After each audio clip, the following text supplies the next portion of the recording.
All right. Let me get my other scream, not stream, scream. What the hell's wrong with this device? Oh, I'm hitting the wrong button. Okay, there we go. So let me get my other stream going, and we'll be on live in about a minute or two. So, same as always, give me a minute to chocolate drop. So, wasn't that Kevin Hart? Somebody got a name Chocolate Drop. Wasn't that Kevin Hart's thing a few years ago? Are we going to be talking about a year at war? Good evening to you, Doocy Doo. How are you, Tim? What say you, brother? Well, what say me is I'm complicated. I'm still confused as to what we are doing in the Middle East. So we're going to talk about that. But give me a minute to get my other platform going. We're going to be doing a month at war review. We have now officially been at war in Iran for a month. So the good, bad, and ugly, I guess. I love Trump, says Brian Childs. Okay, a lot of folks do. Brian, you're not the only one, Brian. A lot of folks love President Trump, and you are apparently among them. Nothing wrong with that. Nothing wrong with that at all. But give me a minute to get my streams going. That's a lot of hearts you got there, though. He says, "You sound like you might love him in a different kind of way. Is something you want to tell me?" I'm not gay, but I do gay stuff. Like fucking dudes in the back of my truck. Let me see here. Israel, and we're gonna get this going. I haven't seen that many hearts. I haven't seen that many hearts devoted to a dude in a while. So that's all I'm saying. You know, when you put that many hearts in the comment section, that's the equivalent of giving a man like flowers or some shit. So I'm just simply saying that's a bit much. Much love to you, Tim Ducey. Appreciate that. Thank you very much. I haven't seen too many dudes handing other dudes flowers, so that's straight off of like a Richard Simmons type deal or something. Let me see here. And he put a lot of them in the comments too. Put a lot of them in there. Good evening, Fur the Great on Substack. Good evening. Appreciate that. Yes, we are on TikTok. We're on the Handsome Libera. We use both pages just to keep them active, just to keep the numbers growing. So we are on the backup page. We have Handsome Liberal spelled properly, and then Handsome Libera. Just take off the final L, and that's our backup page on TikTok. So yes, we are on TikTok, Instagram, Substack, YouTube, and TikTok. So I think we got everything here going, ready to go, and I'll go ahead and start it in. Is it kicking in? There we go. All right. Good evening. Welcome to the program. It is indeed your boy Tim, the handsome liberal, depending on who you want to ask. But we are indeed concluding the first month at war in the Middle East. Another president, another year, another war. Same shit, different country. Same region, different country. Another war in the Middle East. So we're gonna just do a simple review on this. I'm not even gonna go down the line with a bunch of clips, even though I have a bunch of clips that likely will come up during the live stream. But I'm not even gonna go through a lengthy monologue in that manner today. I'm just gonna go ahead and tackle it as is. Um, the first question I want to ask you folks is, without playing all the clips, and there's clips of everything I'm about to say here, but without playing all the clips involved that I have lined up, the question I want to ask is, why is there so many statements being made by our commander in chief that seem to, I don't know, either not culminate in reality or be presented as questionable at best? Some are arguing that some of the stuff he's saying may not even be true, such as, about it, 9 months or so ago. Appreciate the hat and mustache there, for the great. Welcome to the TikTok side of the aisle. Thank you. But you guys all know President Trump said the Iranian nuclear ambitions were obliterated. Said that last summer. Thank you for the great. I had must. By the way, folks, appreciate that starting. I help your boy out with the TikTok cap. And had mustache gold for the great. Thank you absolutely very much for your support. But you know, about a year ago, Trump said that the Iranian nuclear ambitions were obliterated. That's going to be this is a host of things he said. Host of things he said that at the very least have you questioning where did he get this information from. Now, obviously, after saying it was obliterated a month or so ago, Blue One Banks taking your boy out of space with the galaxy. Blue One, I always appreciate that. Thank you. You always started out right. Thank you, Blue One Banks. In addition to saying it's obliterated, there are clips of Trump saying that we were not going to put troops on the ground. I have videos of that as well queued up, but he said he wasn't going to put troops on the ground. I think he last said that about 9 days ago. About 9 days ago, he said he was not going to put troops on the ground. I think many of you have seen him at various speeches stating that the war has been won. We've already won the war, won it on the first day or two. I think he said something of that nature. We've won the war. On a scale of 1 to 10, how well is the war going? He said a 15. I have all of this stuff queued up. I'm not even going to play all of it because it's so much. But he's made all of these statements. You've heard him suggest that we do not need NATO. We can handle this on our own. They're too late to the party. We're disappointed in them not stepping up to help us. Then going back and asking them for help, not receiving help from a single NATO member nation, then suggesting once again, no, we don't need you. You're trying to join wars already won, things like that. Then coming back once again, calling them cowards and saying they need to step up and help. So he's went back and forth on that more than once. More than once, as he said, we don't need them, we need them, we don't need them. Why won't you help us? Kind of like I always bring this up, the Katy Perry song. You're hot, then you're cold. You're yes, then you're no. You're in, then you're out. Kind of like that. And of course, in the beginning, suggesting that this whole melee would be over in a few weeks. I don't know if you guys have heard this, but the Wall Street Journal, which is pissing Trump off because they're telling a lot of stuff ahead of time, like troops going to the region and all of that. Wall Street Journal is kind of giving folks the heads up of where this is going, and the Trump administration has now taken out official ire on the Wall Street Journal. But they are now saying that the Pentagon is indicating that there is going to be some sort of ground operations that could last months. And I believe the Wall Street Journal leans right. Somebody correct me if I'm wrong on that in the comment section. But I believe the Wall Street Journal leans right. I think the Washington, what is it? Wall Street, yeah, Washington, yeah. I think WSJ, yeah, that's the Wall Street Journal. Yeah, I think they lean right. Anyhow, we'll talk about that briefly. I see somebody in the comments says the United States has helped every country in the world. Really? What have they done for Somalia recently? What have they done for Haiti? Are you crazy? The United States, they helped every country in the world. They've hurt a lot of countries. Right? They have helped. We have helped a lot of countries. I'm not going to take away from some of the goodwill we have done worldwide, but there's a lot of countries that have been hurt by the United States. We operate in the best interests of America, and if it will benefit your country in the process, then we're willing to work with you. But we don't just do stuff out of the kindness of our heart. If we're helping your country out, we want something for it in return. If you don't have any way of doing anything that's going to benefit us, we will let you rot. We will let you live in oppression. We will let you live under an evil dictator. We will let you die. So we don't help every country in the world. I can tell you that right off the bat. That is absolutely not true.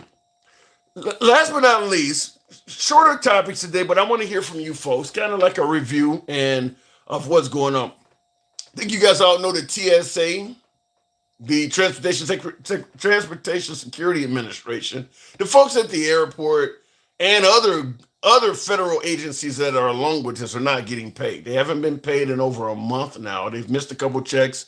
I believe the numbers right now suggest that as many as 500 TSA agents have quit since this shutdown has began. And hundreds more are calling in sick every day. probably contemplating whether they should quit too. So that, and this is the second time. Keep in mind, Trump had a government shutdown toward the end of last year, so they went without getting paid last year. So I don't know if these folks, you've taken out a car loan or a furniture loan or a home loan. They only gonna tolerate you coming with these excuses so many times before you know it. You're a mortgage company. You need to get a different job. We cannot have you skipping, monthly payments because you work for the federal government. But what I want to ask you folks is this, because we all know President Trump has touted himself as a excellent deal maker. Simple question. Why can't he get the Democrats and Republicans to make a deal and get the government back open? No one remembers historically who was in Congress or who was in the Senate when the country shut down. It goes under the president's legacy. That's it. If you ask, when was the longest government shutdown in U.S. history, they're going to mention the president. They're not going to mention Congress or the Senate. Who was in when the second longest shutdown took place? They're going to mention the president. They're not going to mention Congress and the Senate. So this is going down under Trump's legacy. Nobody's going to be bringing up Nancy Pelosi 40, 50 years from now. It's going to be under Trump. America had its longest government shutdown. Nobody's going to be bringing up, Mike Johnson. Maybe not. But in regards to the shutdown, it's going to be under whoever's president. And by the way, another clip I could play for you. President Trump himself, when Obama was president, stated that when the country is shut down, the blame is on the president. He is on video saying that. Now, all of a sudden, the great deal maker has his second shutdown taking place, and suddenly it's the Democrats' fault. So why can't the president, as a great deal maker, get the country back up and running? So that's what we're going to talk about, certainly the first month at war, and why Trump cannot negotiate a deal between the two parties and get these TSA agents paid. You guys know how the show is ran. We don't block, ban, or censor. We are always MAGA friendly, been that way since day one. Our comments go left of AOC to I'm having dinner with Q. Maybe except I'll say Nick Fuentes. How about that? Left of AOC to I'm having dinner with Nick Fuentes. Anyway, nevertheless, you guys know we don't block, ban, or censor. So if you favor uncensored dialogue, you are in the right place. You can be critical of anybody on this program, including yours truly. So looking straight off in the comments, voter ID is the issue. Well, voter ID, I don't think that's the only issue, though. I think getting ICE paid is part of it. They want to have ICE at polling places. They want ICE to be able to wear masks. What else is there? They got transgender stuff in there with, no biological males playing on whatever the case may be. But there's more in that Save America Act than just things pertaining to the election. There's more in there. But anyway, continuing on, in the comments, Ralph the Ghost. Wow. The movie, okay, I assume you're saying I like the movie Killing Me Softly. Brad Pitt at the end of the movie said, America is not a country, it's a business. Well, did we not elect a man while stating we want a president that runs the country like a business? So I didn't see that movie, in the movie Killing Me Softly is what you're saying. I didn't see Brad Pitt in Killing Me Softly, but I agree with that statement. And certainly under President Trump, you're going to get more of a business-run country than ever before. Even under Obama, who they claim was a socialist, America was ran like a business. It was ran like a business in many aspects. But under Trump, you're really going to get a country that's ran like a business, because that's what people elected him, saying they wanted him to do. So let me go ahead and start the program of, oh shit, expect us to go bankrupt here. Trump has some successful businesses. All of his businesses didn't go bankrupt. The host is black. Do you have an issue obtaining an ID? No, I don't have an issue obtaining an ID. And that's a good question. But if it was only about obtaining an ID, I would be 100% behind voter ID requirements. There's no excuse for a full-grown as adult not to have an ID. I'm 100% behind that, but it's not just having an ID. If the ID, if ever, because most Americans have an ID. If anyone that has an ID that allows them to drive, purchase alcohol, purchase tobacco. If anybody has an ID that lets them do that and that ID doesn't allow you to vote, then it's more than just an ID. And there's plenty of IDs that you'll get pulled over by police, you can hand it to them, and the police will be totally okay with that. But you can't vote with it. Simply put, if a woman changed her name, that's the one you're hearing the most of. If a woman was born with a last name, her maiden name, as they call it, and now she's gotten married, the ID she now has will not allow her to vote. So there's more issues to it than just ID. There's a lot of folks that are going to present an ID that qualifies in every other aspect of life that's not going to be good enough to vote with. So simply saying it's more than an ID. And they're trying to suggest that that's it. You wouldn't be mentioning passports and birth certificates at all if it was just about an ID. Why do I need to exercise my Second Amendment rights? Why do you need to exercise your Second Amendment rights? I don't know. Don't know the situation you're in right now. Let me go to the box. We'll go straight to Stick Dula. Good evening, Stick. Welcome to the program. Stick, are you there? Yeah, what's going on, Tim? Not much at all. Good to have you on this evening. Happy Sunday to you. So we're reviewing the first month at war. A simple question. We've heard Trump describe, scale of 1 to 10, it's a 15. We've already won the war. Their services have been obliterated.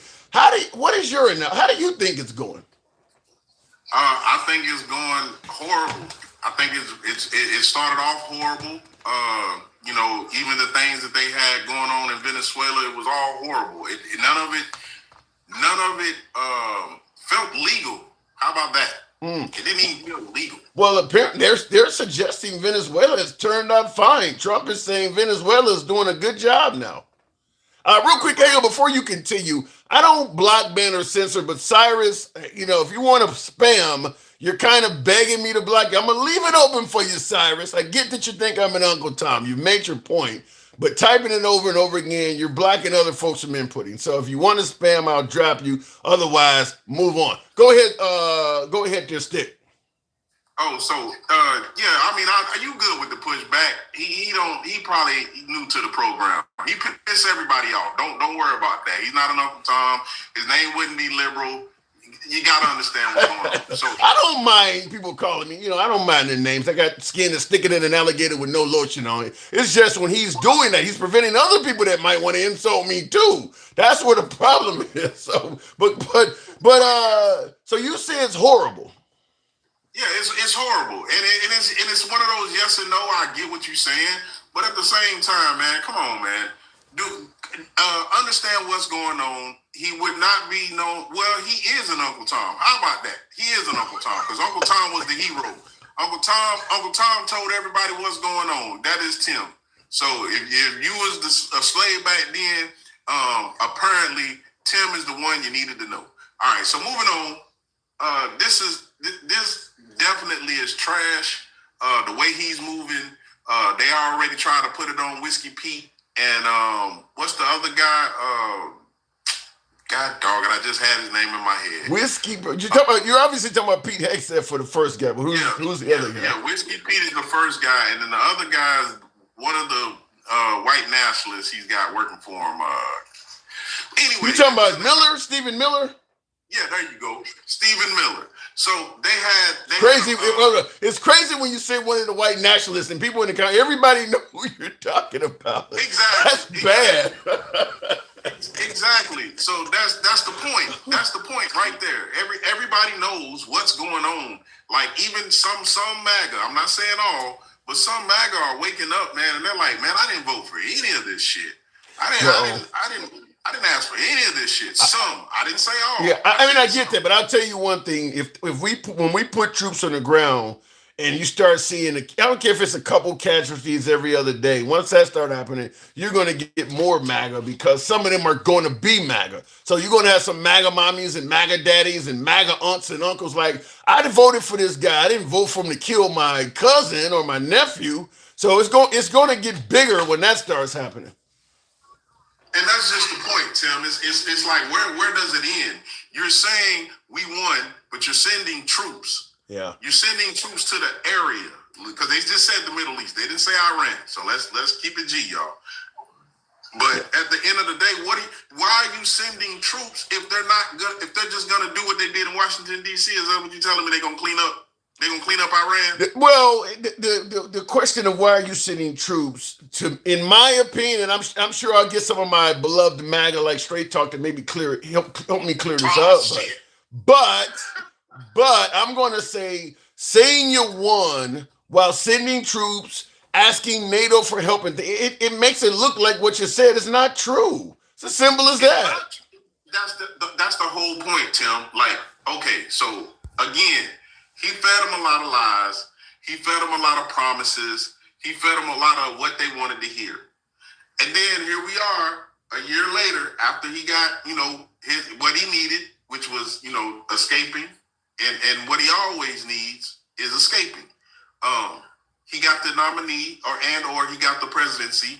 He's there doing a terrible shit job. But wait a minute. Are you sure he's doing? Because MAGA, I get MAGA on the program telling me every day Trump still is one of the best presidents we've had, at least in their lifetime. Why are you saying he's doing a terrible shit job and MAGA favors him? They got TDS, Tim. They have the real TDS.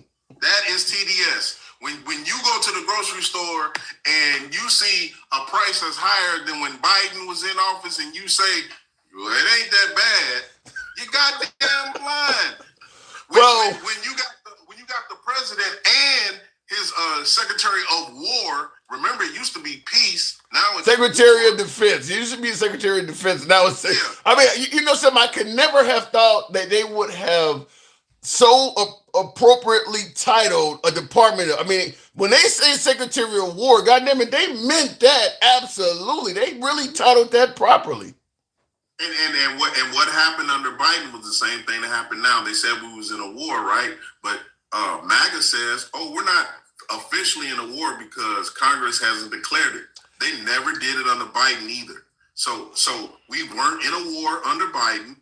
And apparently we're not in a war now, but Trump, for some reason, feels like we are. We're in a war, yeah. Feels like we are. Yeah. And not only that, didn't he say the other day that he's not even the president, that Gavin Newsom was the president? I didn't hear that. That was Trump making a joke. Come on now. No. That wasn't no joke.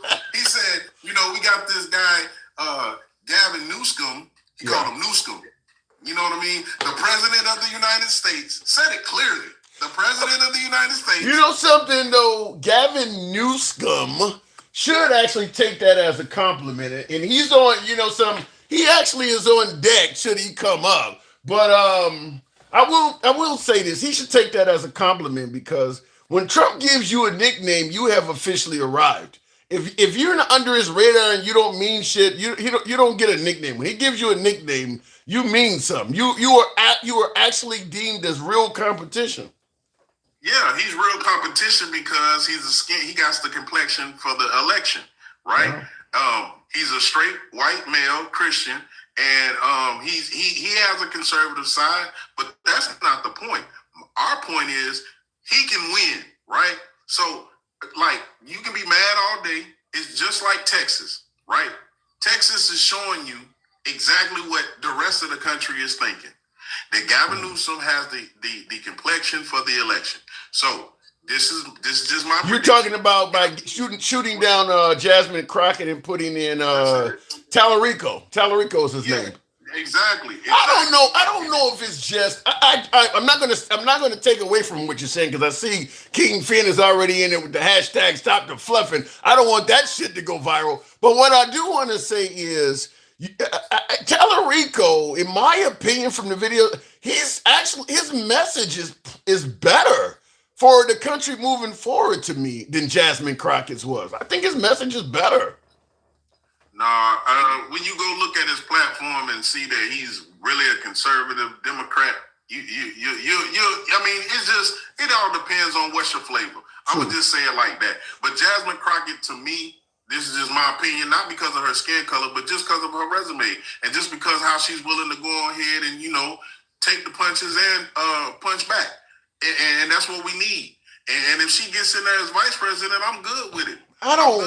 Let me just say this. I think we need if it was going to be a Republican, like a Nikki Haley or somebody, or a Democrat, I think we need somebody in office, whether right, left, or even in the middle, that does not repeat the pattern of being a vindictive, vengeful president. Jasmine Crockett to me is going to do the same thing. No, she's not going to be vengeful. What she's going to do is follow the law. See, that's the problem that we have right now. We have the MAGA and the Trump administration in there already telling his supporters, if they get in, we're going to jail. Well, shit. That actually, who the hell don't believe that? I mean, but that's the point, because you're breaking the damn law. Right. Because you're breaking the law. If you wasn't breaking the law, you wouldn't be going to jail. I agree with that. Anything that the Democrats have going on, if you look at it, they play to their Christianity. The Republicans, the conservatives, the MAGAs, they play to the Democrats' Christianity. And what I mean by that is, soon as Joe Biden heard what the Supreme Court said about immunity for the president, if he was Trump, he would have did all this shit right now. Trump would not be in office. He'd be in jail some goddamn where, because Joe Biden would have told the DOJ to look that way. Yeah. Get his ass. He would have did. Well, I don't know though. To all the other people. Even if he had done that though, Stick, I don't know if the DOJ would have been as loyal to Trump. I don't think anybody has had a Pam Bondi under their presidency. I mean, Obama had what Holter or whatever, James Holter, whatever his name was. I don't think any president has had a DOJ that's as loyal as Trump. And why was that? Because they followed the law. Yeah. They follow that. See, this is what everybody's missing. When you follow the law, it's not about you said something bad to me. You talk bad against my administration. You talk bad against Israel. No, we done with that, right? Yeah. You already showed us that you will go over to another country illegally. I don't give a damn what you say. And if you put boots on the ground, it's not, you don't want to call it a war? We can call it an invasion. That's an invasion. I don't care how many people. I mean, but it now looks like, because they're saying it's not a war until they put boots on the ground or whatever. I mean, he's moving the troops over to the region, so he don't look like he's asking Congress to do that. So I mean, what makes you think that he's going? He's going to whatever you're. I'm not talking just to you, Stick, but anybody that might support Trump, who's still saying it's not a war until boots are on the ground or what. I mean, whatever your definition of a war is, he's about to do that. He's clearly about to put boots on the ground without going to Congress. So Billy Watt 43, you said the law is not red or blue. Let me tell you something. That's not what I said. What I said was the blue follows the law. The red is breaking the law. I didn't say the law was red or blue. I said the blue is following the law and being actual Christians, while the red is being savages. While the red is going around breaking the law. Well, they're not going to accept that. Yeah, they're not going to believe that, Stick, because they're going to look at Trump when folks are trying to indict Trump and trying to throw him in jail, and they see that as the blue breaking the law also. Now, even with that argument, though, Trump has went after so many people and entities like colleges and TV stations and shit that even if you do believe Trump was wrong, he's went in far greater directions with it than even what you might perceive the Democrats as doing. So let me be honest with you, Tim. It's like this. If you got your first administration, everybody needs fucking pardons or everybody goes to prison. You're breaking the law. And it's not yeah. I'm trying to say it in the best way possible. So some of these MAGAs that don't understand, because I'm not saying all of them don't. They do. They're just so full of TDS, they just do whatever he says. That's it. It's pretty much that's it, Tim. They follow him. They would, if Trump says, okay, look, check this out. it's a bridge being built. I'm gonna walk towards it, but as soon as I get to it, the part that's not fixed, I need y'all to like try to figure out a way to get across on your own. Yeah. Okay, That's kind of what happened with January 6th. Go to the Capitol building, I'll be with you. And they figured out exactly. the rest of it on Yeah, their yeah. own. Yeah, they That's figured out the exactly rest what of it, and happened. that's exactly what happened. So being Thank you, honest, being Rod. real, yeah, being honest and being real to it, and it's just one of those things where you can't tell flies that honey is better than shit. I'm a bee. Bees don't try to convince flies that honey is better than shit. All So MAGA's not that way, though. And I see in the comments, Robert Botello says, thank you, Trump, for Venezuela. What did you get out of that, though? You personally, in the comments, Robert Botella, what did you get from Trump taking over Venezuelan oil? and not only that, What are you I'm thanking gonna him start for? some shit. If Straight Talk is here and you're listening, I know you're gonna come up and say we're making money. I need you to tell me where my money at. I know you're gonna get up here and say that, Straight Talk, so I'm gonna take it out your mouth. I want you before you even get into your spiel, tell me where my money at. Tell me how much money you done collected so far since we're making money. I need to know where my money's at so I can go collect it. Cause I ain't got no Doge check. I ain't got no goddamn tariff check. I ain't got no stimulus. Let me know where my money's at, Tim. I'd like to know. I mean, he's saying thank you, Trump, for Venezuela. And yeah, first thing that came to my mind, what did you get? What are you thanking him for? Like that didn't do shit for the average American whatsoever. I mean, I didn't see gas prices drop or anything from that. Yeah, no F schmugs. We didn't capitalize on none of that. We ain't get no white girl. We didn't get nothing. We didn't get nothing. The prices probably are the same on the streets as it's been since whenever. So like the oil prices definitely on the streets is horrible. Like if gas was a drug, we'd all be strung out. Damn. Well, yeah, blame that on capitalism, big oil, and the U.S. government because our dependency on big oil shouldn't be as great as it is still. I mean, alternative energies are not able to completely replace big oil, but there's a lot of areas that it can. I mean, we've absolutely allowed big oil to really squash inventions in that area. Okay, so that's the point. How do you make anything not so much lose value but go down in price, which is still losing value? You come up with an alternative to that said product. Alternative energy, like it's called, is a great thing, and it will cause the oil companies to be like, okay, now we got to be more competitive. They're coming out with this energy that's almost damn near free, like solar energy. That's free. They are more competitive. They're just doing it at the lobbies. That's how if they want to be more competitive with the solar industry or the wind industry, they got more money, so they're going to be more competitive when it comes to lobbying the right politicians to do it like what Trump says. Well, windmills cause cancer. I mean, when you got that, you're winning. I mean, chances are, if you could see chances are the big oil has given Trump and probably Biden too multiples of what wind or solar or any of those other entities have given those politicians. So what I'm getting from it is you telling me a big fan causes cancer. A big fan causes cancer. He said it kills birds. I mean, he used everything he could until Elon Musk all of a sudden. Every day with the planes especially during Trump's administration, when they crash. We've got so many crashes. He's deregulated every damn thing. And I told you the last time when he deregulated, all the trains started falling off the track, all the planes, the doors, the boats were missing. This is deregulation. For all of you people that don't understand and don't know, when you look around and you see shit fucked up, that's because he deregulated every fucking thing. That's why your shit is broken. That's why you don't know whether you're going to land properly when you go to the airport. A matter of fact, yeah, but you're talking safety. Deregulation brings in money. People in capitalism is all about putting the acquisition of wealth over safety. So yeah, a few people got killed, a few planes went down, but deregulation. Real quick. Don't I'm being honest with you. The hell it ain't.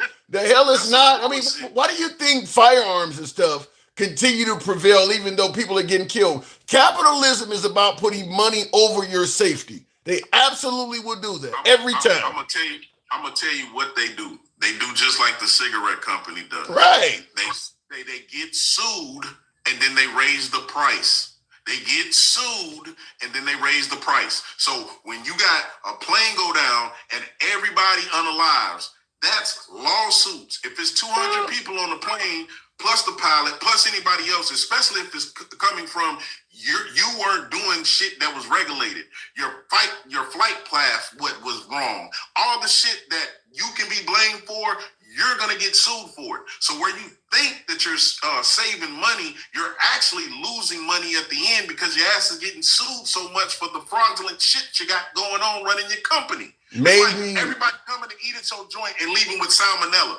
I'll say maybe, maybe not, depending on how many lawsuits you get, because deregulation for an airline industry, that is going to be gazillions of dollars. I got to move it on, no stick. They just like in big tobacco, they were getting sued. They still wanted you to be hooked on nicotine. I'll give you the last word.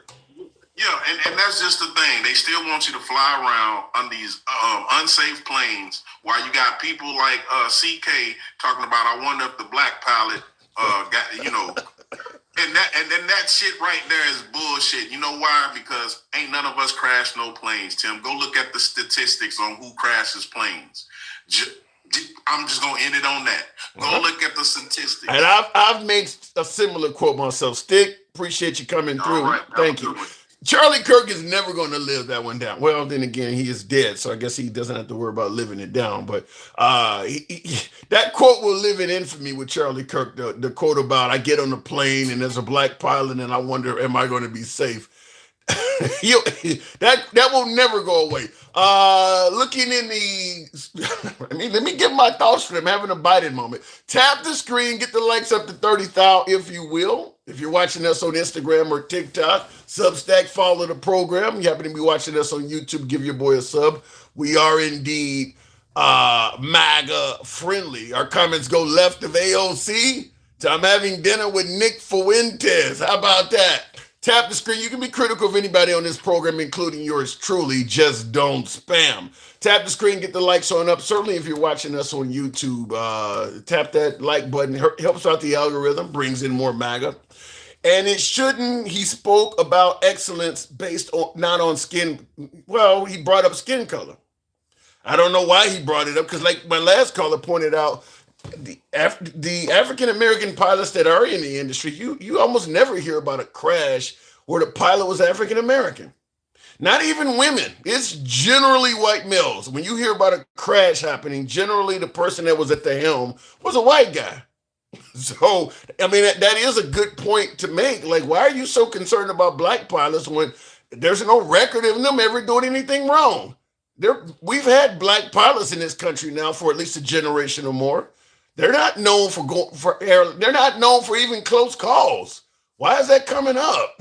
So, and somebody says not even overseas. Yeah, I don't. Yeah, you don't normally hear of black pilots being involved in any significant mishaps. So why he brought that up, I don't know. How many black pilots are there compared to?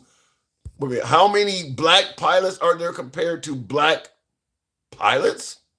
I guess you're saying white pilots. I don't know, but I don't know if there are any major crashes with black pilots. It may be hovering somewhere around 0%. So even though there's far more white pilots, and that's not due to just, a coincidence, there's a reason why there's more white pilots than there are black pilots. Black Timmy laughing at Charlie. Well, I don't think Charlie would mind. Do you now? You think he would really mind? So is it free? No, wind energy isn't free. The maintenance of that crap and the production of it is astronomical. Okay, you're going to say that wind energy is not free and it takes a lot of maintenance. I mean, I guess, do we ignore all of the damage from big oil? Well, you guys, I know a lot of folks on the right don't accept the damage it does in terms of pollution. But big oil is also damaging. I mean, you're gonna talk about the damaging output of wind, and you're gonna make it sound like big oil is clean or something. I don't know. Real quick in the comments, how no cats and dogs and are never being no cats and dogs are never being eaten in Ohio. Shit, the Amish is the smarter ones. Well, that Trump said they are. There is no publicly available data tracking airline crashes by the race of the pilot. Zero. Actually, you actually can find that out. Because I used to read airline crashes, and you can find out the name of the pilot. There actually is a way of tracking it if you really want to look into it. First of all, let's just assume, going all the way back to the Bermuda Triangle and all of that shit, I think it's safe to assume from the time we started having airliners, I don't know, 40s, 50s, maybe. I mean, you know, it took some time to go from Wright brothers to commercial air travel, but probably the 40s or 50s. Let's just assume from the 40s or 50s to at least late 70s, they all were white. So you can track crashes. All of those are white dudes. So there's nobody black flying any commercial airliner before probably 1979 or something like that. So all of those are white dudes. And then, of course, in the 80s, you got us. I mean, even if you just simply do the statistics in terms of what percentage of pilots are black, you got, I mean, it's safe to assume if, 80-90% of the pilots are white, that's who's making the crashes. I'll tell you this, with the few amount of black pilots there are, if they were involved in a bunch of crashes, that would have stood out real quick. You would hear particularly white supremacist groups and hate groups talking about that shit. Like, here's another Negro that went down. Just like you often hear about illegal immigrants that kill somebody. The folks that don't like them plaster all of that on the news. If black pilots were involved in crashes, considering they still represent a very, very disproportionate minority of pilots, there would be people posting that. You don't need to be able to track it government wise. There are plenty of folks that hate those folks that would find that information and put it out there. Charlie Kirk would be a perfect example. If there were a bunch of black pilots going down, he would have added that into what he said. Let me go back to the box, tap the screen, get the lights on up. Help the boy with the hat and mustache, TikTok cap go. Sexy Red, good evening. Brown sugar phone. Yeah, no, just a phone. Okay. Hey, sexy. Hey, I was about to drop you there. Okay. That's All right. right. Okay. So what are you doing, Muppet? I'm talking to you, I guess. No, I was ordering me a chai latte. You don't seem like the latte type of girl. I am a latte type of girl. I expected you to be ordering some OE, maybe some Schlitz. Oh yeah, I love you. What you talking about, Willa? I love me some Patron and Henny. Yeah, that's what I expected. I have a cut of a hawk sometimes. You feel what I'm saying? Some Ripple. I'm a thug. I am a thug. Alter Ego says some Ripple. Oh my God. I am a thug. What are you talking about? And when somebody unalives, I pour OD on their grave. What do you guys know about that shit? You guys ain't from no damn hood. Well, a lot of people don't want to be from the hood. I hear the hood ain't safe. Hey, I'm from the hood, and I'm proud to be from the hood. You feel what I'm saying? So let's get on with the topic. A month at war. Trump has given nothing but positive reviews. They've been obliterated. We've already won. They're 80-90% of their missile capacity is over what? They're begging for a deal, he says. What is your analysis of what you think is going on? We're just there for the oil and shit, man. There ain't nothing like, you know what I mean? Like, it's like, it's getting on my damn fucking nerves, on God. Wait. What is getting on? You saying a war? What if? Okay, because they suggest that we certainly did not want Iran to become an atomic partner or atomic enemy, rather. I mean, if Trump is stopping them from getting a nuclear weapon, is that not a good thing? Shut up, man. This ain't about that. What do you mean it's not about that? This shit ain't about that, Tim. It's really not about that. It's all about the what is that shit called again? It's about the oil. That's all we're there for. How do you has Trump said anything about oil? Are you putting things in his mouth? He ain't said that. Tim, get off your phone. I'm trying to be nice today. See, Jesus was working with me today. I went to God's house today, and I said, okay, I'm going to give the Muppet a chance to be nice. You know what? You went to God's house, and you called me a Muppet in his house. Did you burst into flames? I'm not the devil, honey. You're the devil. Okay, maybe not. I would never call you a devil. Devil is a harsh word. I ain't the devil. I I'm mean, an angel. You know what I'm saying? Well, I'm a freaky angel. I mean, maybe something like demon would be a little less harsh. No, I'm not no demon. I ain't white tea. I ain't the devil. I don't like. I'm a freaky freak. I'm a freaky angel. Because God knows where my heart's at. You know what I'm saying? God knows where my heart's at. So I went to God's house. And you know what I said? I said, God, let me have a nice heart today. So I'll be so nice to the ultimate fluffer. No, you can't even be nice to me. You always got to go on your knees for that white man. Well, I'm just going to tell you, Cedric Haney in the comments says you ain't no damn angel. So how about that? Actually, I'm a freaky angel. You see what I'm saying? I'm taking demon for 200, Alex. I ain't no demon seed. They're not a shit. I didn't say it's seed. That's not what my inbox is saying. I didn't say it's. I didn't say it's seed. I'm talking about a full-grown plant. I'm not shit. I ain't no devil. The ones that you be effing with, the ones that you be cupcaking with, they the white tea devil. What the hell are you talking about? The white tea devil. I don't fuck with them. They never been inside me. I never kissed their ass. I never even touched their ass. Well, because you're a racist. I'm a virgin to that shit. And I'm proud of it too. Thank you. Proud of being a racist. In the comments. I'm not. Hold the fuck on. I know your black ass did not tell me I'm a fucker. Do we have to go through this shit again, Tim? Do we really? See, I thought I was trying to. I tell you. I thought I was trying to be nice. God, see, God, I tell you, Jesus, he don't work with you. Don't work with me on God, you don't. Because you understand, I'm a racist. For one, I can't be a racist. For two, who's the one that made up the racism? What is that? Some of that stuff is ridiculous. I don't want to. I didn't want to go down this path, but this whole notion that. Give me 1 second, Tim. Give me 1 second. Yeah, give her a second. She said, "I see in the comments. I know," says Tim. I have lived through 8 decades. Never heard of a hiring of an unqualified pilot. No, and they don't have any evidence of that. I guess to me, the whole Charlie Kirk thing made no sense. You're wondering when you get on an aircraft and you see a black pilot, is he qualified? Based on what actual historical well, I heard that airlines were seeking to be diverse. What they call it, a DEI or whatever. Did you hear that they're not trying to train them? My Alexa. Okay, are you there?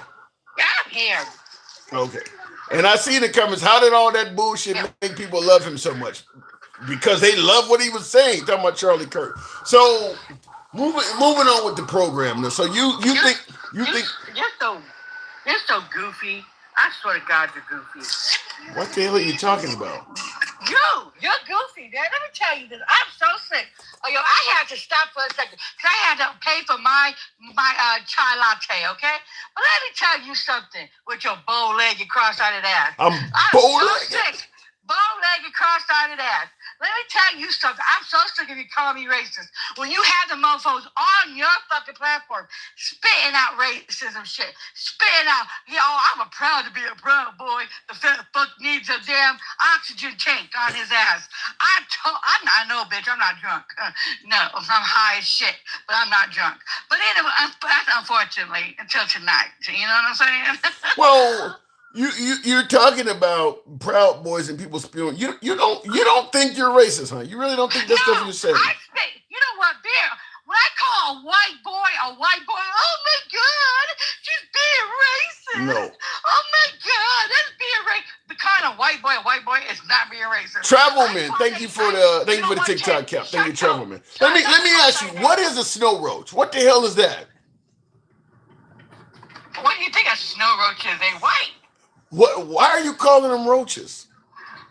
Because they multiply, they never go away. And that's not racist, huh? No, they call us M-words. I can't say. They call us chimpanzees. What else they call us, huh? Travelman, thank you. They call us, what they call us? They call us the N-word. When they get big doctors, ER. Remember that, Timmy Tim Tim? Hell, they still call your ugly, cross-eyed ass that. So on your own damn platform. let me just say this: the fact that when I ask you what the snow roach is, your response. Hold on, hang on. Let me get the sentence. Let me get the sentence out. The fact that when I asked you what is a snow roach, you went to they call us the N-word makes it clear you are being racist in revenge. You're doing the same damn thing. You know what, Tim? I'm so sick of you being on your fucking knees. I'm so sick. You like to push back on me, but you won't push back on the white team, man. But you won't. You like the cock in your mouth. Well, go so far power be it, bitch. Go ahead. Be that white cock in your mouth. Now, at the end of the day, bitch, I know I stand on, and I stand with my black folks. I don't stand with the white folks. Nope. And that ain't racist. And that ain't racist, huh? I would never bow down to the knee to a white man, and you got me fucked up. How about that? What's your name? What's your name? LaQuisha Kirk? You sound just like him. I ain't no LaQuisha Kirk. Don't ever put me in the same category as that white man. Thank you. Alter ego. See, my husband didn't go drip drip neither, honey. You sound just like Charlie Kirk, LaQuisha Kirk. I don't. Yes, you what do. What are you talking about? You know what, Champ? You know what? Oh my God! You better. You know, I'm coming for you. I gotta be nice because God. Let's try it like this. Hold on. Hang on. Let me. I'm going to ask one simple question. Hang on a second. Hold on a second. I'm going to ask one simple question. I want to get a yes or no in the comments from everybody that's listening. Do you believe this woman is racist? Yes or no? I'm not racist. I'm not. I call the bullshit out. In the comments, type yes or no. Does this woman sound racist to you? And you can look at the. There you go. There's your comment. So. I'm not racist. How? You know what, Tim? See, unlike you, I call the white man out. I tell them what the fuck they doing. I call their asses out. I do. You suck cock. You take it up the ass without lube. You are the bitch. You're the muppet. Okay? You are the muppet. Now cry like a whole bitch. Because I want you to. Because I'm so sick you telling me that I'm a fucking racist when you got them on your platform spilling racist shit. Your statement Let's get your black ass down somewhere. Oh, God. Now you got my gangster coming out. When I was trying to be fucking nice to your ugly, raggedy ass, fucking cross-eyed bitch. I was trying to be fucking nice to your ass today. I just told God to help me and be nice to your ass. I even got a fucking high to get over here. But no, you gotta come for me and tell me I'm fucking racist when you got fucking racist on your goddamn platform fucking around with your ugly ass and calling you the goddamn N-word. So fuck you and fuck everything about your ugly ass. Today. What you gonna do? God failed you. Goddamn fucking thing. If you ask God to give you peace, he failed you on that. No, give you peace. No, God should give you some. God should give your fucking blackness back. God should give you and tell you to quit. I gotta be fucking nice. Quit drinking your goddamn bleach. That's what you're doing. Okay, well. Every fucking time you come for me, Tim. Every damn day you come for me. You on your goddamn knees for the white man. But yet I have to tell you I'm fucking racist when I call their asses out. Get the fuck out of here. And that's why I said. That's why I said you sound like LaQuisha Kirk. I'm not racist. Not the white woman. Don't ever do that. Your statement that I'm not intolerant, I just call people out. That's exactly what the supporters of Charlie Kirk says. He's not intolerant. He just calls and tells you the truth. Same shit. Same statement. You know what? Let me calm down. Okay, let me tell you this, okay? And I'm going to try to be as... Well, Kenneth Jones says I bring the best out of you. Kenneth Jones says you bring the best out of her, so I'm doing a good job. Let me tell you something. When I do shit, I do it, and I call it ass out. All they're doing to us right now, Tim, is with history repeating itself. I call their asses out. If I call them a white boy, oh, I'm being racist. If I tell them that they're taking black history out, oh, I'm being fucking racist. Or if I tell them that what they're doing to us, what they're sending ice on us, you're being racist towards the white team man. The white team man made racism. Okay? Well, black team man, your ratty raccoon ass up. Shut your ratty raccoon ass up. Get the cock out your damn mouth. You know what? That's what I'm telling your ugly ass. I call the asses out. I call the asses out. And you don't like it. Appreciate that, travel man. Thank you. And by the way, folks, while I'm taking this beating, support the program. Help your boy out with the TikTok captain and hat mustache. Blackjack in the comments says, Mrs. Kirk, how many shots have you had today? You know what? Your voice got deep. You started sounding like Lickum Lolisa. Your voice got deep. If I was drunk, your show would have been taken down already. You started sounding. I'm high. You started sounding like Lickum Lolisa. Your voice got so low. Let me tell you something. These motherfuckers can't even drink what I fucking drink because they're too damn broke. And the motherfuckers can't even smoke what I smoke because they're too damn po. Maybe they just want to remain sober. Get your ugly ass, get gone. This black woman got your chin, okay? I don't live on food stamps. I don't get. Oh, let me tell you something with your ratchet ass. I seen a white woman on TikTok, blackface. And you know what she was doing on TikTok and doing blackface? Saying that weed was on welfare. Ain't that about a bitch? And I swear up and down, the white T-man, welfare was made for the white T-man back in the day. I swear to God. Okay. Because it wasn't for our black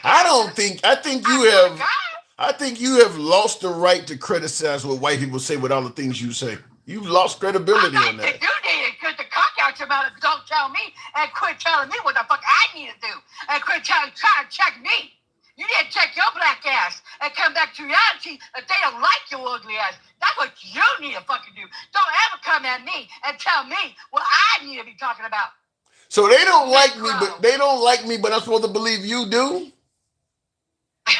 I couldn't marry you on a fucking bad day. I couldn't be in the same household with you. I'll get DV on my fucking head because I couldn't stand a motherfucking ninja like your ass kissing a white man's ass. You got me fucked up. My husband would never. He was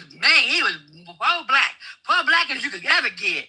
Your ass is like what? A cracker pro-black. You know what might do you right? A good don't even go there, Tim. A good slamming by a nice white gentleman. You need a white stud in your life. That's what you need. Listen, hold the fuck up.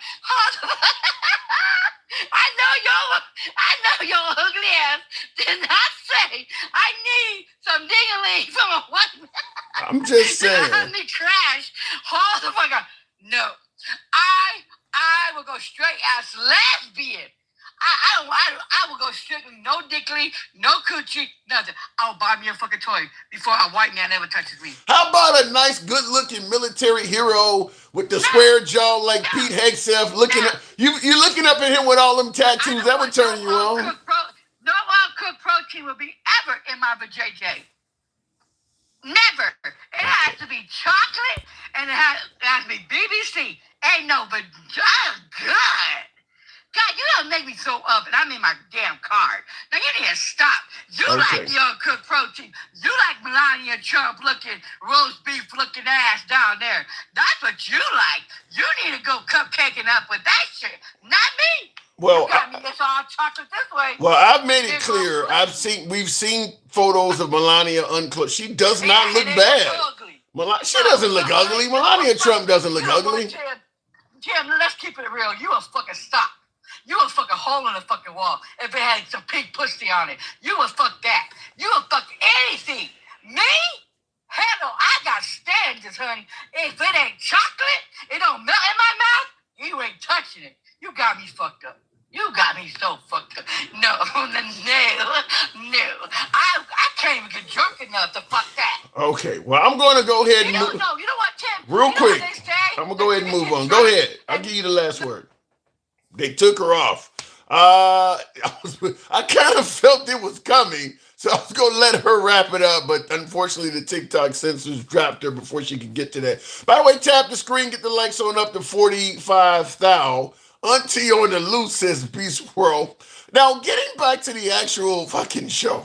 Gangsta Grandma has a way of taking us into a topic of sexual chocolate, if you know what I mean. But anyway, tap the screen, get the likes up to 45,000. And we're talking about this is the first month of being at war in the Middle East. Pizza Lover says, worst guest ever. I don't know about that, Pizza Lover. Gangsta Grandma has gotten pissed off for me calling her out on certain things, namely being a racist, and she's left the program a couple times. And a lot of folks requested her back. Some folks even reached out to her directly asking her to come back. So there are a lot of folks that like her. You may not be one of them, but understand there is a lot of folks that really like Gangsta Grandma. She has nothing good to say, says Pizza Lover. Depends on who you are. So a lot of folks agree with what she said.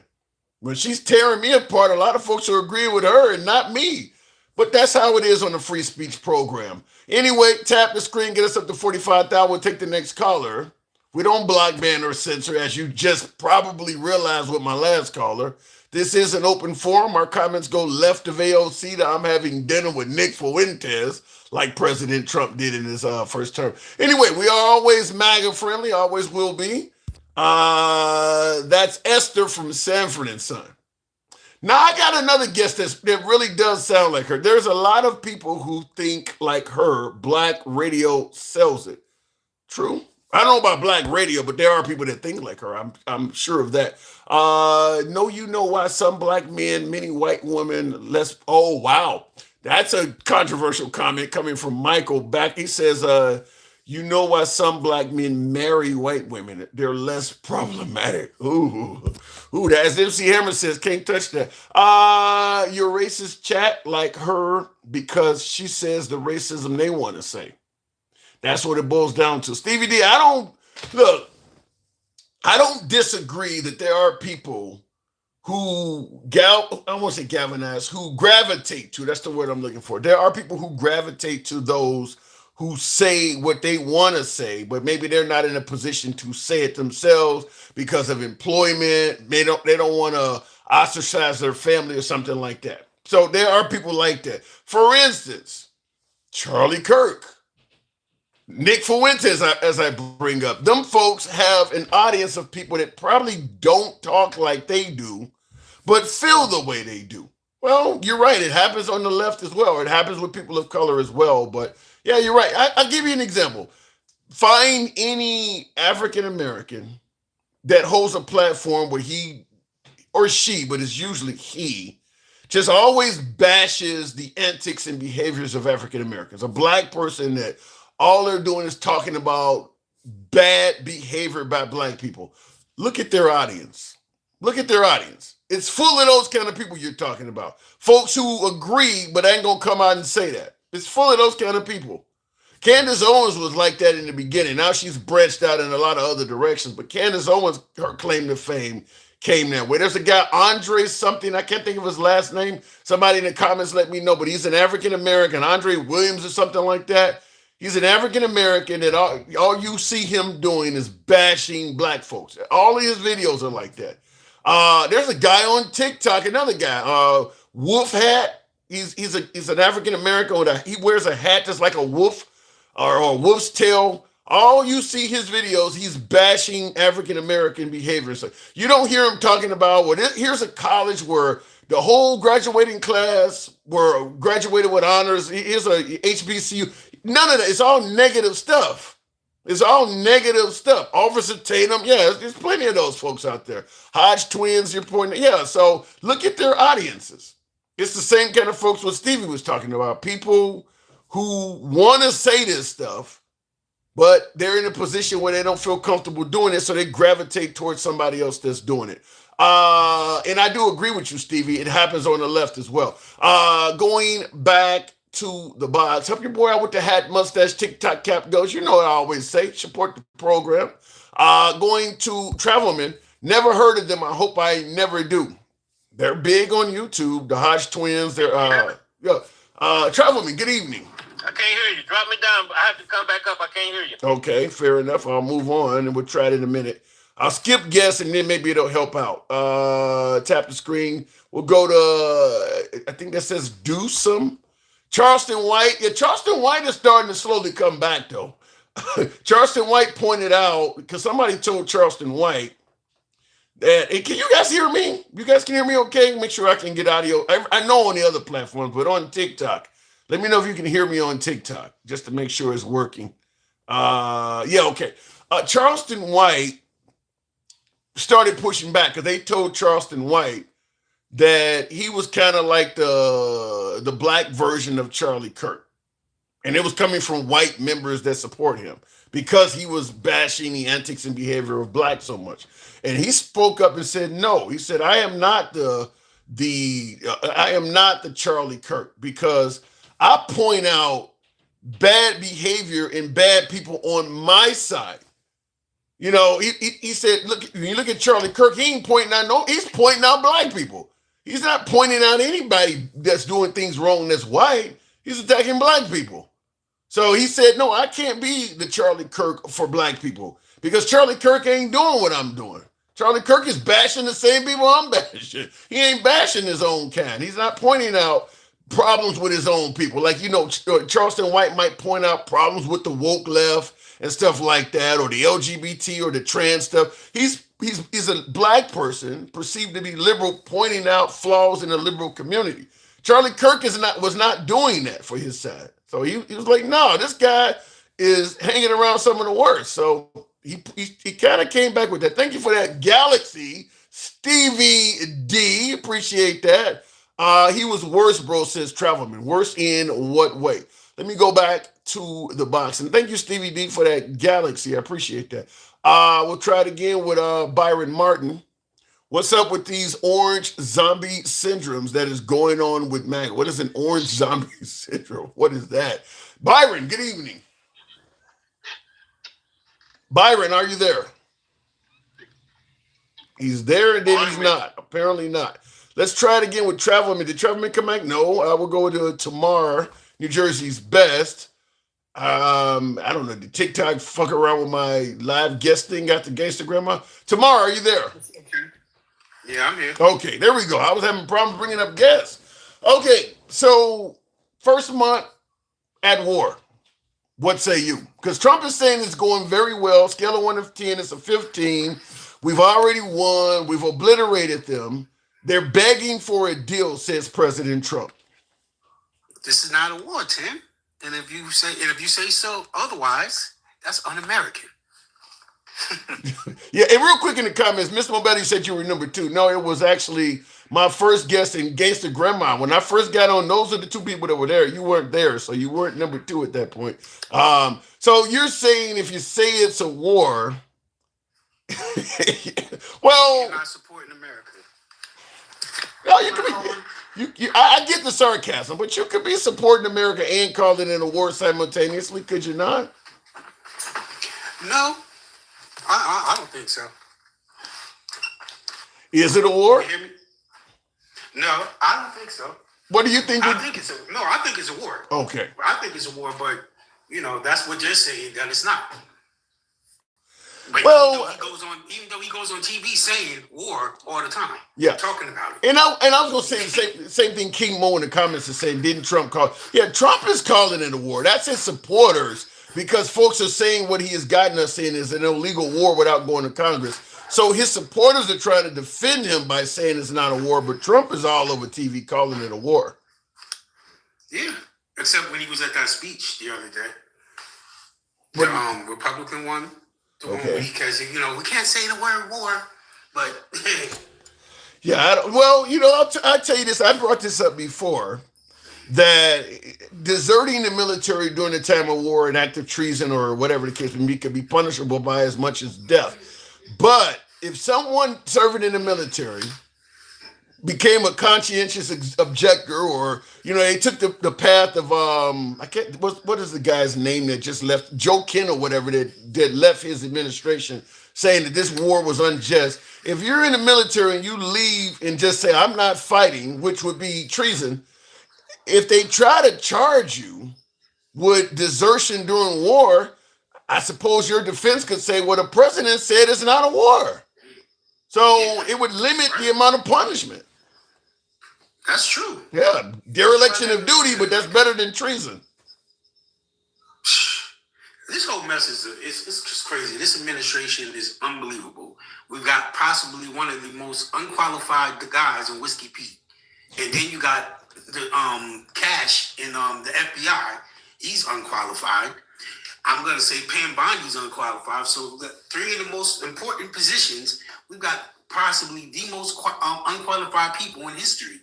I might be willing to work with you on Cash and Hexel. Pam Bondi is actually qualified. The problem is she let herself be corrupted to become a loyalist.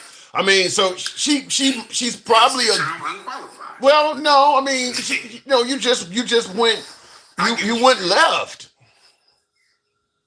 I mean, it's like left. She went to hell. I mean, it's like I mean, it's like to go with the Charlie Kirk analogies we've been doing.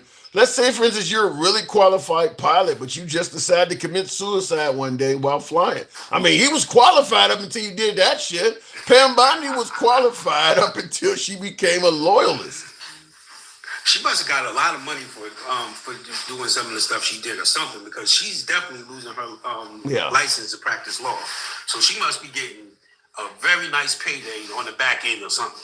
Well, I think one of the areas entire career away. I think one of the areas that they are making a lot of money is from insider trading related stuff. I mean, Trump is televising his moves before doing them to folks that are within the administration. Yeah, people, they all are getting a ton of money. They're all getting a bunch of money. Last week was that right?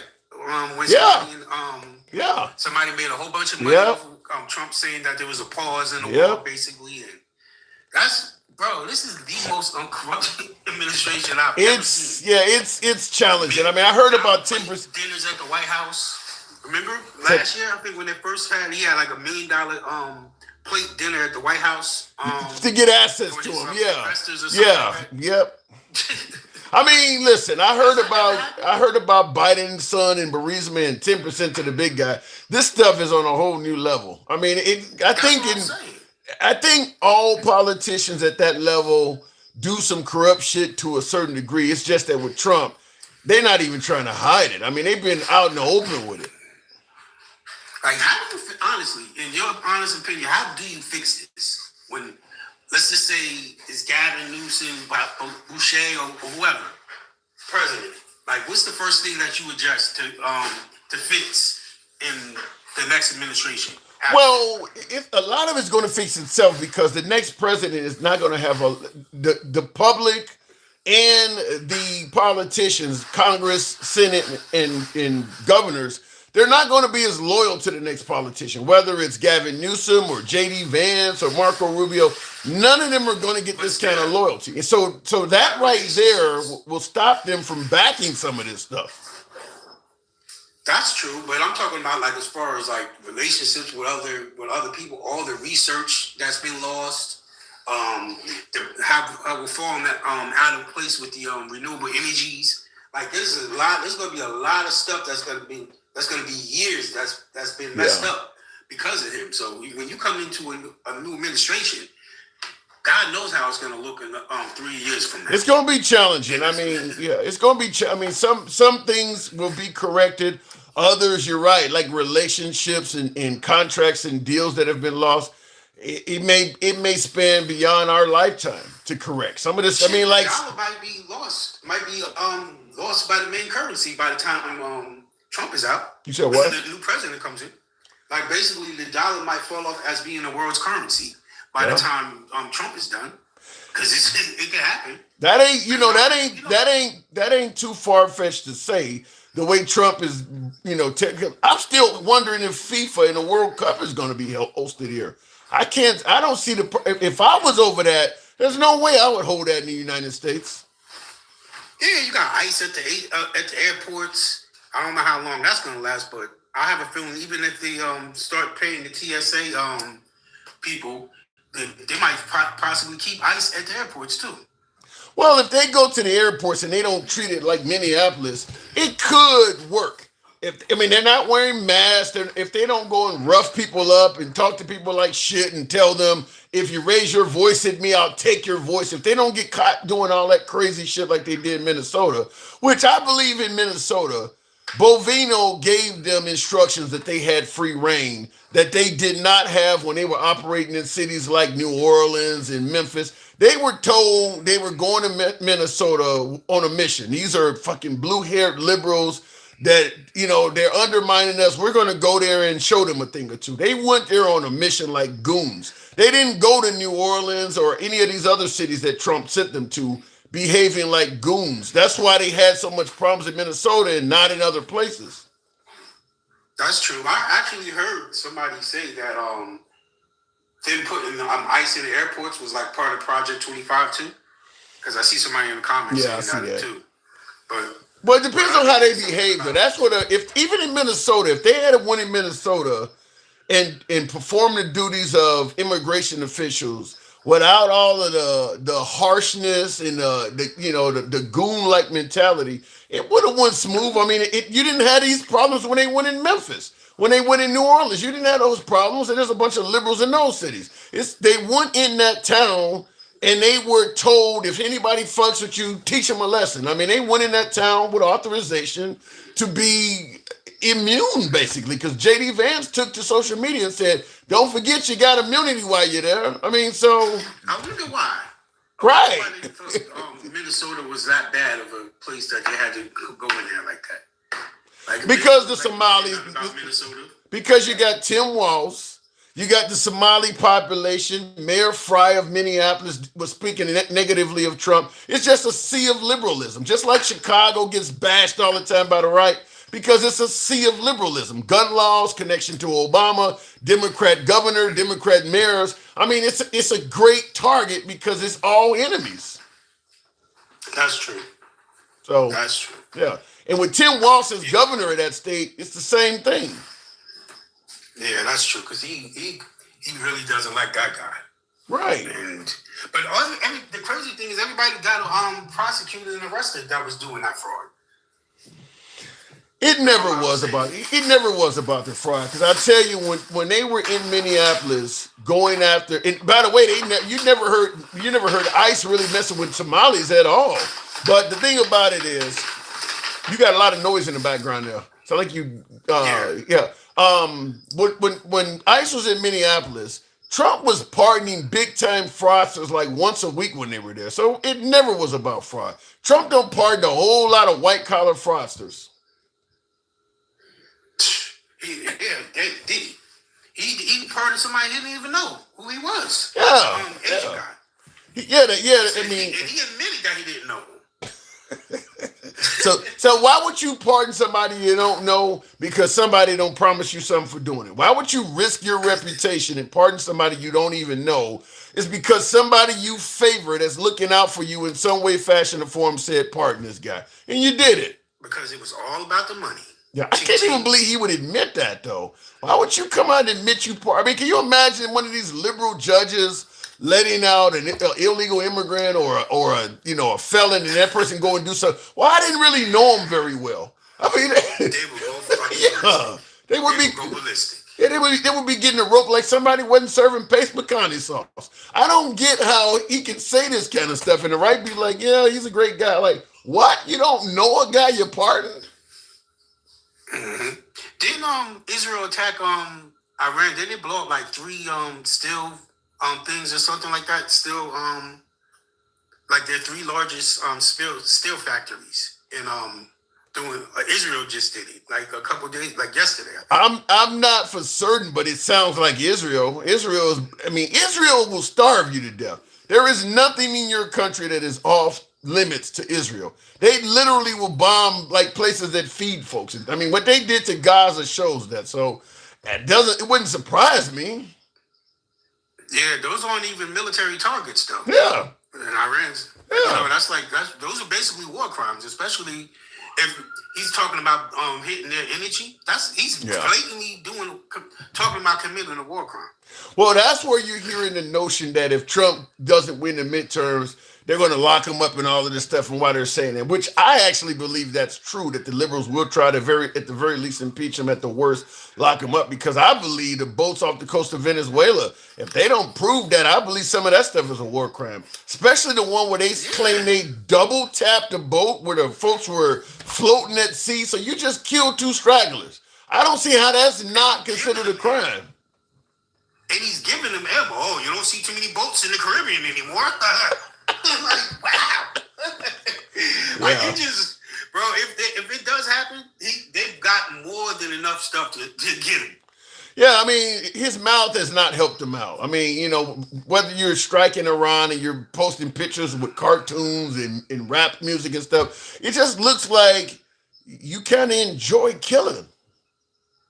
That's the way it looks to me. Like you kind of enjoy killing people, huh? Somebody just said war crimes and they put LOL. I lost it. I can't find them. I don't know, but I mean, like I said, if we're at war and we take out, let's say for instance, one of our submarines takes out an enemy destroyer, like what happened in Iran a couple weeks ago. If you take out the boat, right? and folks are floating at sea now that you don't destroy the vessel, you can't come along and strafe them, which is what a double tap essentially was. That's a war crime. You can't. I mean, this person is helpless. They're at sea. They're helpless. They bragged about it. Yeah. They bragged about how they killed him. Yeah. Whiskey Pete did. He bragged about how they took them out.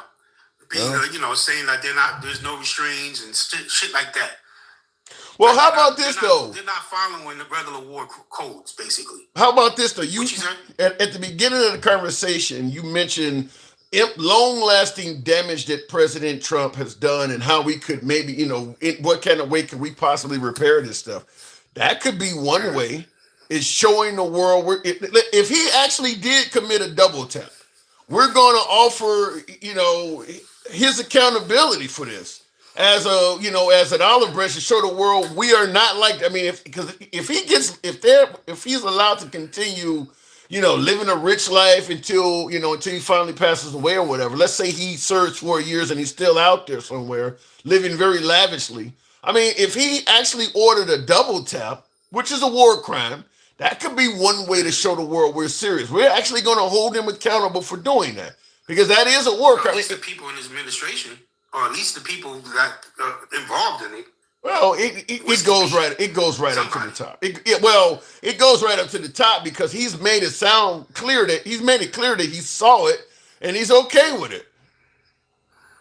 I don't think he's gonna do no time. I don't think he's gonna do any time either. But I'm saying that is one way. If you want to get the world to believe we really want to atone for what has happened over the last few years or several years, depending on what. This is one way to convince folks, because just simply saying we're sorry, we've done a lot of damage. It may not be enough. Some of these laws, the next person got to change some of these laws. Like, I think what y'all was saying about Jasmine Crockett, I think she would be a good attorney, AG. I think she would be good at that. She knows the law. She would go after some of these people from this administration too. Well, I don't disagree that she would probably be. She's a partner in the law firm. I don't disagree that she would be a good lawyer, but when you start targeting one side, that's when I have a problem with it, because that's what Pam Bondi is doing. When you start deliberately taking out revenge, now obviously this side hold these people accountable. Yeah, I agree with that. Administration got to get.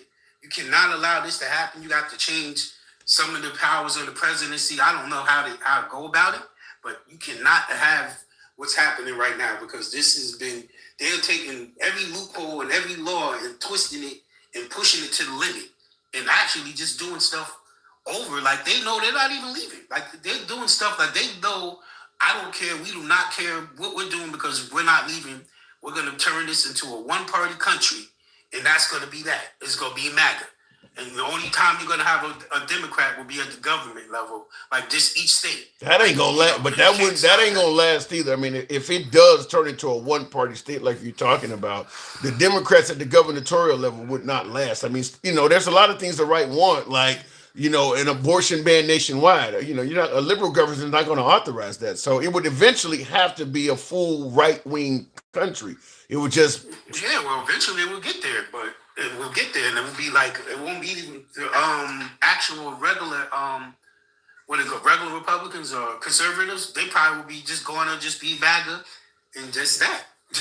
Well, some everybody is. Even if you think Trump is a bad guy, or however folks may feel about it, people tend to be okay with the bad guy when they're benefiting from his antics. Like the drug dealer on the block that hands out turkeys and shit at Christmas time. And because we're on the block, he makes sure no drama's happening on this block to keep the heat down. People are okay with it. I mean, just like the mob boss that may have looked out for folks. I mean, if Trump is looking out for MAGA, and that's their belief, is that yeah, he might be doing a few things to the libs that we would never want the libs to do to us, but at the same time, he's gonna put us on top. I mean, he's looking out for it. Yeah, he's skirting some laws, but it's in the best interest of us. Yeah, I feel you. I just Yeah. don't. I don't know. I just never seen administration run like this, and I never thought I would see something like this in my lifetime. And his second term is like the revenge tour times 10. Like he comes Yeah. with all the good classic hits. I ain't never. I've never But he seen remixed it. somebody. Yeah, I've never seen a politician as vengeful as. I mean, like I said, he did campaign on being vengeful. Though he said I was going to be your retribution president. So you can't. I mean, his promises made, promises kept. It ain't like he didn't tell you he was going to do it. I mean, he made it clear he was going to do this stuff. Did you see how he was screaming at the Supreme Court people about the Supreme Court people about them being corrupt and everything? On Thursday, I think it was. Yeah. Anytime you don't He rule in started his screaming favor. and stuff. Yeah. Anytime you don't rule in his favor, you're corrupt. Yeah. Every He started judge, screaming at- every single judge that is ruled against Trump is either an activist, a radical left, or corrupt. Everyone, he does not believe any of his rulings should go south. They all should be in his favor. If you don't rule in his favor, you get attacked. That's just the way he has always been. I tell you, man. I tell you. And one more thing. If I have a feeling if they try to take what's it called, Cork Island or whatever that island, Cork Island, yeah. There. If we try to take that island, say, and they can't, and Iran can't actually hold it, They're destroyed. what's saying they won't just? Yeah. What's saying they won't just? If we can't have it, you can't either. I said that on the live before last live. I said that it's probably booby trap, all of that shit. And if once you do take it over and we're no longer on it, expect that shit to go blow boom. I mean, yeah, I believe that. I mean, it ain't like Trump is not advertising his moves. Everybody at this point in Iran is probably expecting us to show up. Yeah, it's going. I have a feeling it's going to get ugly. I think he kind of wants that so that he can get people to rally around. Would they? Or rally for support. Would they though? Losing. You think he'll gain independence, and you think independence and some liberals would rally towards Trump once we start getting our asses kicked by Iran at all? I mean, I don't think so, but that's no. They're like kids. They think like children, so no telling what they think. Well, I got to move it on, but I'll just tell you this. You're never going to know you're getting your ass kicked from Iran because Trump is going to be painting it as we're always winning. So even if it's happening, you won't know because his words is always going to be positive. Appreciate it. Tomorrow I got to drop. Thank you. All right, Tim. All right, moving on with the program. He doesn't have to advertise his moves. Objectives are clear in this war. Are they? Are they clear? He started out by saying it was about regime. Well, first of all, some of the shit he started out by saying is moved. It was protesters that were being executed. And Trump said if they continue doing that, the bombs are going to start dropping. So we were liberating protesters. Obviously, we don't want them to obtain a nuclear weapon. That's been the United States MO for decades. So protesters, we were there to liberate protesters, stop them from getting a nuclear weapon, and we wanted regime change that Trump had say-so in.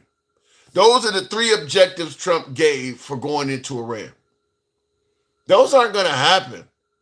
We're not going to get regime change. Obviously you're going to get regime change because he's killed at least the top two levels of government there. But regime change that Trump has say so in, that ain't gonna happen. That's not gonna happen.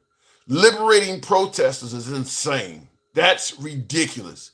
You're talking about bombing power plants and bombing their energy fields and shit like that, driving the country into extreme poverty and possibly darkness. And you think the protesters there are going to say, yay, the United States is finally here to help us? No. You're going to cut because everybody in the country ain't protesting. But when you start bombing them into the Stone Age, now everybody in the country is affected financially, health wise, stress wise. Innocent folks are dying like at the school full of girls or whatever. I mean, all of that. They're not going to view Americans as liberators doing that shit. If we took out the Ayatollah and the government and left the rest of the country alone, maybe, but the way Trump is doing it, posting photos and videos, laughing at killing people and shit like that, there's no way they're going to view that as liberation. He's like, we're actually over here making jokes about killing you. So the liberation era is over with. So I don't see any of that part. So the liberation portion is over with. We're not going to replace their regime with somebody that favors America. We can stop them from obtaining a nuclear weapon. That's probably the only thing we can do. The rest of that other shit ain't gonna happen. I love the Iranian troll videos about Trump. Man, that's the Lego one, LOSER, the loser one. Man, that actually was well put together. I mean, that song actually sounds decent. Like, who helped you do this? Like, who is your that like? I want to know who rapped that. I mean, if you've heard of that LOSER song, AI can now get AI to make some pretty good shit that sounds legit. Because if that's where it came, first thing I'm thinking, like, did they find somebody to?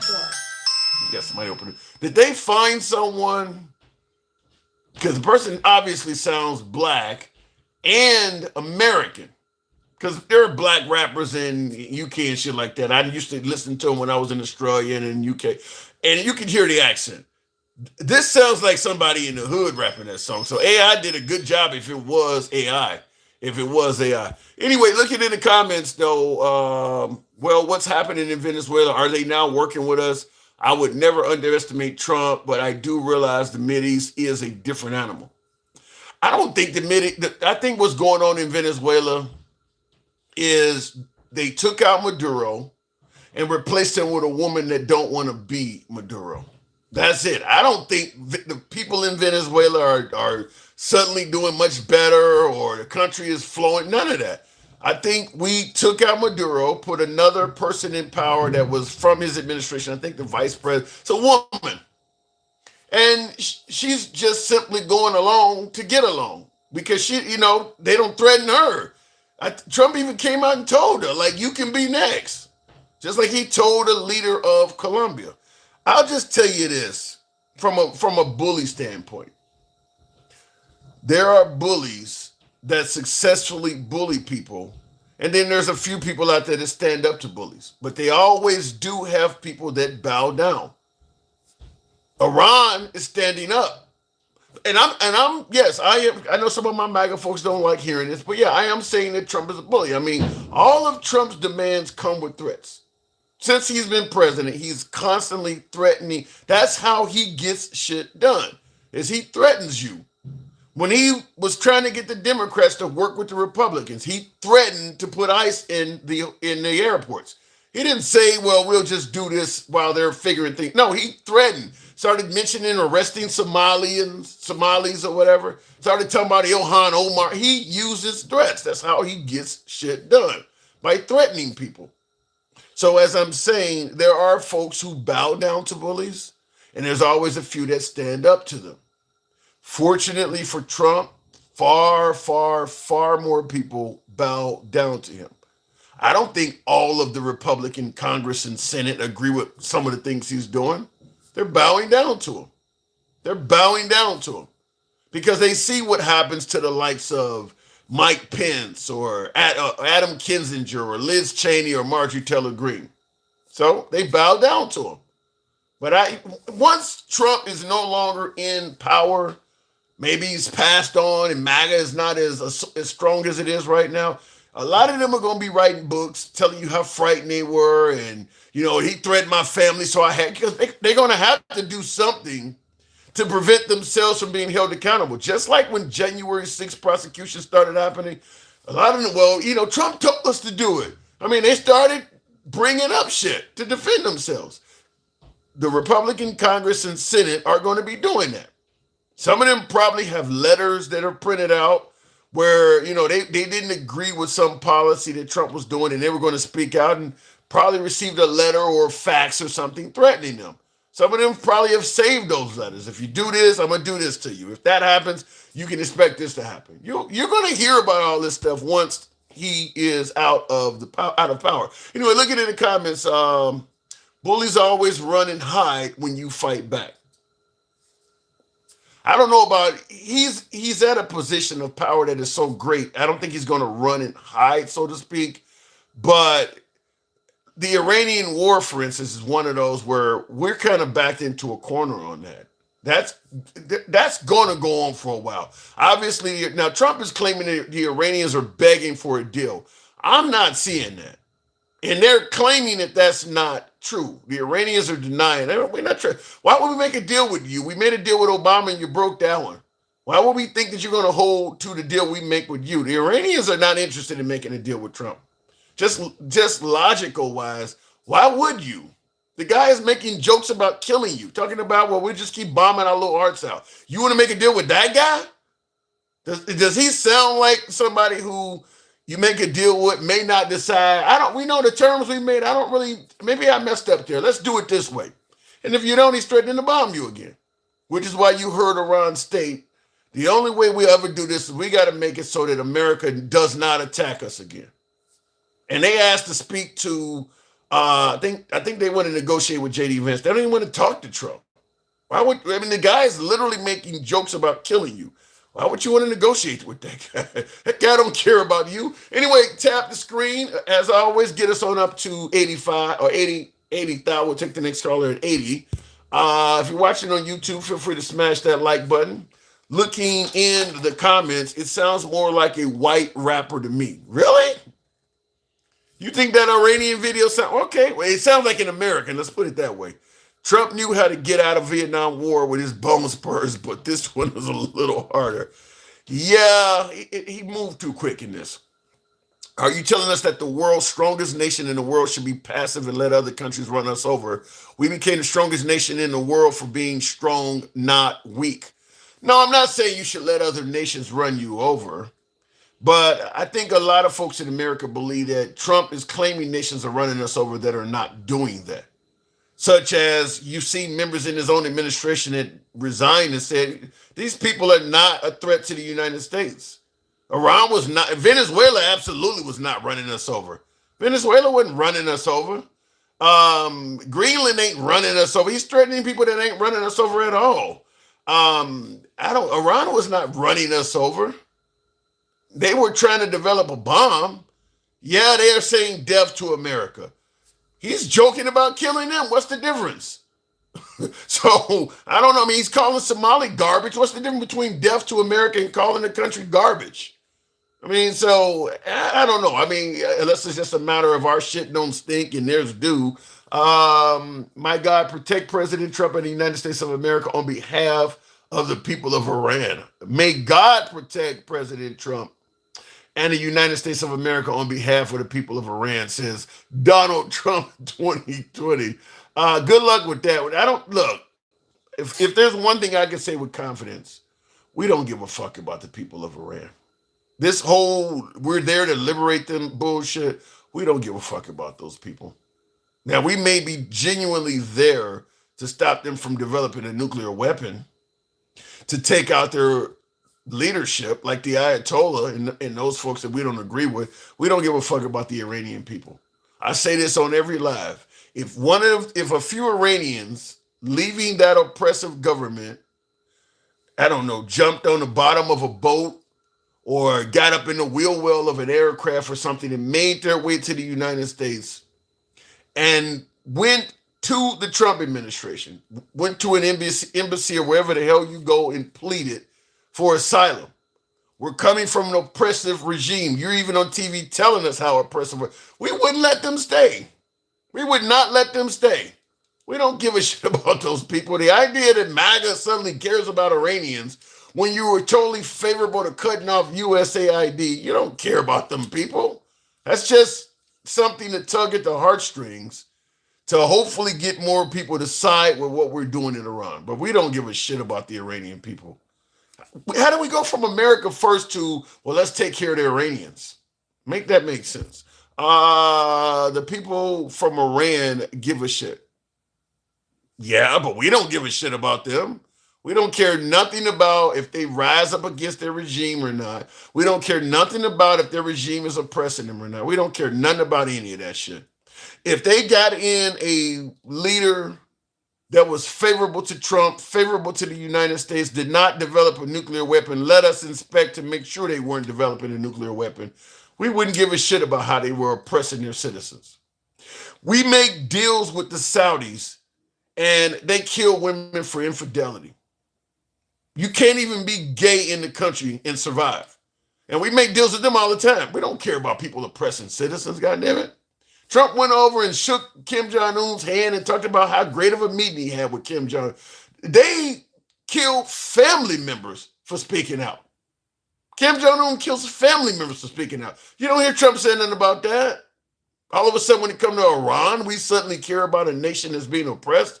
He's making friends with oppressive nations. How many times has he said Putin is a genius? Putin is a great leader. You think there's no oppression going on in Russia?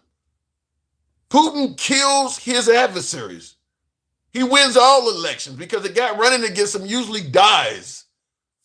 He speaks favorably of that guy. He don't care nothing whatsoever about people being oppressed. To me, that's comedy. Anyway, looking in the comments before we move on to the next caller. Tap the screen. Are we at 80? Get us on up to 80.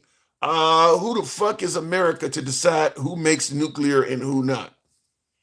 That's a legitimate question to ask. No, it's not about the Iranian people, but it's to their advantage what's happening. I don't even think it's going to be to their advantage. Like I said, once you get in a leadership that works with the United States, all effort to stop oppression is going to cease. This is very similar to what happened in Venezuela. It's all about stopping fentanyl to curtail the drug trade in America. Once we did what we wanted to do in Venezuela, you don't hear Trump talking about stopping fentanyl anymore. You think that ended it? You think blowing up about a dozen boats destroyed $1 billion industry? You don't hear him talking about fentanyl at all. So they're just using these 80-20 issues that people agree with to get in the door to do shit that people probably wouldn't agree with, which is taking over country. You don't hear him talking nothing about fentanyl. And once we're done with Iran, you're not going to hear a damn thing else about saving Iranian citizens from oppression. Just like when we got done with Iraq, you don't hear, he's killing his own people. Nobody's talking about the condition of life in Iraq now. Nobody cared. It was never about that. It ain't even a war, says Truth Now. Well, then you need to talk to your president because he keeps saying it is. They give out free noodles here if it floats your boat. Don't know what that means. Let me go back to the box. We'll make it happen with John 3:16. Are we going biblical now? John, good evening. Hey, what's going on, Tim? Not much at all. Good to have you on. Do you agree with me in suggesting that this has nothing to do with liberating Iranians?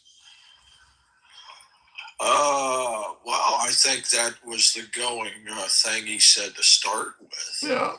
He did. To be honest, he did say that to start with. Well, he started out by saying we also obliterated their nuclear ambitions and we set them back decades. He said they're not going to want to develop a nuclear weapon at all. I mean, he said plenty of things. You sure you don't want to talk about the greatest president of all time? Who would that be? Donald Trump. I think you're being sarcastic. Some say he is the greatest president of all time. What say you? Greatest president. Listen, did you see the No Kings Parade? Yeah, wait a minute. So you do agree he's the greatest president? Absolutely. Okay. I've seen many No Kings protests. What about it? I thought they had a hell of a turnout, man. Did you see all those people? Yeah. They had a hell of a turnout. Well, and I would like to go on record as saying they were extremely successful. Well, the right. We have yet to have a king in America. Well, the right suggests that they were paid protesters. Paid or not, they did their job, dude. We have not had one king in America so far. Yeah, well, I'm proud of them. They are doing a great job. Maybe next year they could do a protest, and it could be no crooked politicians protest.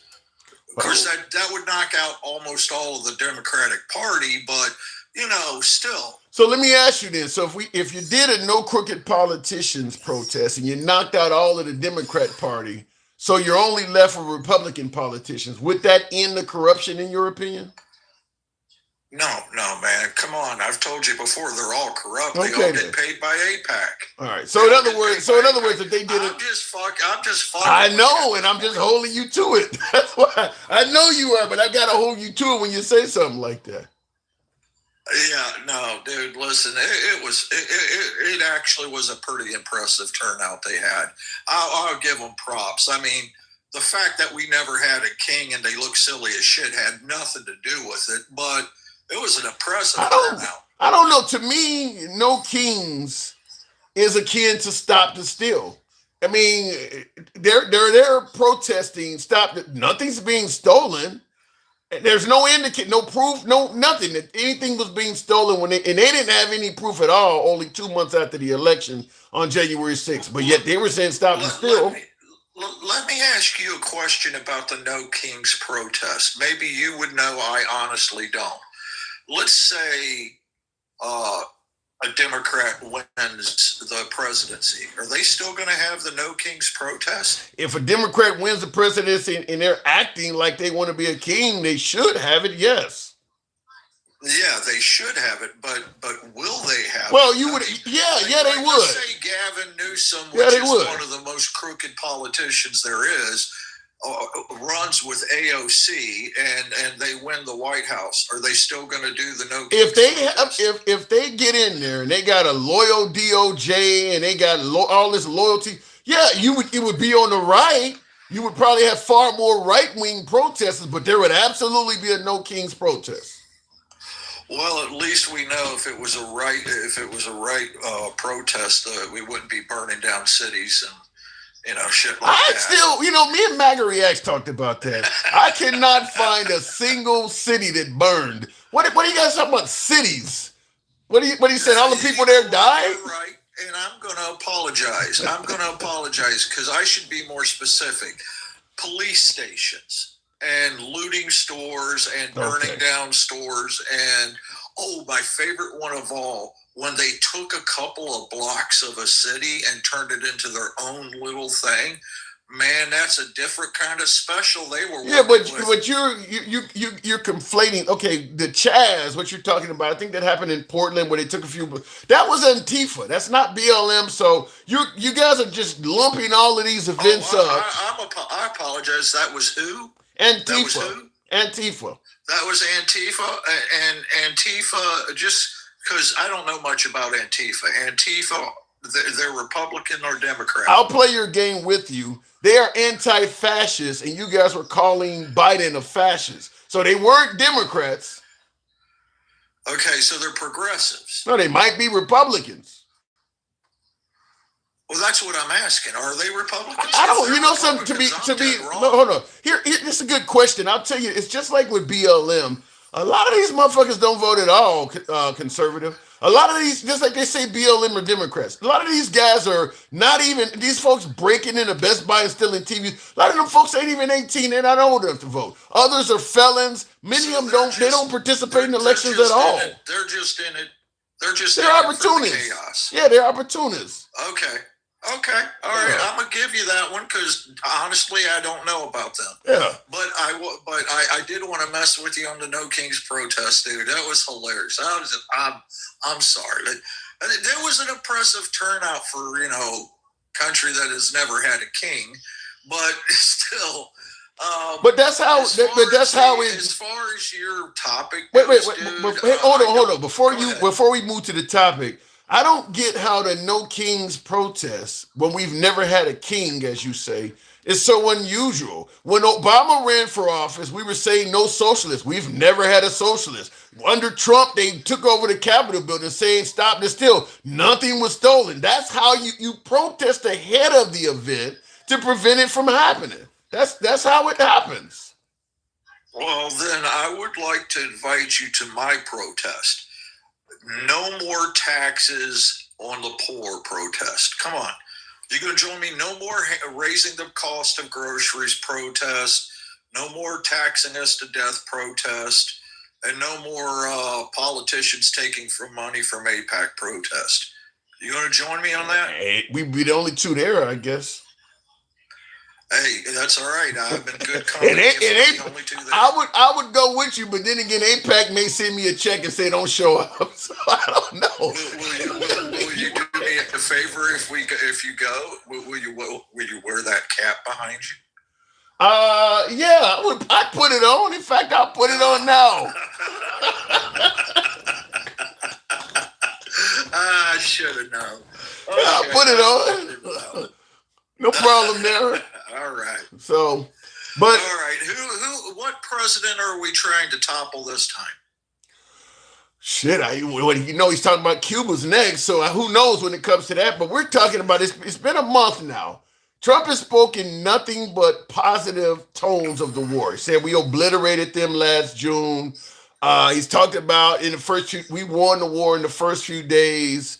He said Iran is begging for a deal. We're entering the first month. How do you see it going? Well, I think Iran is behind the scenes wanting to make a deal. I wouldn't say they're begging for a deal, but they're definitely getting their asses handed to them. And they're definitely going to want a deal because they can't win. I'm not saying it's legit. I'm not saying we should even be over there. You know how I feel about how it went down, but they can't win. They just can't. I actually disagree with you in suggesting that they can't win. They can win. Okay. They can win because the goal for victory for them is just survive. They believe that America is trying to fundamentally change their way of life, maybe impose Christianity on them or something like that. So just surviving through this is a victory. Can I ask you about that? What you just said? Sure. I want to clarify that. Sure. You just said that they think that we're trying to impose, say, Christianity on them. Yeah. And that would be wrong, right? That going to their country and imposing Christianity on them, even though Christians actually do live in Iran. But that's a different subject. But I know where you're going, and I'm willing to go there with you. Keep going. Okay, but imposing Christianity. No, not imposing. Like literally killing the leadership and putting in a pro-Christian guy. Where are you going? Okay. I thought you meant like taking away their religion and replacing their religion with Christianity. I misunderstood. I mean, like taking away the people that run their country and replacing them people with folks that are more pro-Christian, pro-United States. Yes, that's what I mean. Okay, but isn't that what they're doing? Doing where? We're talking about Iran, right? Yeah, where are they doing that at? Right, they're doing that in England, and they're starting to do it here in America. They've killed the prime minister. They've killed the prime. Wait. Taking over towns. They've killed the prime minister. They've killed the prime minister of England. No, then they haven't done that. They are taking over and replacing Christianity with Islam. Over in the UK and here in America. In fact, a town not just too far from me. We are killing people to make this happen. Tell me where they are. Give me a mayor that they've killed to make this happen. They're not killing. Then it's not the same. It's not the same. It's not the same until they start actively killing people to make what they taking out governors, taking out mayors. So it's not the same thing. Not even close. They get like Sharia law in, and then they start killing us. Yeah, chopping off the heads of Christians. They cannot get Sharia law in there unless they kill Americans. That's the only way that's going to happen. They cannot do that unless, like what we're doing, we're killing people over there. Right. So it's not the same. Not even close. I'll tell you this: there's a bloody history that I have to admit to. There's a bloody history between Christians and Islam, Iranians. I'm not sure how to say that properly, but that's their religion over there. Okay. They have killed many Christians, and we are now bombing their country. So I mean it's a bloody mess is for sure. I mean, I remember growing up, and I remember watching on the news where they chopped the heads off of 20 Christians for not refusing. But here's what I don't get. Okay, you're talking about when you were younger and things like that, where they may have killed Christians. Well, it was on the news. So whatever the case may be, where maybe we've killed minorities or something. I mean, it happens. The country took vicious actions on its own citizens too. Lynchings and all this shit that's happened in our country. They know about that stuff. So how are we going to complain that they're over there killing Christians when we're doing that? Well, first of all, I think a mistake that we're making is we're taking all of American history. I'm talking about two specific things. I'm talking about the conflict between Christians and Muslims, meaning Iranians. Please forgive me. I don't know how to put those two together. But I'm talking about that very specific thing. Okay. And they have killed a lot of American Christians and Christians from other countries. A lot. I haven't heard it. What is your definition of a lot? I haven't heard. When was this happening? Well, I mean, you would have to Google it, but I do remember part of the story was that they refused to adopt their faith. Basically. So a lot of Americans they called it. Where were these people at? They called it radical Islam. How far? Okay, you're saying American Christians were living in Iran and they were killing them? Oh no, American Christians were killed by radical Islamic.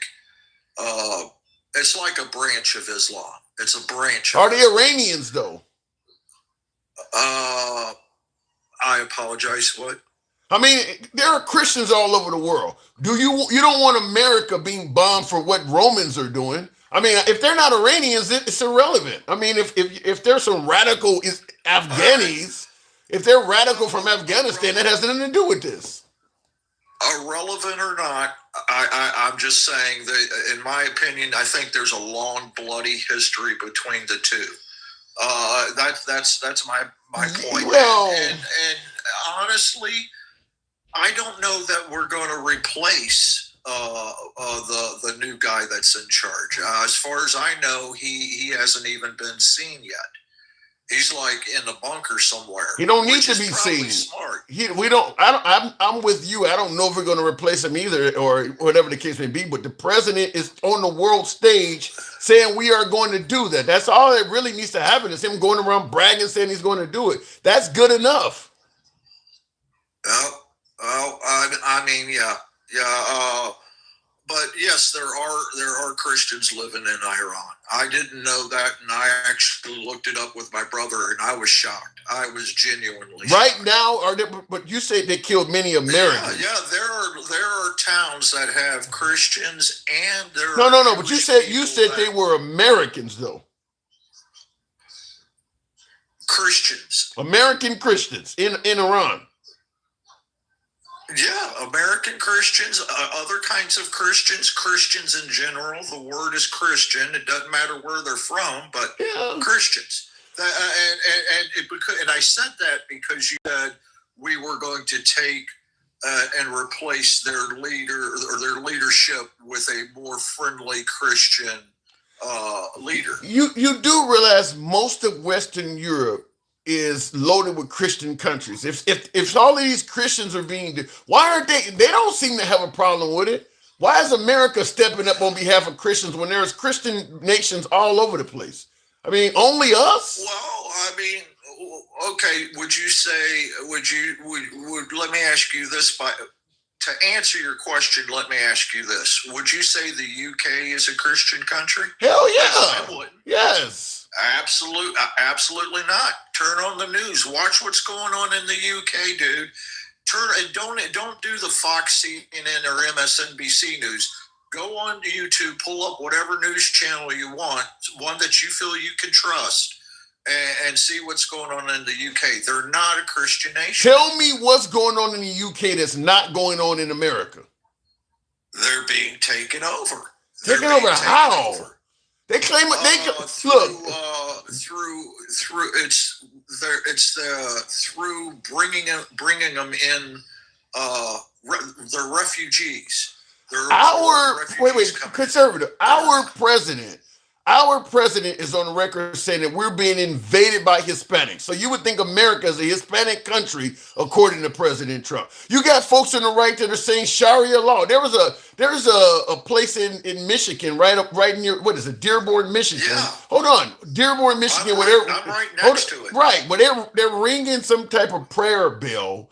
And if you watch the American media from the right, you would think that shit's happening all over America. So I don't know what the UK news is saying, but let me ask you this: what city do you live in? I'm in Chicago. Okay, Chicago. How would you like to wake up every morning and and hear Christian hymns being played at 5 a.m. every morning? How would you like to hear Billy Graham preaching at 5 a.m. every morning and call it the call to prayer? I think, to me, this sounds like some anti-Muslim shit, because 99.9% of Americans are not dealing with that. They're not dealing with that. What you can't say is you would want that. No, what but you can't say is I can say I wouldn't want it, and I can say that the overwhelming majority of Americans are not dealing with that. 99.9% of Americans are not dealing with what you just asked. Yeah, but some Americans are. Well, there are still people that live in Dearborn, Michigan. Some people are dealing with every damn thing. Some people are dealing with racism. I mean, there's always going to be a. Should they have to deal with it? Depends on who you ask. Them. If you ask them, should they have to deal? If they say we've lived here for 30 years, we've raised our kids and family here in Dearborn, Michigan. These people came here, took over, and now we're hearing their call to prayer at 5 a.m. in the morning, every morning. Should we have to deal with that? They have a government in Dearborn, Michigan. Just pass a noise ordinance. It's run by Islam. What? Not Islam, but Islam. I can't say the word, dude. I'm trying to say the word, but it's ran by the people that are doing it, basically. Well, then, look, at the end of the day, we have free and fair elections in this country. If your town is majority Muslim, they're going to pass laws at the city council level that's going to be favorable to them, just like the Christians do. All right. Well, in my point of view, I obviously disagree with you with respect. That's not true. Okay? But about the prayer thing, the call to prayer. But in my opinion, I say what's good for the goose is good for the gander. Let's see what happens when we take Detroit or Chicago and we do that. We elect somebody that says we should have a Christian call to prayer at 5 a.m. in the morning. To me, let's see how many Democrats complain about it. I'll tell you one thing. I would much rather you play a Christian call to prayer bill and wake me up out of my sleep than to tell my daughter when she got raped she's got to have the baby because your religion says abortion is wrong. I would much rather have that Muslim doing that. What your religion is doing is way worse. Islam says that murdering babies is We're not talking, too. but they're not passing that law in America. Christians are passing that law in America. That's a Christian-based thing. And we got a problem. The people you like or don't like are passing laws that you don't want in America, and the people I don't like are passing laws that I don't like in America. we're on the same. Well, I'm on the side that religion shouldn't play a part in any of our laws, no matter what your religion is. It should not play a part in our laws. I did like how you slid in the abortion thing. Right. That because was if you're nice. damn right, you're gonna complain about religion taking over when they're doing all this wild shit, the way they're treating trans and they're naming God because of the reason of it. Right, absolutely. We should pass a law that says, hey, free abortions for everybody, dude. If you're a man, woman, trans, green hair, blue hair, everybody gets to kill a baby. I think that's a great idea. That's amazing. I'll leave it at that. I'll leave it at that. I gotta move it on. Appreciate you coming on. Your local liberal. Thank you, sir. Appreciate that always. Thank you for your support as always, conservative. Appreciate it. Tap the screen, get the likes on up to 90,000. I think abortion should only be used on death conditions or grape. I don't think anyone should tell a woman what to do if they're not going to help that woman after they do what you told them to do. If you're to have a party saying abortion should be illegal, but I don't believe children in school should get free lunch, makes no damn sense to me. If you're going to interfere with what she does, God damn it, help her out when she does what you want her to do. At least help her out. That's what I want. If don't stick your nose in somebody's business if you ain't gonna do shit to help them out. That's where you lose me at. Because if you're going to suggest that religion or your God is against women terminating them, you're going to tell me he's okay with you not helping feed the kid? Your God is okay with, well, they don't need to get free lunch. Your God is okay with that. To me, that's just more reason why I'm not very religious. That shit sounds fucked up to me. You're okay with the state creating reasons. Right now it's murder, but someone's trying to knock it down to rape and child molestation. But you're okay with the state creating reasons for why they can execute somebody. But the mom, none of her reasons are good. You're okay with executing the rapist, but the mom can't do a damn thing about the baby from the rapist she's carrying. Because religion is in there somewhere. It makes no sense to me. And that's, like I said, that's one reason. Just another reason why I've kind of strayed away from religions, when you start telling people what to do. And that is one of the core tenets of religious societies is you lose freedoms. They start dictating how you should live your life. And I don't favor that. I don't favor that at all. If the way they're living their life is not hurting your life, leave them the fuck alone. Why are you don't like, well, I don't like because he's got a boyfriend. I don't like that. Then goddamn it, move down the block. Who cares what he's got in his crib? Maybe he don't like all the guns you got in your house. So just leave people alone is the best way I can say it. Anyway, let me stop before I get into it. Evil B by Boo says Trump ain't shit. Which I hit the wrong button. Let's make America worse than it has ever been again. Damn. The mega millions are at work. And so we have the first alien president in this lifetime, an orange freak. You be killing me calling Trump an alien. Why are you calling him an alien? He's done very well in this world. Why are you saying he's an alien? I'm not religious, but I recognize you shouldn't kill someone unless they pose a threat or they committed a serious offense. Look, if I'm going to go with the religious argument, it's supposed to be that God created life, only he can take it out. Now, I agree with self-defense. 100% agree with that. But most people who are anti-abortion are also pro-death penalty. My last caller is not, by the way. He's admitted he's not in favor of capital punishment, but many of the folks that are anti-abortion are pro-capital punishment. And yeah, to me, capital punishment is about as unjustified as having an abortion. The person that is on death row is in a cell 24 hours a day, handcuffed, completely submissive. Can't do shit. He's locked up. There is no legitimate reason to kill this person other than revenge. They are not a danger to anybody anymore at that point. They're usually in their cell 23 hours a day. There's no legitimate excuse to take them out other than revenge at that point. How the hell can it be okay to kill for revenge, but this woman has been raped or something and it's wrong for her to do it? That doesn't make sense to me. That's what, like I said, that is what throws me off, because that's all the death penalty is at that point. Usually by the time you execute somebody, it's been years since they committed their crime. At the very least, months. This person is of no danger to anybody at that point. They're locked up.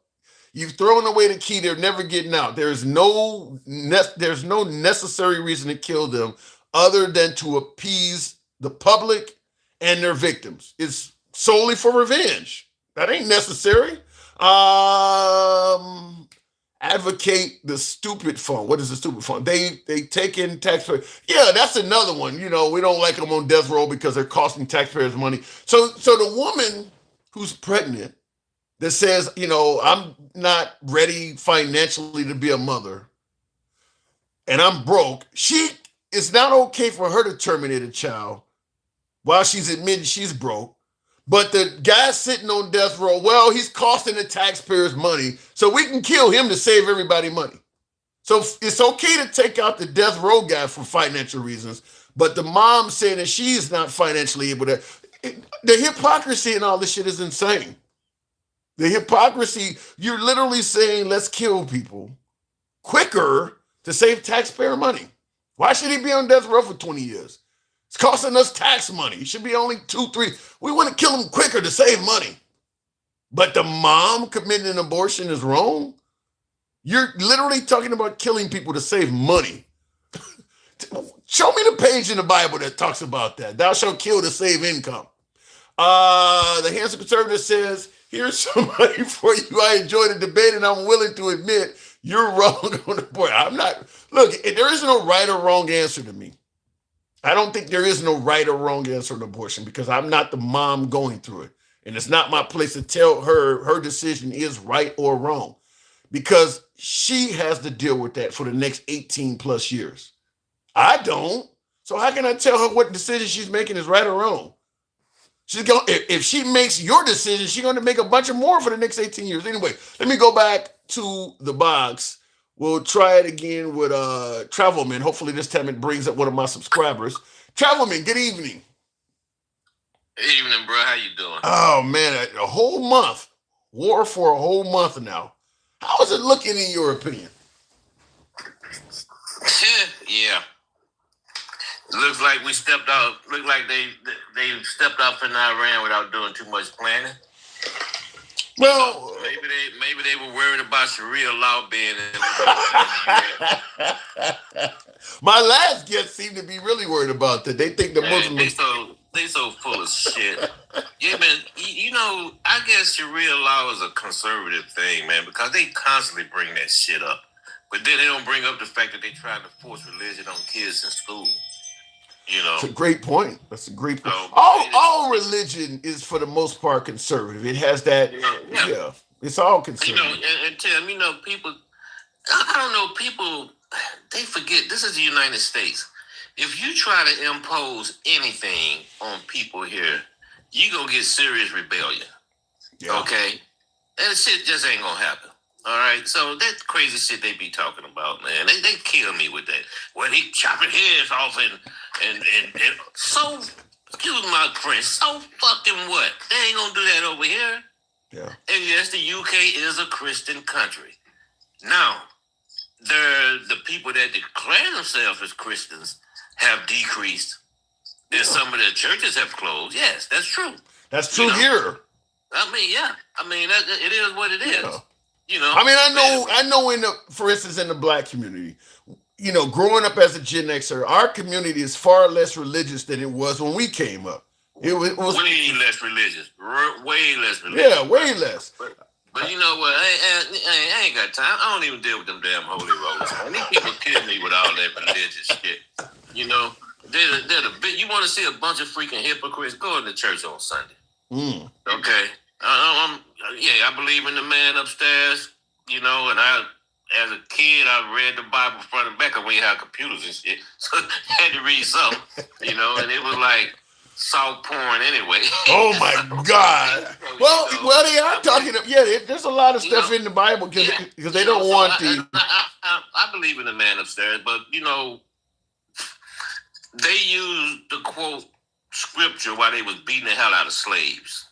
They're raping slaves. Damn, I wasn't aware of that. And they use religion in the Bible, to support slavery, and the church supported it. I am aware of that. So that's kind of like, hey, you know what? I ain't got time for it. Anyway, let's go on to the subject at hand. Iran has basically said, hey, come on with your boots on the ground. Yeah, they've been saying we waiting for you. They not backing down the Trump threat. Yeah. But think about it, man. Who was that? Lindsey Graham. Oh, we took Iwo Jima. Okay. It's easy to say that when you're not going to be involved in it. What was it, about 11,000 people died on Iwo Jima? Something like that. The Pacific had some serious battles. It wasn't just Iwo Jima. Right. It was Peleliu. It was Okinawa, the battle of Midway, the Navy battle of Midway. Yeah, I mean, they had some serious shit going on over there. So he need to shut the hell up, okay? Because, number one, to do an amphibious landing, take a look at the coastline and how it's laid out. It can be done, but then look at the topography of the country. They're looking down on the beach. Was that you that made the comparison last time? A really good comparison, I might add, about the Battle of Norway or Normandy. D-Day, where you talked about on D-Day how the Germans did not have any air defenses at that time, which we had complete control of their airspace. Yet that invasion was deadly as hell. Yep, and we also controlled the seas. Yep. I forget how many airplanes. I think there were 1,400 planes in the air or something like that for the Allies. But think about it though. This is and I say it all the time to people I be talking to. Iran do not give up.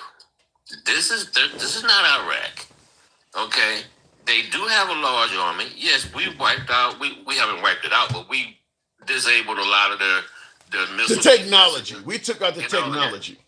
Yeah, we do have the technology. What are we going to take with that technology? That's what I said. We took out their. We took out. And that's why those drones are still so effective because they're low tech. Exactly. And they've been waiting on us to come there for a long time. So don't you think they got positions and stuff dug up in those mountains and shit coming out there looking down on, ain't even on Karg Island? And also, don't forget, when they were going at it with Iraq attacked Karg Island. So this ain't the first time Karg Island be attacked.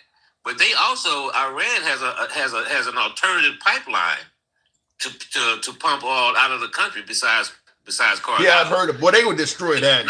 America would destroy that. It doesn't move the same volume. Yeah, it doesn't move the same volume, but they do have an alternative to move some oil out. Basically, Trump knew more than the generals. I think he said that on numerous. He has said that before. Yes. And I could be mistaken, but I think I heard somewhere that the Joint Chief told him that we need to take a look at the Strait of Hormuz, and he was like, "Well, they'll capitulate before they do that." Wrong. Well, like I've said before, I think Trump was on a Venezuelan high. After seeing how quick Venezuela caved, he probably thought, he's bragging that they can't see our B-2s, our F-22s are invisible. We got superiority to a level where we don't have to worry. We can do this, get it over with in a couple of weeks and be done. I think he really underestimated or overestimated our capabilities. They told us 4 to 5 weeks. I think we getting ready to go into the 5th week now. Yep. And then I think I saw somewhere today where they said it's going to be another 4 weeks or 8 weeks or something like that. Wall Street Journal is saying months. They're saying the Pentagon, they're suggesting months. Well, in order to put boots on the ground, you got to do a build up. See? Well, Trump is all about get back. So the problem is once you start putting boots on the ground and we start taking casualties, Trump is going to want to one up it. So he's going to take it to another level, probably send a bunch of more people, and we just dig in deeper. But once we start taking some real casualties and he getting blamed for that, to save face. Someone is at the front door. To save face, he going to probably send more people and dig us in even deeper. Yeah, and the Houthis have started firing missiles. Yep, from Yemen. I heard about that. From Yemen. So you got that going on. So, and then not only that, even if this thing ended next week, the infrastructure in the other Gulf states have been damaged. Not all of it, but some damage has been done in Kuwait, some has been done in Qatar, some been done in Saudi Arabia. So we might be looking at less oil coming onto the market because some of it has been damaged. I heard also in terms of damage, I forget what I was watching this on, but because I'm pretty sure that the information we're getting through our typical cable media outlets and stuff is not, they're painting a rosy picture for America. I do believe Iran is losing in terms of blow for blow, but they are striking a lot more blows than we've heard. And one of the things I heard is that most of the bases that are within range, U.S. bases, most of the U.S. bases that are within range of Iran have been rendered completely uninhabitable. And there's a bunch of them. There's a bunch of them they've destroyed. And the 5th Fleet headquarters is in Bahrain. They're working out of hotel rooms. So they destroyed the base. They're working out of hotel rooms. Look at the damage that has been done to not only the physical aspect of our bases, but look at the damage that's been done to the Middle East itself. And look at the amount of money that we're spending. Look at the weapon systems that we're going through like it's water. All this stuff got to be replenished. Look at the damage that's being done. I think I spoke before. When you have these carriers deployed like they are, that throws the whole damn carrier fleet. That throws their schedule off because they have a rotation. They have a schedule. Yes, they got a third carrier going into the region. And somebody asked which bases. I'll see if I can get that for you. I'm pretty sure that's not. Their base in Riyadh is damaged. 5th Fleet headquarters in Bahrain. I don't know the name of it. I don't know the name of the base, but we got quite the base in Qatar has been damaged. The one in Kuwait has been damaged. So we got some bases over there. Of course, somebody gonna ask you, well, what's the name of? You know what? This is the thing that gets me about TikTok, Tim. Okay. You'll be having a discussion, and somebody asks you, well, what's the name of that? Like you walk around with this shit on the top of your head. Well, look. I think it's a legitimate question for them to ask. I don't mind them challenging me, but I do believe this comes from. Hold on. Hang on. Let me just say this. I do believe this comes from only listening to media on one side, and because Trump is painting such a rosy picture of how great we're doing, it's hard for folks who only watch right-wing media to believe what I'm saying without thinking, well, you just simping for Iran. No, they're hitting shit. They actually are destroying shit. It ain't made up. They actually are doing it. But go ahead. But check this shit out, okay? I've been to the Middle East. Riyadh, Bahrain, Turkey, what's the other one? A couple other ones over there, right? I don't know all the damn, even when I was going over there, I ain't know the damn name of the bases.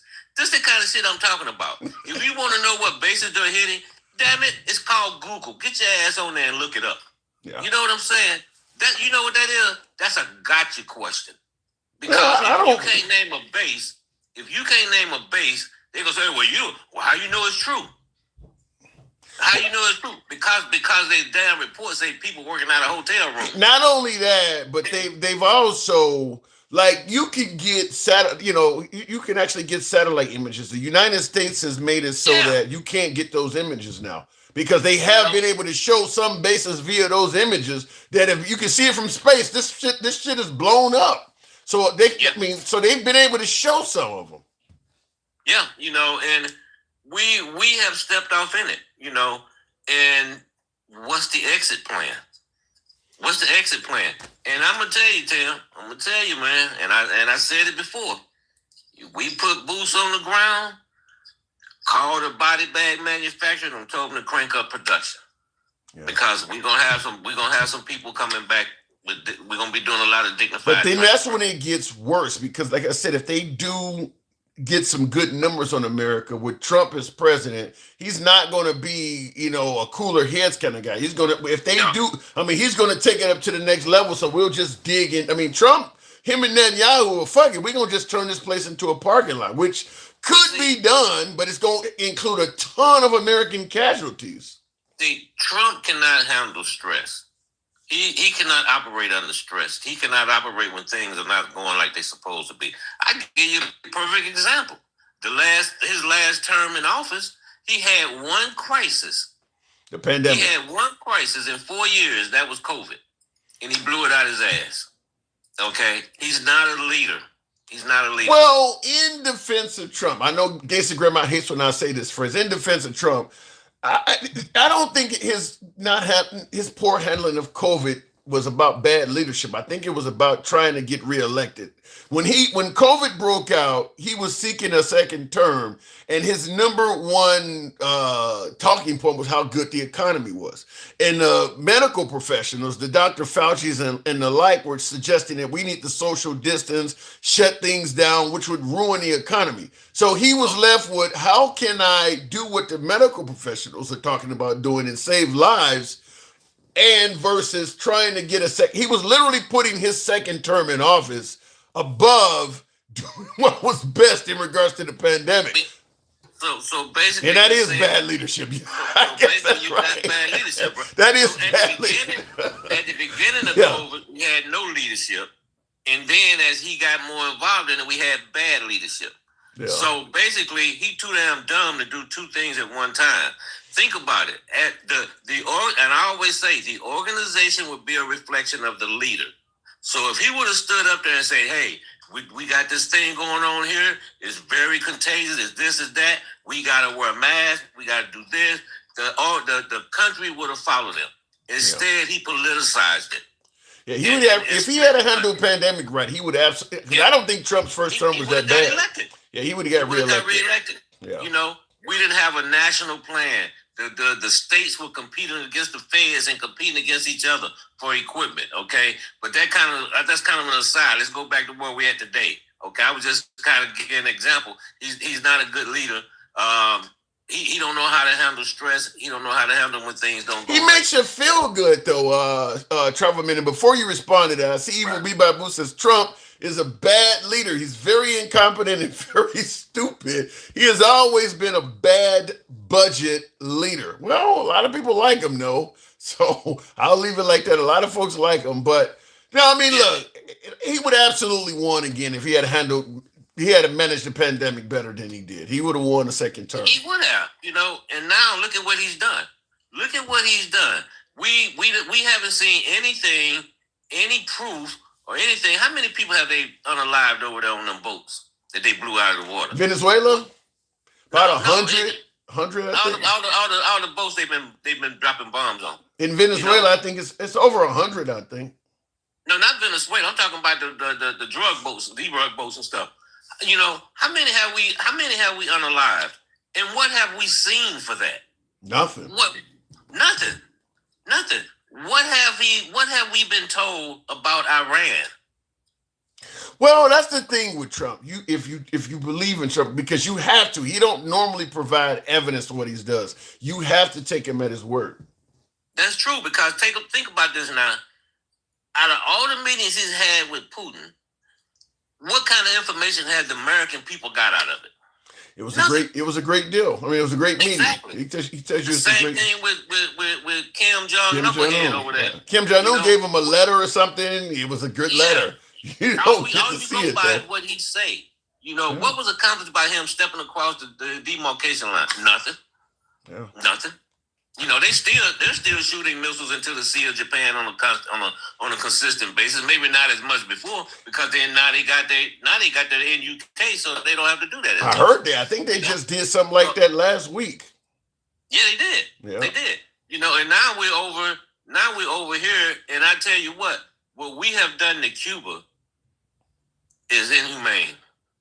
Man, that is not getting the news it should. Man, that is really bad. It's inhumane what we done to them, and we've had embargo on them since the Bay of Pigs. Well, this one thing about Trump, he is very. He doesn't have a. I hate to say it, but it seems as though he doesn't have a conscience. Okay, either that or he a damn knucklehead. Well, he is a knucklehead. But look at what they're doing over there to the people in Cuba. So you got that going on that we don't hear anything about. Nobody's talking about it. Nobody's explaining it to us. We got the stuff going on over in Iran. Not one time. We've been there going on 5 weeks. This dude has not addressed the country. And then what they told us initially is a lie. Well, they was getting ready to get the news. No, they wasn't. I will say in regards, you raised a good point with Cuba because we're claiming we're in Iran to liberate the people over there. What we're doing in Cuba shows we don't care about helping people out that are being mistreated. Yeah, because it's inhumane. You know, and you know, and the thing about it is, the JCPOA. Iran was actually going. They was abiding by the JCPOA. This is what the IAE said. You're talking about the nuclear deal that he made with Obama. Yeah, and their uranium was only enriched to 3%. Appreciate that, Rod. Well, you got to understand. Like I said, the folks who favor Trump, they're going to because Trump said they were not following the deal with the Obama deal, so they're going to believe that. Trump he's a pathological liar. This is why do people let that shit slide? I don't understand it. I mean, he's a liar. He'll stand up on national TV. Hell, he gave a damn State of the Union address and lied, Tim. His whole administration lied. Every time one of his damn secretaries come out, if something happened, they start talking, they lie. Bundy lied, Noam lied, RFK, he got a brain worm coming out his head, so he can't help but lie, eating bears and shit. You sound like Evil B. Babu said that. You know, I mean, the whole administration just lies. JD Vance lies. I mean, they all lie. And now what about Marco Rubio? I mean, he's fairly dignified. Marco Rubio has did a Jekyll and Hyde. You know, but check this out though. Everything that's did to me anyway. This is personal. Anything that think about it. They attacked January 6th was based on a lie. That was based on a lie. Okay. We in Iran based on a lie. Well, some of it is. I mean, they do chant death to America. What's not a lie, Tim? What's not a lie? They do want to develop a nuclear bomb, do they not? No, we can't go attack countries because they want to develop a nuclear bomb. Well, I get it, but we don't. I'm agreeing with that, but I'm going to say this. If that is the case, you can't just fault Trump because Obama and Biden and Bush were all threatening Iran for that same purpose. Trump just did something about it, but they were all threatening them too. And there's a reason they didn't do it, that they didn't go in there. Because they knew it would be a mess. Yeah, exactly, like what we got right now. And, Obama threatened them, but he went in and negotiated. And you know what? People like to say, well, this was the United States. It was 11 countries signed up on that. Yeah. 11 countries on the JCPOA. So they negotiated, they had them in check. And then there was different ways to do things. Now, once he pulled out of the JCPOA, what came after that? Well, after that, when he pulled out, I think he pulled out because the goal was to eventually go in and do what we're doing now. But Iran did at that point say, well, fuck it. We might as well start working on it. Not immediately. But they did eventually. They didn't restart that until 2019 when they increased the sanctions on Iran. Yeah. Trump had it in for Iran from day one. Yeah, from day one. Yeah, he was kind of like... one. But you know what? He's a chicken hawk. He got deferments. He didn't want to go to Vietnam, but now he want to send other people kids talking about, well, we might have more. Okay, send your damn grandkids over there.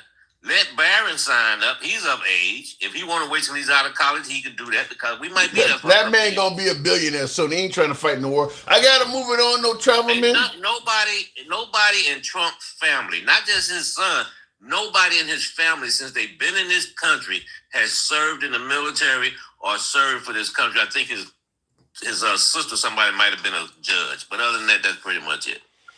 And that ain't about to change. Travelman, appreciate you coming through. Now they billionaires now, so I appreciate you coming through.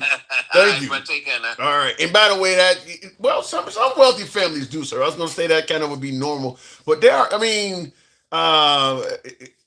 McCain's. I mean, they had money. I mean, sometimes you got wealthy folks who serve, so some of them still answer the call. But you probably ain't gonna get any Trump family serving in the military for a long time because they are set for life for several generations now. I mean, you got Trump, who's worth a few billion. I would assume Eric Trump, Don Jr. and Ivanka, they're all probably collectively worth. If each one of them ain't worth $1 billion, it's probably close. Barron Trump is only like 20 or something like that. He's worth double-digit millions already. So, man, they are set for so many generations to come. It's crazy, though, because they were the ones that were supposed to expose the elites. They're probably more elite than the average elite. Go figure. Anyway, somebody asked a question before I go to the next caller that I don't know if this is going to provide an answer, but I do want to hear this. Somebody asked which countries, or better yet, which bases were bombed. War, the battlefield is not turning out as Donald Trump had expected. There are airstrikes which continue on Iran. The IRGC forces have intensified their retaliatory attacks. Iran has issued a chilling warning to American soldiers and has asked all civilians to leave areas where the Americans and the Israelis have stationed their military and intelligence assets. And the troops have been forced to move on being told that they could be struck even if they are positioned in any other hotels or even in civilian. Now, obviously, this is foreign media. I get it, maybe a little bit hard to. Fact is, our media is not telling you everything. This will cover some of those bases. It's about a minute or so long, but this will cover some of those bases. But you kind of gotta bring up foreign media outlets because our media is painting an exceptionally rosy picture of what's going on in Iran that other networks overseas are not painting the same picture. Are they all lying? Go figure, but they're not painting it out as rosy as, let's say, the Trump administration is. Our next poll tells you more.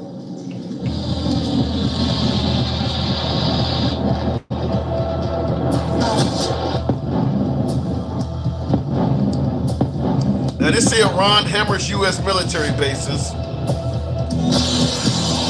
Iran attacks U.S. troops. 13 bases uninhabitable. Iranian fires shatter U.S. military shield. For weeks now, the US and Israel have carried out heavy bombardment inside Iran.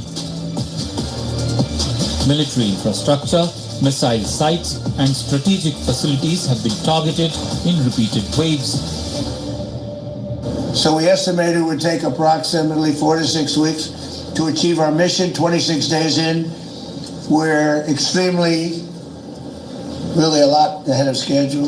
The Iranian regime is now admitting to itself that they have been decisively defeated. They're saying to people, this is a disaster. Who are they saying that to? Iran, despite taking massive hits, is striking back. What is now emerging is the scale of that retaliation. According to reports, Iran has struck American military sites across the region. In Kuwait, Qatar, Bahrain, Saudi Arabia, and United Arab Emirates, multiple US-linked bases have come under fire. Persistent attacks have disrupted operations, damaged infrastructure, and forced tactical withdrawals. The military base in Kuwait, which is next door to Iran, took the maximum damage. 6 US service members were killed in a strike on Port Shuaibah.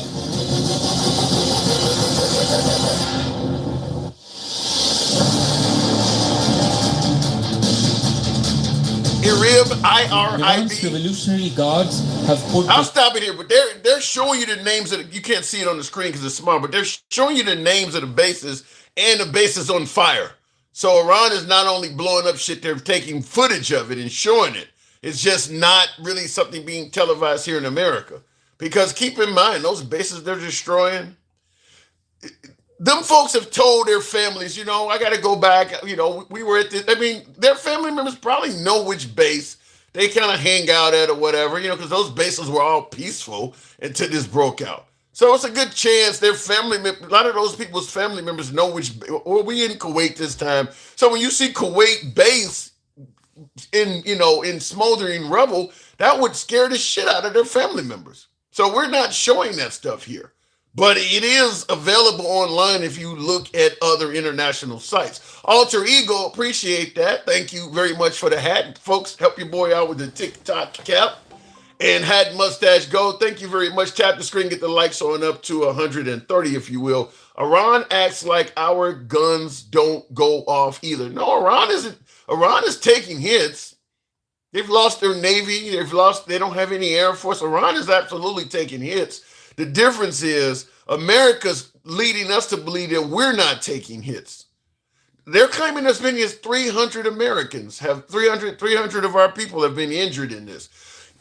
Injured don't say a damn thing. What is an injury? I mean, if a bomb goes off and you're injured, what does that mean? Did you bump your head? Are you missing limbs? They just say injured. That doesn't tell you anything. Them people could be fucked up for life. You may see them in Wounded Warrior commercials. What does injured mean? But they are saying that as many as 300 American soldiers have been injured from these bombings. KJ, yeah, appreciate the hat and mustache. Evil B. Babu says Trump is such an idiot moron. I think a bomb has went off in his head. Damn, how stupid can he be by saying that kind of stuff? Well, look.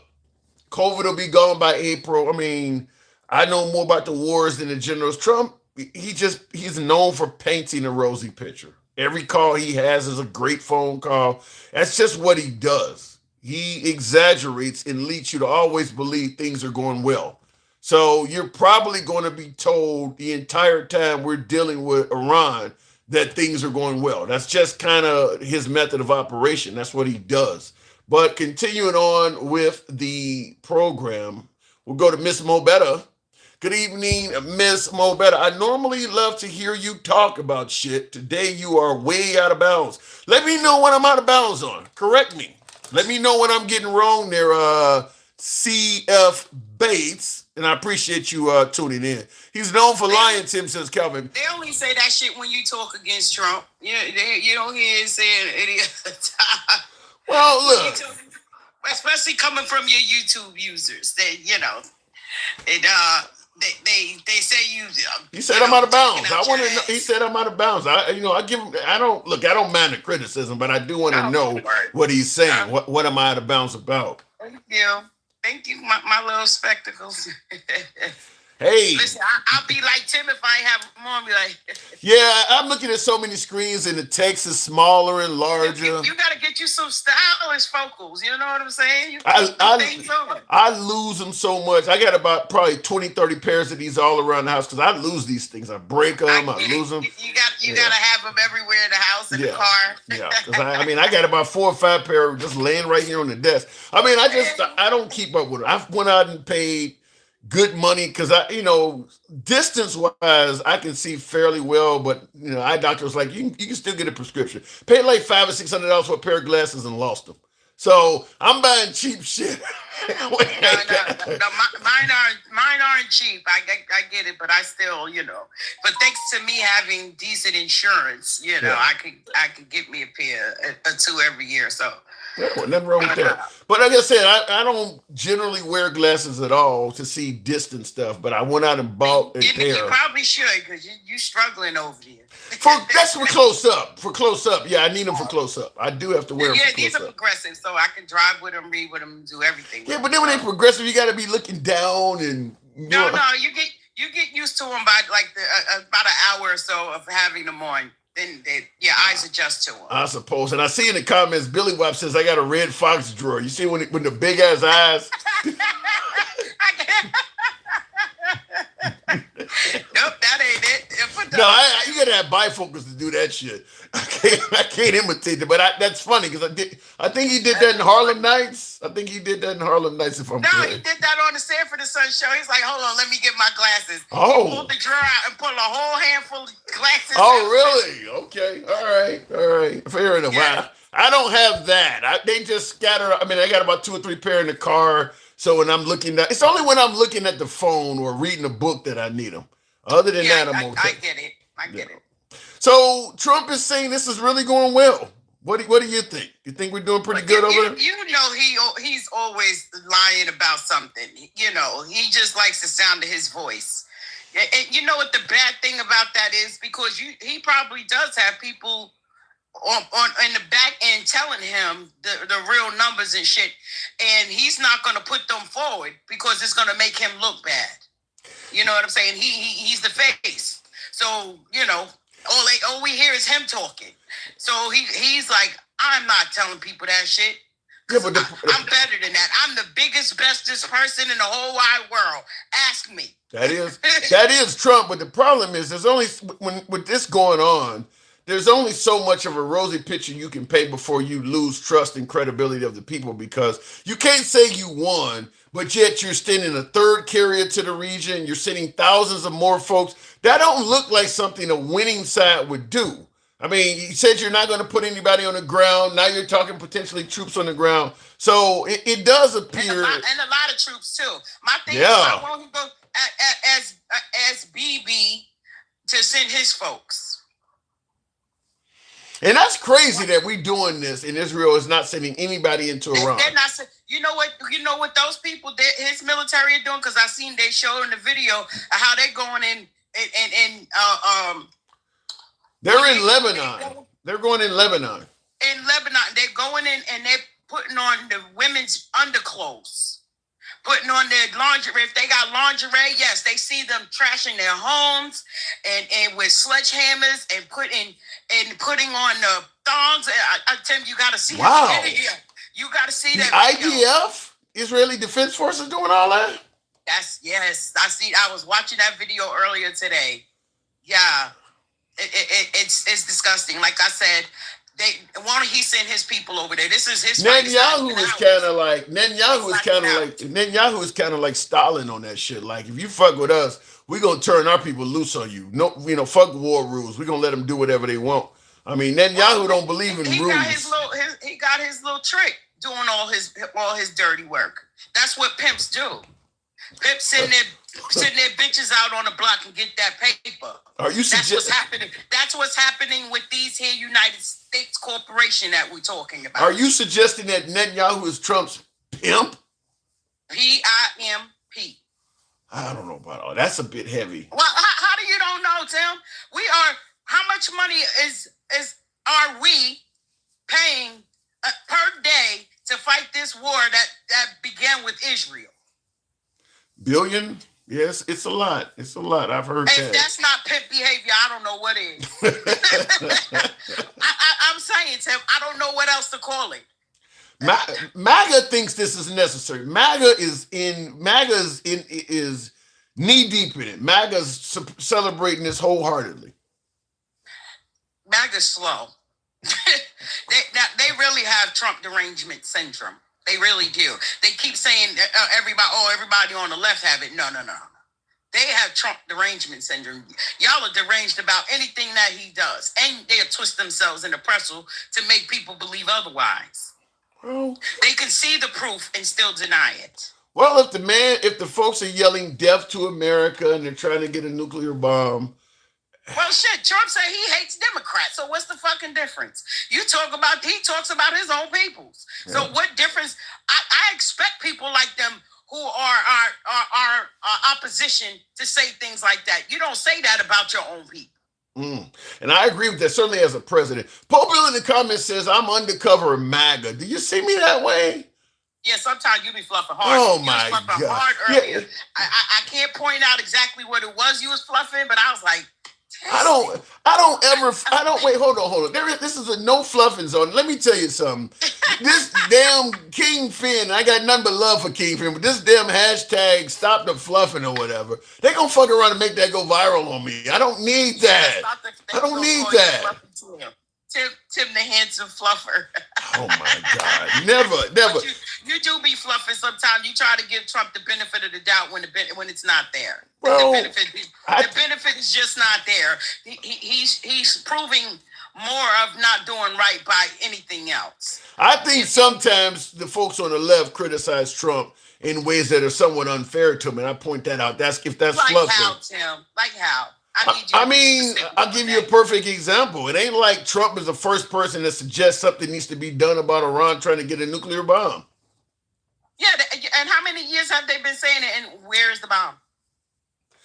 It ain't materialized, but what I'm saying is folks make it sound like Trump is the first person that ever said Iran is a bad guy. No, they've been saying this for years. He just did something about it. They have been saying it. BB has been saying it for years because he's really the only one that's been saying it. Yeah. He's the only one that's been saying it. Like, true. I mean, true. Maybe somebody else might have said it in locker room talk or something, but well, Obama said something about it. I think Bush. I mean, they were saying. And before you continue, it will be by Bush says, Tim, I believe Miss Mobetta is right because Trump is super gay. He said that he had to give out.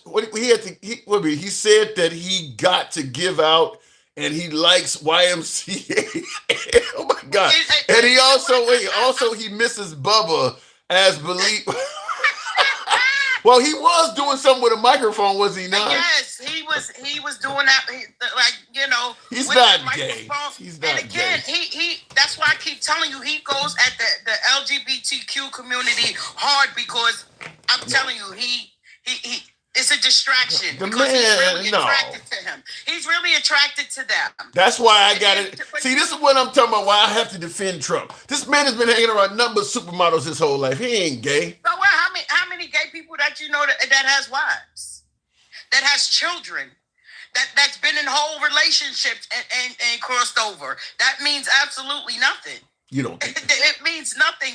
He could have been using that as to show face in front of people. But those DL people go hard, Tim.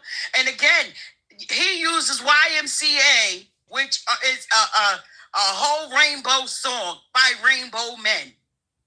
You don't really believe it. It comes out like this. You don't believe that Trump don't let somebody tap their white ass. In the comments, before we continue, News Nation, God does not hear the prayers of those who wage war. The Pope said that today. Huh? Who is he talking about? Hey. But his fans are saying that it's not a war because Congress didn't declare it. But I want to know what do they define? How do they define war? When he says it's a war.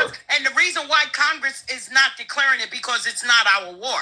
It belongs to Israel. We just inserted ourselves. I don't think they would give a shit even if he got Congress to declare it. They believe that the fight is necessary. Playing games or whether so if it turns to be a war, they're gonna say, well, okay, but so what? It's a war now. They don't care about that. And then when you ask them why are we there and all kinds of stuff, and be like, oh well, this should have been done a long time ago. Why? They were over there minding their business. Listen, we need to take care of our own citizens. We got citizens being unalived on our streets too for the same thing that they're doing. So why do we see an all of a sudden need over there, and when we got a super need here? Yeah. We got people that are losing food, can't even afford to feed themselves, losing health care and all kinds of stuff. I think it's Iran have to do with that going on over here. I think it's a case of there's obviously something else of value that we want out of Iran. We don't care about liberating their citizens. I don't even think it's necessarily about them developing a bomb. I think it's just they've been a thorn on our side, and Trump wants the legacy of saying, I took care of it. Yep. And listen, his whole objective is to try to outdo what Obama did. I don't care what anybody, I'm standing on that. You see how he go around the world begging for a Nobel Peace Prize? Oh, I went in there and I obliviated. Oh, I took out this. I did that. All because of what Obama did. But I'm going to tell you what Obama didn't do that Trump did is take us into a recession. Did you hear they're giving him an America? Did you hear Speaker of the House Mike Johnson is now giving him an America First Award annually? Oh my God, Mike Johnson is another little DL fuck boy. In the comments, Evil B. Babu says, yeah, Tim is definitely leading the cult party now. 50%, you need to get a hat that says, I left MAGA friendly. I am not. It's confusing sometimes. Did I freeze?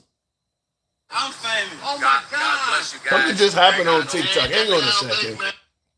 TikTok didn't take us down again, did they? What the hell just happened? Resume. Don't know what just happened there. Folks, I don't know what happened, but I froze up. Are you there? Yeah, it was weird. It was frozen. Yeah, that was weird. But and then they froze, and then they sent a warning. So I don't know what I said that was false because you could look up anything. Listen, what I implore people to do. You said Trump was getting banged from the back. Sorry. If he's a fuckboy, he's a fuckboy. Oh my, he's not. That man is not gay by any stretch. No. Well, you could believe that. You could believe that if you want to, Tim. He's an alpha male. Even if I say it's my opinion, you know what I'm saying? You really let me make sure, just making sure there's no bullshit. Do you really believe Trump is on the down low? Yep, because you know oh why? My God. You know why? Because women, especially in his latter years, now he's probably null and void. But when they saying that you got a little pee-pee, that's why he was going to grab him by the pussy, because he couldn't fuck him, so he used his hands. Because he had, so shit like that make you, I got to get in where I fit in, even if it's on the other side. And I see in the comments, somebody says you never know who is straight or gay. I agree, but that's one I will never believe that Trump is gay. I will never believe that. You really don't. You don't know what people do, which, number one, it's really none of our business who I share my bed with. True. You understand what I'm saying? But don't get in a position and go around fucking with other people for how they do it. And that's what he's doing, and that's why he gets ridiculed so hard by his own peoples because of the shit he do. Stop going around demonizing people. Somebody being gay, lesbian, bi, or whatever, that's their business. You don't have nothing to do with who they're sharing their bed with. But like I said, you married a whole trick. Matter of fact, you took her from Epstein. So let's talk about that shit. You know what I'm saying? Wait, you saying Melania Trump? He took Melania Trump from Epstein? Yep, took her right from him. Well, at least she was an adult. True. True. I give him that. At least she wasn't a child. Yeah, she's grown. So I mean, and she did it. She did tell Barbara Walters, the late Barbara Walters, that Trump was on a date with another woman, and he snuck away from that woman and came and asked her for his number. So he did take her. He definitely did some taking, but she's a grown woman, so that's just game. Yeah, she was being tricked just like everybody else is. You know what I'm saying? Just so happened she landed in the right bag. You know what I mean? You can't hate on her. She's like Pretty Woman times 1,000. I sometimes I actually feel bad for a dumbass, but she know what she doing. I mean, I know. She's around here repeating. Did you hear that part when he said that because people love the speech when Michelle Obama did it and when Melania did it? Yeah. And are you fucking serious? He got caught. Well, she got caught plagiarizing the speech by Michelle Obama. And look, as bad as it looked, I'll give him credit for coming up with a joke about it, because it was already to the point where everybody knew she stole that speech. So at least he made a joke about it. So verbatim, word for word. Like, come on, bro. And you expect us to trust shit like that, nigga? Oh man, listen. Come on. And I don't want to get gangster grandma in this. And Paul Bill in the comments says, just say she making a lot. Yeah, Melania Trump. Well, listen, all the money Trump makes, she's his wife. So when he passes away, She gets a ton. Yeah, she's making a ton of money off the. Melania Trump is gonna make more money off the presidency. If she's not securing that now, he be done buried his money in Mar-a-Lago, so nobody would get it. I mean, even if she came with a even if she came with a giving up money, he said out of his mouth he don't like paying people. He said that I did. He ain't got to pay her shit. She got an 8-figure book deal waiting on her. Yeah, man, she ain't got to pay her nothing. I hope it don't flop like her movie did. That movie didn't flop. It flopped with liberals. Plenty of conservatives went out and movie flopped, Tim. No. Yeah, it did. That movie. You might have seen it. Just because you seen it don't mean it didn't flop. That shit flopped. People don't even talk about the movie now. Like, it's just out. You don't hear nobody discussing the movie, not even any MAGA. That movie, because it's Melania Trump, a lot of conservatives went and seen that movie. I don't know how much they paid to make it, but it was profitable. It may have not been Top Gun 2, but it was profitable. And that's considered a flop. I don't even think they made out what they put. They gave her 40 mil. They gave her 40 mil. This is the part where they say you be fluffing and shit. This shit is a flop. Let's call it what it is. And that's what I wanted to get at you about when you talk about Jasmine Crockett not being. I think Tallarico was saying better shit like that, but then you'll say Pam Bondi is qualified. Like I was about to call you the He-Man woman hater. This is the well. First of all, I didn't say Jasmine Crockett was not qualified. I said Tallarico was just saying better shit. What does he say that's better? Unifying stuff. Jasmine Crockett is running on. We're gonna give Trump the same energy as he's giving us. Tallarico is running on. Don't they say that they like people that stand up to people? Don't they say that about Trump? Oh, he got the nerve. And look, is that not the same thing that she's doing? Yeah, and look where it's leading the country. Look where the country's going to be. We about to fall in hell. Because of him or her? Because of him. But if she follows up and does the same thing, it's just going to continue, and now it'll be because of her. And that's you need somebody that's going to fight back. Why not? You need somebody that's going. How much worse could it be with Jasmine Crockett in there as opposed to what we have now?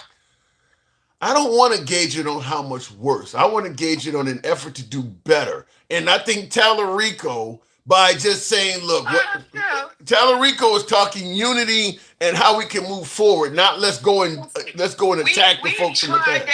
The last how many with the exceptions of Obama, it's been nothing but white men running this country, and it's been I get it. Fucked up. I get it. I'm just saying that. But it's more fucked up now than ever. Shit, our deficit is over $40 trillion right now. Yeah. It's went up $2.1 trillion since in a year. Well, shit, that's unprecedented. He's been at war almost the whole time he's been president, so that's going to be very costly. How much worse could it be with Jasmine Crockett running it as opposed to Trump? I'm not saying it would get worse with Jasmine Crockett. I'm just saying in terms of us unifying.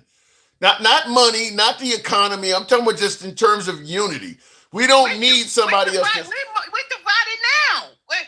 You got people losing friends, family members, all jobs, all kind of shit. It's already divided. Do you think doing what Jasmine Crockett would do would bring us together? Listen, she goes at Trump because of how they display themselves and what they're doing. As far as a plan and shit, she is on point. She brings receipts. She ain't got up there and told not one lie. Hot Wheels. She's calling the governor of Texas Hot Wheels. They gave him that name. She didn't. That's been his nickname since he's been in office. She didn't give it to him. How about the? Why you think he didn't speak? Why you think he didn't speak back on it when she said it? Because that's his nickname. I mean, I get it. I'm just simply saying, getting in there and doing exactly what Trump did. We need to one day get over the division that Trump has brought with us, and we need somebody who's going to follow the law, Tim. I'm not arguing with that. And I mean, I get it. I hope Tyler Rico can get in there and stand toe to toe with these people. But you can't be nice to people like that. When it comes to Trump, the blue always they do. And I think somebody maybe it was one of the prior guests was saying the blue always is trying to go by the rule of the law. Always trying to follow the rule of the law. And you're fighting against people who don't. You don't need nobody you need somebody like Jasmine Crockett. I'm gonna call y'all monkey asses out. I'm gonna call y'all out because y'all fucked up. You're lying, you're cheating, and it's just fucked up. I get your point. I can't totally disagree with it, but it is what it is. I gotta move it on. I don't totally disagree with that, but I just in terms of division, it just it just keeps the flame going. Miss Mobetta, thank you. Appreciate it. All right, moving on with the program. By the way, tap the screen. Help your boy out with the TikTok cap. Low goal proceedings here today. Show your boy some love. And certainly if you're watching on YouTube, smash that like button. Help your boy out as well. It helps out the algorithm. We're going to go over to Instagram. That says Carmen. I think that says we'll bring up a guest. Jasmine said, thank you, Blue One Banks. Thank you. Yeah. Jasmine said that they can't dish it out, but they can. Yeah, they can dish it out, but they can't take it. There's some of that in there. I agree with that. Hold on one second there, Carmen. Hold on one second. Tim, look it up. Trump said that he won the gay vote. Trump loves gay men. That makes him a lover. He is a liar and incompetent liar. But you said he's gay. Do you think Trump is gay there, Carmen? Probably not. Any reason to think he might have a little of it in him? Don't care. Now, did you voted for Trump? Yep. Okay, how are you feeling about this whole Iranian excursion, conflict, war, whatever you want to? Is it a war in your opinion? That's actually the main reason why I called you up. I'm kind of blown away with how many people get on here and are just rooting for Iran. Like, what the fuck is wrong with you people? Well, we don't want to root for the enemy, but we want to make sure they are the enemy. I can agree with that. As far as how it's going, it's deeper than I wanted it to be. Do you believe Trump's play-by-play is accurate? As accurate as Trump's going to be about it, yeah. What does that mean? Well, when he gets on and he's saying shit that's like, the hell is it? Oh, we've won. Is that accurate? You haven't won until they agree you've won. So why is he saying he won when even you, who's not in the theater, people like me and everybody else know that we haven't won? It's fucking sales pitch. I guess his objectives have been met, whatever he thinks they are. But, well, if he's sending thousands more troops, has even his objectives been met? What were his objectives? It was no nuclear weapons and liberating them from the protesters. I don't think liberating the protesters was an objective. That was an excuse. So we use an excuse to go to war. Yeah. Saddam Hussein is killing his own people, so to speak. Weapons of mass destruction was that one. Yeah. So based on what you're saying, you kind of sound like me where I say this is an optional war that was not necessary. Probably was. The thing is with going into Iran is all of the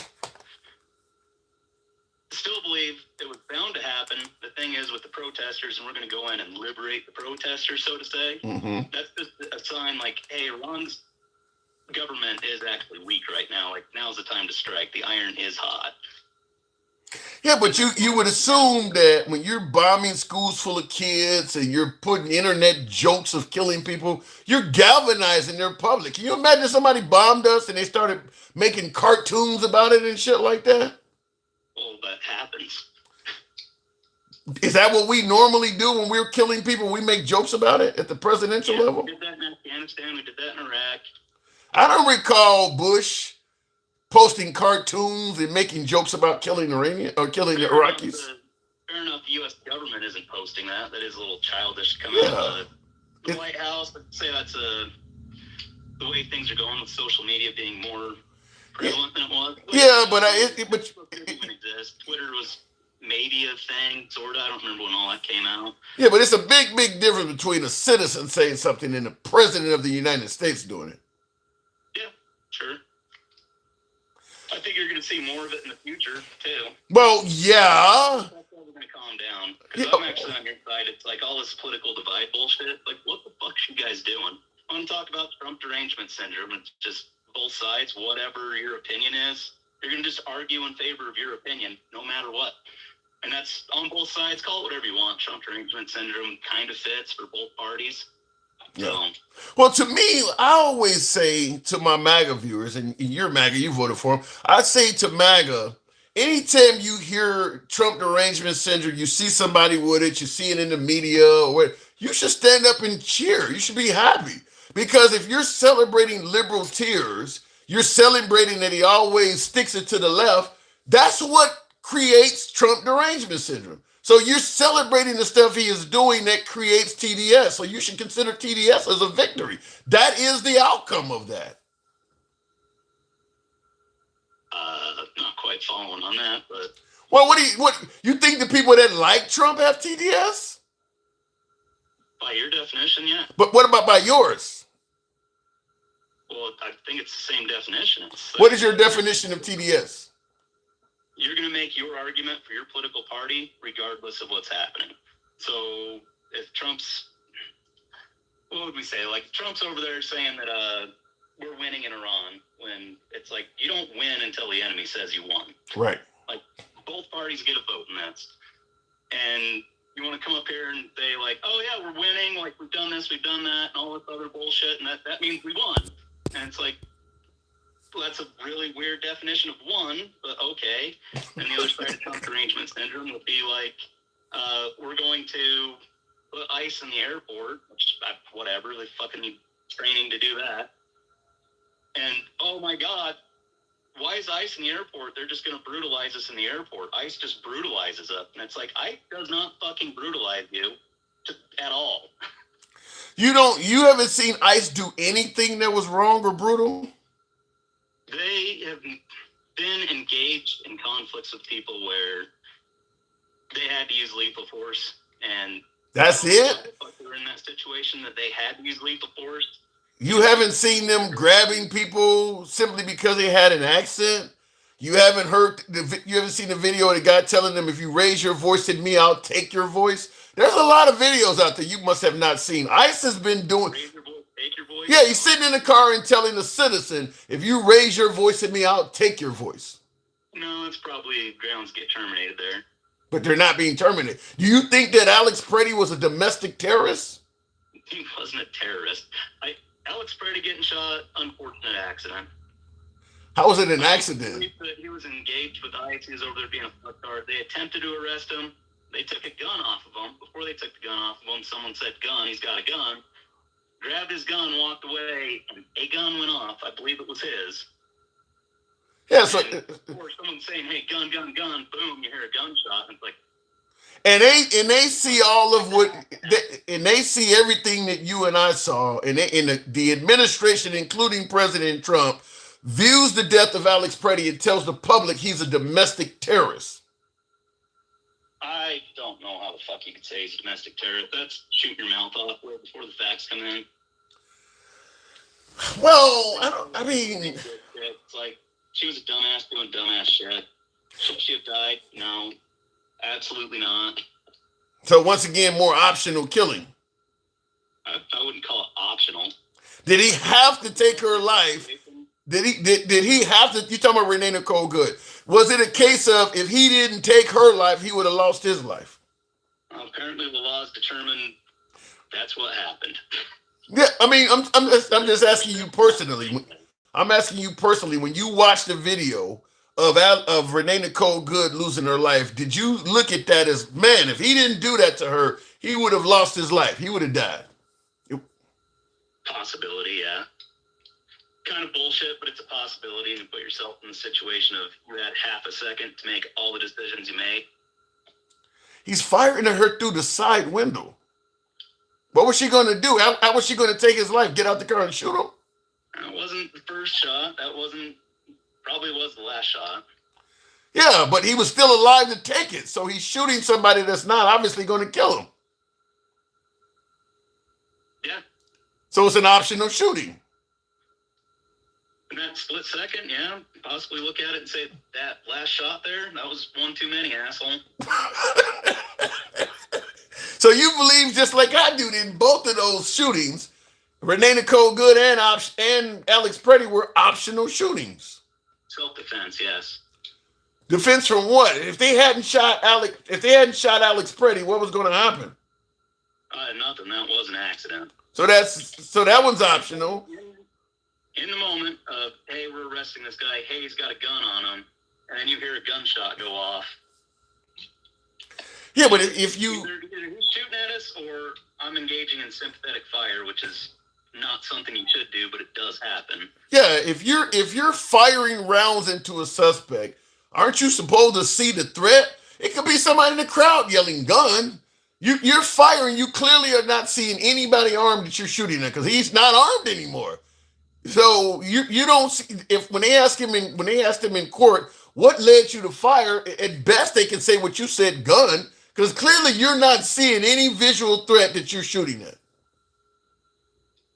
No, I don't think so. I mean, it's just that sympathetic fire bullshit.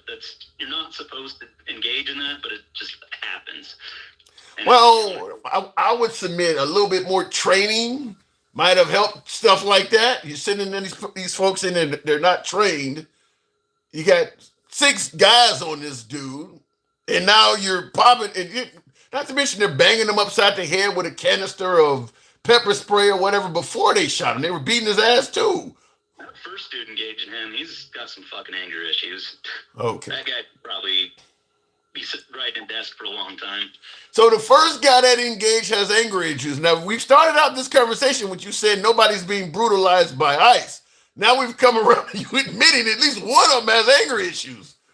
Fair enough there. All right, we're getting somewhere. See, we're making progress. Back the fuck up, back the fuck up, back the fuck up, and he's just not complying. Yeah. So beating him over the head with the canister, yeah, like what the fuck are you doing, dude? Yeah, you're absolutely terrible at your job. Yeah, and that's chances are. I mean, you've seen Bovino just casually throwing what was it, tear gas or what? Just casually throwing tear gas at the protest. I mean, they were taking a stance of anybody fucks with us, escalate the situation. They were not attempting to de-escalate on any of those situations. I mean, if you can walk away, look, if somebody's yelling shit at you and you can walk away, just walk away. You don't need to address or escalate every situation you encounter. They didn't have those problems in New Orleans. They didn't have those problems in Memphis. There's a reason they had those problems in Minnesota, because they went there with a different mindset. Not entirely of that belief. I kind of think shit escalated in Minnesota because both the governor and Mayor Fry were instigating people to go out there and fuck with ICE. Create the atmosphere where these bad things could happen. Perhaps they were both instigating each other to go fuck with each other. I don't know, but ICE is certainly on video doing some shit they shouldn't be doing. He's not that one guy you mentioned. He ain't the only one that had anger issues. Yeah, of course not. And get young dudes, throw a badge on them, tell them to go out there and now they're putting them at the airports. With little training, they're like, I don't really know how to fucking do a job, but I know I'm supposed to be the fucking last word, so I'm going to go do that. Fair enough. So then you would understand why people were concerned with having them in airports. Certainly when President Trump is talking about going after Somalis and putting Ilhan Omar in the conversation, if you're going to, because he said if they don't come to an agreement in regards to the Democrats and the Republicans and get the TSA agents paid, he said if they don't come to an agreement, we're going to send ICE to the airports and secure America like nobody's ever seen before. And then he goes into the Somalis and Ilhan Omar and shit. I don't know what the fuck secure the airports like no one's ever seen before. It's a threat. It's a threat. Yeah, it's a threat. I mean, he's making threats. I mean, you probably do get illegals in the airport all the time. It's like, I'm going home, motherfucker. Let me on the plane. No. We're going to arrest you first. So do you agree with the SAVE Act having the ICE at polling places? having ICE in polling places. Yeah, they want to have ICE agents at polling places. You should probably quit threatening to use ICE all over the place. all over the place. That's exactly what's happening. Exactly what you said. You threatening to use ICE everywhere. That's exactly what he's doing. Well, what does that do? Like, I'm going to put ICE at a polling place, and they're going to do what exactly there? Well, shit, if everybody... Now that people see how they acted in Minneapolis, and then you got J.D. Vance telling them, don't forget you have immunity in your job. He's giving folks the belief that ICE is kind of Gestapo-like. He's made folks scared of ICE. I think that I guess I can understand people would feel that way. I think it's kind of bullshit, though. They're wearing masks. If ICE fucks with you and you think you got a legitimate case, how do you report some dude that had a mask on? I would assume they got badge numbers. No, they don't. I haven't dealt with ICE. I don't. Yeah. So they got total. Yeah, they don't even have badge numbers or anything. So they got total anonymity. That's what I'm saying. How do you report somebody if something happens? Time, place, and hopefully someone fucking copped the incident. And you expect that to work after seeing that Alex Preddy was a domestic terrorist. You expect to get justice from that. I expect the department to be at least on board. The same department that not only called Alex Preddy a domestic terrorist, they didn't let anybody else investigate his death. They prevented Minnesota. They prevented the city. Nobody, only the federal government has access to what happened to that guy. So nobody else can be involved in the death investigation. And before the investigation even began, they were already calling the guy a domestic terrorist. That's the department you're expecting. They'll give you some kind of justice. That's not the department. That's the Trump administration. Right. That's who you got to go and report that to. Well, find him guilty. We fired his ass, or hey, we actually brought him up on criminal charges. How do you even know who he is? He had a mask on. The ICE agency knows who it is. And you feel they're going to do the right thing. If you saw his face, do you feel like you know they did the right thing?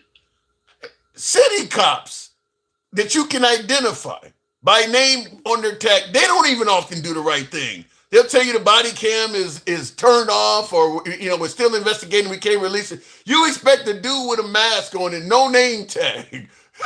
If you got 6 or 7 cops that are walking down the street, one of them hit me upside the head. Well, they're all 6 of them, we talked to them, they're all saying they didn't do it. Where does that go? All 6 of them, it wasn't me, it was the other guy. Well, I don't think they're just walking down the street beating people over the head. I think we've had a history in this country of people refusing to believe police could be bad since we've been a country. We've always had people saying police are mistreating people, and we've always had people saying they just want to go home to their families until they invented the video camera. Somewhere in the middle is the truth. Right. So if this person is saying somebody hit him in the head, there's a 50% chance he's probably telling the truth. I don't know if it's 50%, but sure, there's a chance. Yeah. So now you want to give what you're admitting, officers that don't have proper training, the ability to conceal themselves and hope that if something go wrong, they'll come up and cop to it. I think the issue with ICE is, for whatever reason, they end up being left alone to handle, what's it called, just like huge mobs of people protesting, right? Mm-hmm. And protests are fine, and people are standing across the street going, fuck you, you're a fascist, whatever. No one gives a fuck. But whenever it gets to the point, like, sun goes down, people start throwing fireworks and fucking glass bottles and shit at you. And it's like, this is getting out of hand. Someone needs to take care of this shit. Are the local police going to take care of it? Oh, fuck no. You're not even supposed to be here. You're standing on your own federal property, and, all the citizens in the area are coming out and fucking with you. It's like, I guess cops aren't going to do it. We can engage these people because they are fucking with us. So we'll go arrest them, charge them with federal crimes for, attempted assault on a federal agent or whatever. Yeah, if they're physically throwing fireworks or rocks at you or something like that, I can understand that. But you mentioned fuck you, you're a fascist. They were messing with people doing that too, which is totally protected by free speech. You can actually cuss cops out and say things negative to cops. They were responding to that too. It wasn't just when people threw stuff at them. They were responding to insults and things as well. I haven't seen anything where like someone's just yelling bullshit at them and they freak the fuck out on it. Well, you need to see that video where the guy said, "If you raise your voice, I will take your voice." He's clearly on video saying that. All right. Yeah. So, not to mention, there's another guy they're hemming him up because he has an accent, not doing anything wrong. They just said you got an accent. That's why we're demanding all. I mean, they won't let him go. Like he's an American. I think that's a legitimate reason to ask questions of someone. Do they have to answer them? You don't speak like you're from America. Like you were talking about with the rappers earlier, alleged ICE or what was it, AI video. It's like, hey, it sounds like an American saying that. So do you believe? So you believe that if a person is speaking with an accent, ICE has a right to ask them questions? Do they have a right to refuse and walk away? Don't think federal law requires you to identify yourself. I'm not 100% sure on that. I do know state by state, some states require you to ID yourself. Every state requires you to or if they have reasonable suspicion to suspect you are or have committed a crime, and that gives them the reasonable suspicion to have you identify yourself. Having an accent is not a reasonable suspicion of a crime at all. I mean, you want to hem up Melania Trump? She got an accent. You want to pull over and hem up against a wall and demand ID? Yeah. Yeah, you can't do that. That goes against probable cause. You can't just hem somebody up because they got an accent. That's all they were stopping these folks for, and they didn't allow these folks to leave. You got to actually show them ID and stuff like that. That's why people do not like ICE. In fact, I heard, it could be wrong, but I've heard that right now ICE has the lowest favorable numbers of any institution, even lower than the IRS. People really do not fucking like ICE. Yeah, I think they've been villainized enough and used inappropriately. Like, Trump shouldn't be sending them into places it's not appropriate to have ICE. Yeah. Like, they should be going customs enforcement. That's it. Immigration and customs enforcement. Yeah. Well, they're not security officers. They're not supposed to go watch polling places unless you really suspect, like, oh, fuck, half the people coming here are going to be illegal aliens that need to be deported. Like those are the only people they should be dealing with. So let me ask you another. You voted? Did you vote for Trump all 3 times? Second and third time. Second and third time. Who'd you vote for the first time? Hillary and Trump? Johnson. Okay. So how do you, if you know the old letter grades when we were in school, A, B, C, D, or F? What letter grade would you give them right now? Almost a year and a half in. Year and a half in. Well, you might be surprised. Higher than you'd expect. Probably a B. Better than average. Yeah. I'll actually explain this to you. And this is a fundamental thing that I think a lot of your callers and I disagree on. Okay. Is the immediate harm of, like, gas prices went up. It's like we're fucking with Iran. Gas prices went up. Right. It's like, I understand gas prices are going to go up while we're fucking with Iran. How long is that going to last? I don't know. I hope not long.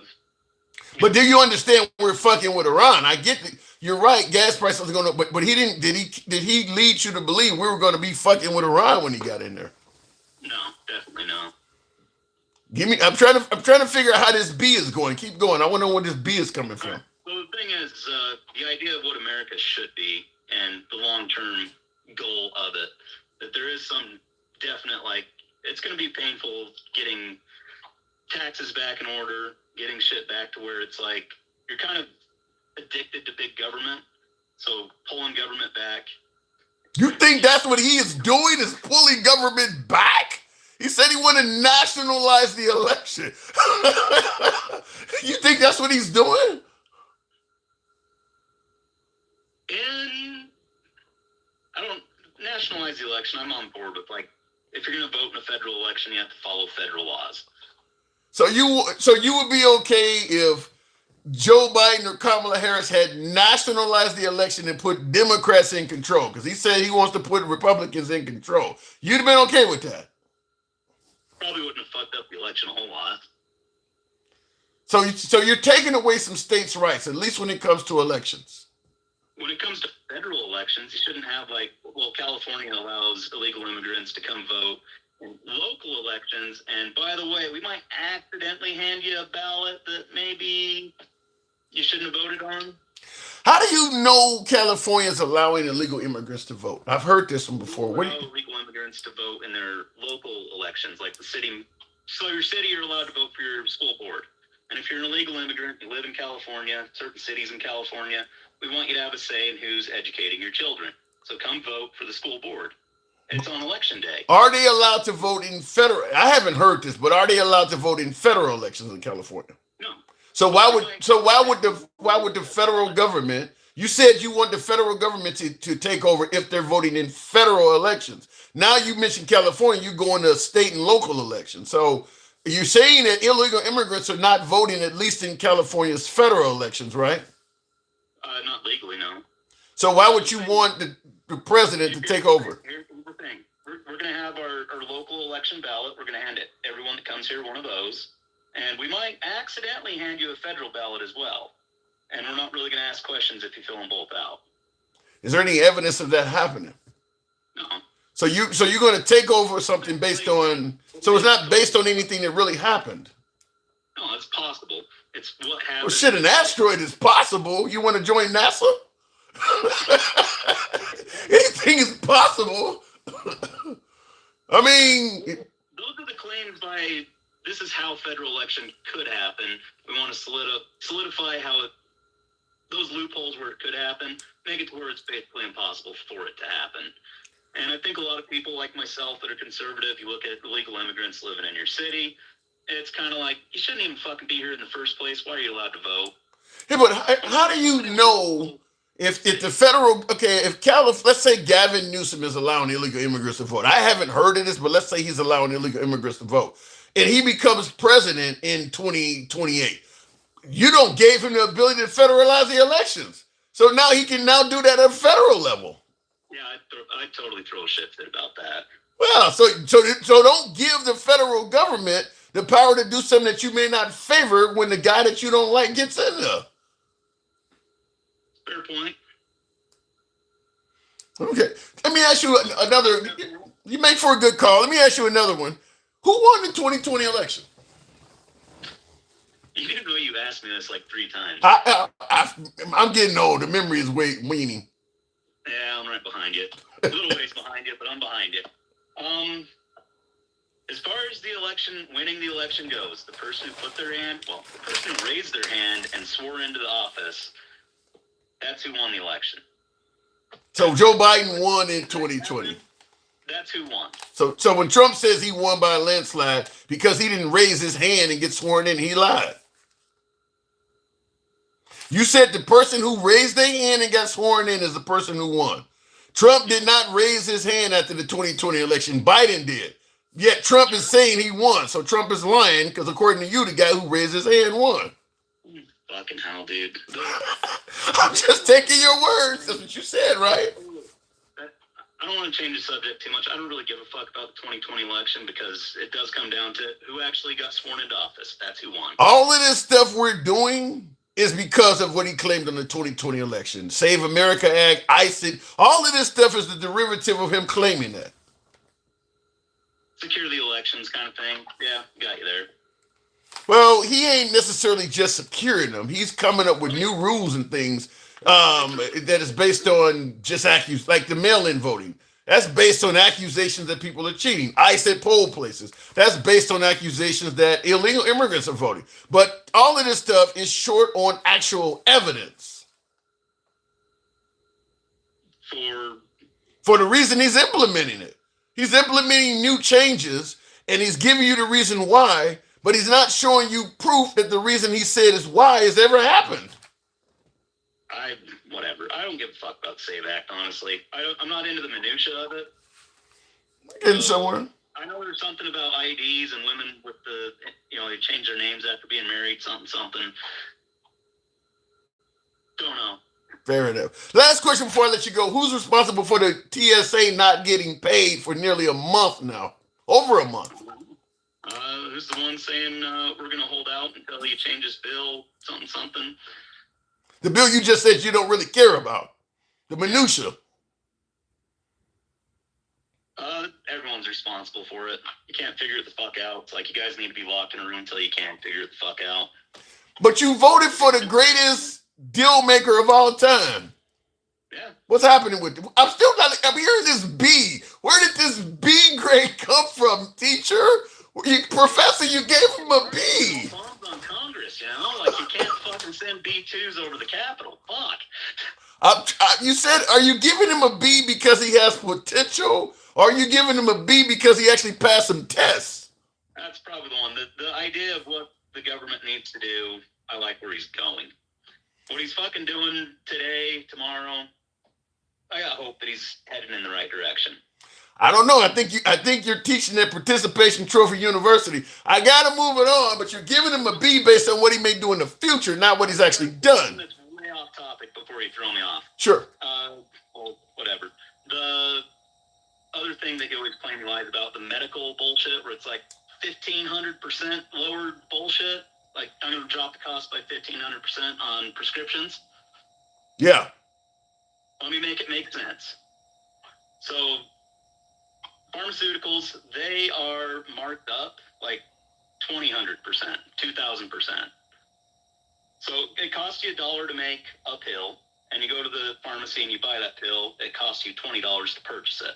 So, it's a 2,000% okay, markup. I get what you're saying. We're going to save you 1,500% off of that markup. And notice he only talks about it specifically on pharmaceuticals is the only time he says that. I believe that is the reason why he claims that over 100% savings on pharmaceuticals. Well, I'll just say it like this before I tune you out. Let's see it come to reality, because he does often say, I mean, like you just said, you're giving him a B based on potential. I would give him a high grade based on potential for that as well. But let's actually see. I don't get a grade out until you actually pass the test. I don't give you he's been studying a lot, so I'm going to give him an A. No, I need to see what you do on the damn test first. So I got to, if he lowers it like that, I'll give him credit. I got to move it on. Appreciate you coming through. Thank you. Yeah, we'll try to drop it. Okay, and I'll see if I can help out if okay, there we go. All right, moving on. They always give Trump a pass, says JPT Farms. Yeah, as I made it clear, I can't give you a grade based on potential. I got to give you your grades based on what you actually have done. And he gave him a B, and then I absolutely asked him, well, give me the reasons you're giving him a B. And as he admitted, I believe he's taking America in the right direction. Fair enough. But it should be, I believe he has taken America in the right direction. Not you're planning on doing it because he may not succeed. You may have given him a B and he may fail the test. That's all I'm saying. I'm looking at, you can see on my screen here, pictures of Iran blowing up. They're showing on News Nation. Anyway, in the comments, Evil B Babu says, Tim, I'm definitely late on this one. Miss Mobetta is right. Rotten Tomatoes gave Melania movie a 7%. It's pretty bad, extremely bad. Well, I'm not saying the movie is good. I'm saying it was not a box office flop. You guys said Melania Trump's movie is a box office flop. I don't believe that. I think it did profit. Trump loves the poorly educated, says Big Bo C. And JC says Trump has a crooked orange mushroom. You sound like Stormy Daniels repeating that. Alexa, did Melania Trump's movie profit? Melania Trump's movie didn't make a profit. It grossed $16.7 million worldwide against a $40 million production budget and $35 million marketing costs. Okay, I stand corrected badly on that. It was a flop. It was a big fucking flop. Oh my God, I don't get it right all the time, and I won't say that anymore. That is a huge flop. Wow, Miss Mobella, oh God, I stand embarrassingly corrected there. That's a real bad flop. Jeez, that's bad.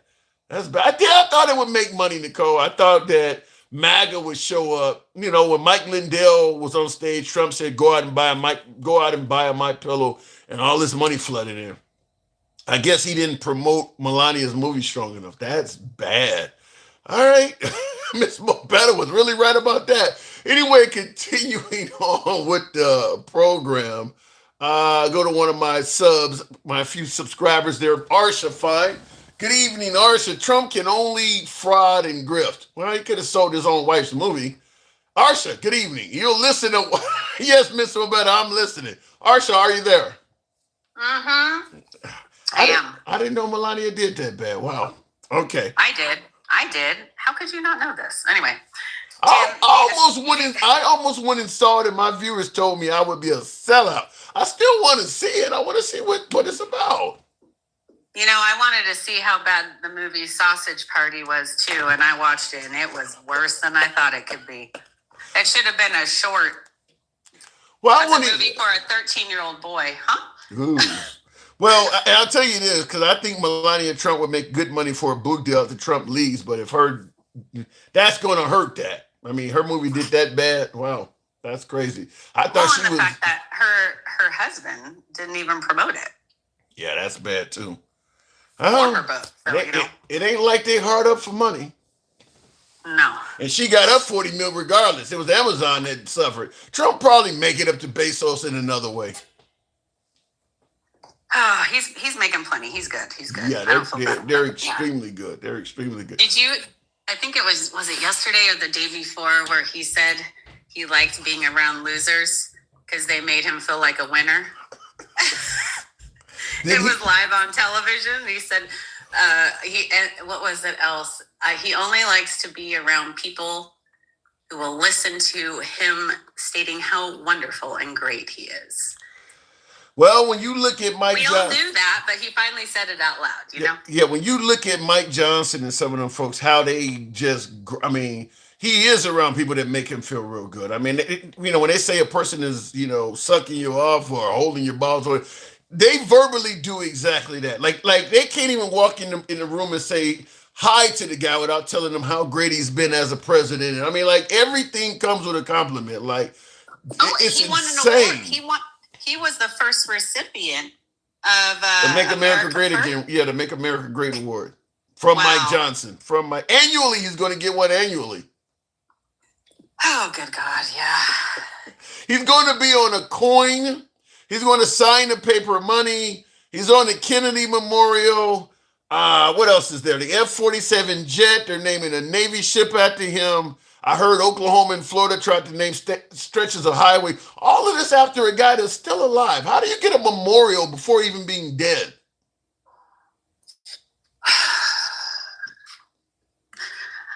I don't know, Tim.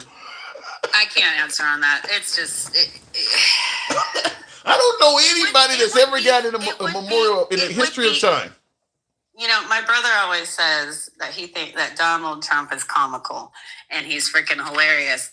But he also says the problem with that is that, he's the commander-in-chief of the United States. If he was saying all these things and he wasn't, didn't have a button and wasn't in control of the military and funds, it would be funny.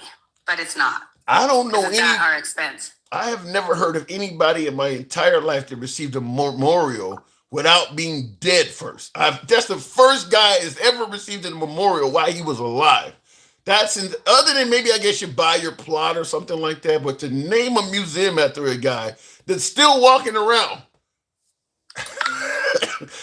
Well, maybe he had a premonition.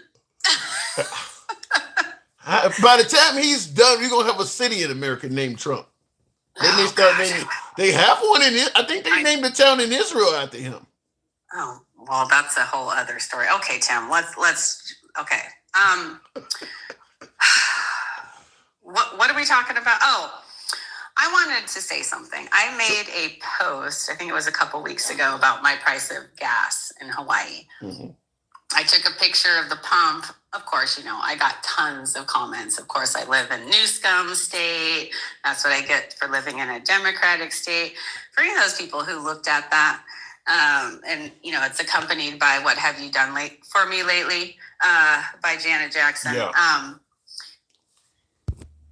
No, I don't live in California. And regardless of where you live, maybe your gas was $2 something a month ago. Maybe your gas was $5 something a month ago.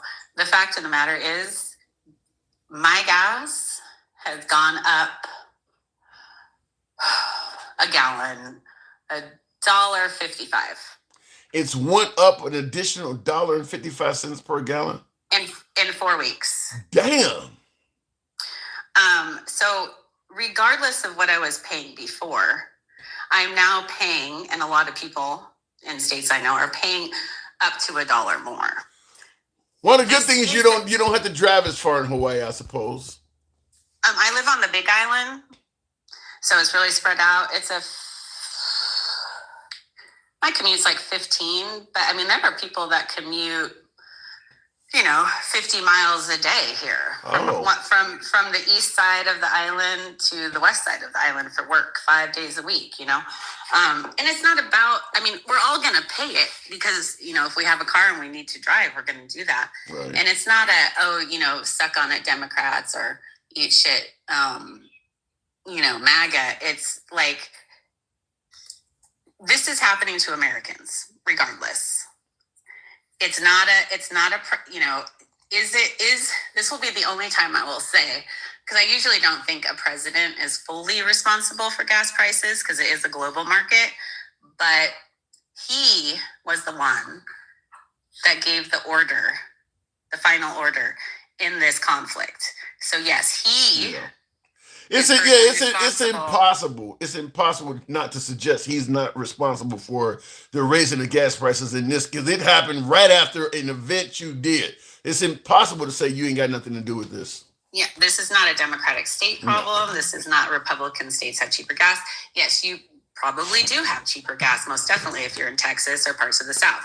But you cannot tell me that even if your gas was $2 2 months ago, it hasn't gone up. Yeah, it's went up. Yeah, it's went up. It's went up a good piece. If you're paying $2 a gallon and it goes up to $2.50, that's a 25% increase, and it's went up more than that. Even in the cheap, like Oklahoma, for instance, one of the cheaper states in the union to buy gas, it's went up probably at least $1 a gallon, just about almost everywhere. Yeah, it's went up at least $1. It affects us all. So, to all those MAG out there that are like, oh, suck it because you're a Democrat. Well, you're sucking it too. So there you go. So that's what I have to say about that one. Oh my God. Probably the one thing we are all doing together is watching our tank, the numbers and dollar signs go up when we're pumping gas. But what about other than gas prices and the war in Iran? How do you think he's doing so far? You heard my last guest has given him a B, which is above average. Nothing has happened positively for me, or negatively, I guess I should say. I'm 50. I'll be 52, so I'm not worried. I'm not planning on getting pregnant anytime soon or having oops. Yeah, no, none of that. Just get to practice. The voting thing, I am a woman, so I guess thank goodness I have a passport and I have my marriage license, because I had lost that once and that was a nightmare. Yeah. Do you favor the Save America Act? You got a passport, you're not worried about it, obviously, but do you favor it? I think it's stupid. I think it's a waste of time. It just puts more bureaucracy. It's going to cause so many problems, because all these people that might have first it was an ID. Okay, everybody get a valid ID. Okay, easy done. Now you're going to have proof of citizenship. Your ID doesn't do that. What are you going to have to get? Okay, passport or birth certificate. Okay, both of those cost money, and it's going to take time to get those things. Passports don't come overnight. Even expedited, it can take months. Yeah, you're right. I think it's a deterrent. I think a lot of people are going to find that they will be disenfranchised, whether it has to do with time or ability, to obtain that, especially if a bunch of people need to get these documents. There's going to be a huge backlog. Yeah, Bobby Covino in the comments says, birth certificate I carry with me. You carry your birth certificate on you? Who does that? Why would you? Your social security, you shouldn't carry those documents on you. Why would you carry maybe your passport, because it's why would you get, how often do you have to pull out your birth certificate to show somebody? Virtually never. Why would you carry that on you? DMV, that's about it. If you're married. Somebody else in the comments said they carry it on them too. I can't remember the last time. Well, in fact I did. I'm going on a cruise coming up, and I went ahead and got the TSA speed checkout or whatever it's called, so you don't go in the main line. And I had to go and show my birth certificate to get pre-check or whatever it's called. And yes, you do for that because of security reasons, yeah. but. That was the first time I had to show my birth certificate, probably since the real ID came out. I don't even have to. You don't even have to show your. Get out of the cat food. Hey, what are you doing? Sorry, I got a puppy. Got a bad pussy? I have a puppy. Oh, puppy in the cat. The puppy's in the pussy food. Okay, all right, just check it. Just check it. Yeah, she's smart. Get it. Anyway.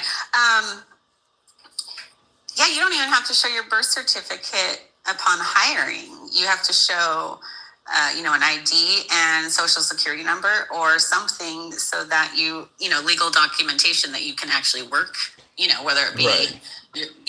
So it's weird. It's weird. I don't like it because, like I said, it's a deterrent. It's a deterrent to lessen the vote, to lessen the quantity of voters, and also gives them the right to be more heavily scrutinizing documents in Democrat areas. And just, you may have a Republican say, when I went to vote, I gave my birth certificate, she barely looked at it. And you might have another person in a Democrat, man, they held it up to the light. They were asking me about the watermark. And they were scrutinizing them real heavy in our area because they were looking to disqualify people. But in a Republican, she just said hi and gave me a ballot, barely even said anything to me. So that gives them the power, because this is what they used to do when they had literacy tests before the Civil Rights Act. The white voter would come in and take the reading test. They barely even grade it. When the black person take it, they graded it with a fine-tooth comb looking for errors to fail the person. This gives them room to do that. Well, and let's not forget that this country, when voting was first allowed, you had to either own land or pay money to vote. Right. Or white people weren't able to vote. Right. Yeah. Heck, you weren't even able to join the army or the military for a long time. But they had to give you some breadcrumbs to make you think you were better than black folks. Well, and I see in the comments someone, Mr. Wise Guy says, if you are struggling financially, that is not the government's fault. That is a you problem. Sure didn't hear that under Biden. I sure wasn't hearing Biden for everybody struggling. All of a sudden Trump get in there and it ain't the government's fault. Okay, I'm learning. Okay, first off,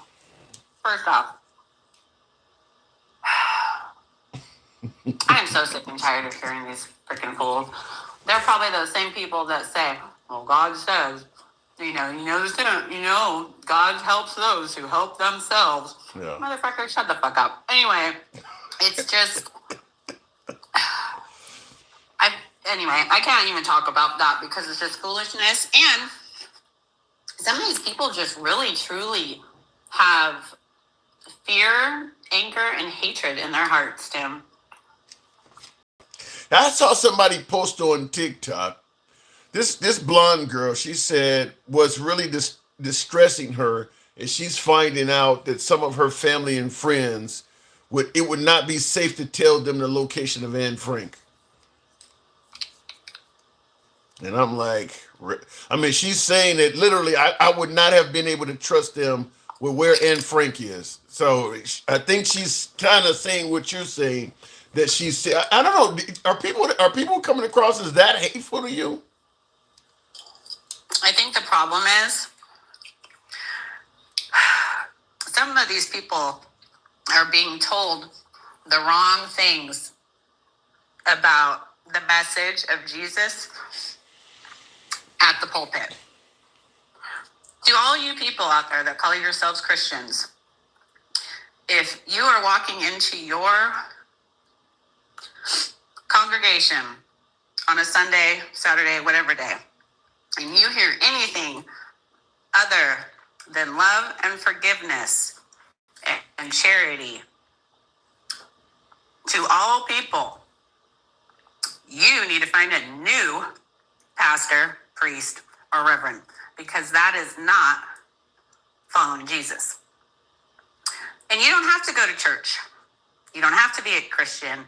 You don't have to, identify as any certain group or, sect of things to know what Jesus meant. Well, Democrats for Trump in the comments. Democrats for Trump 4547 says, it's always the non-Christians trying to lecture us.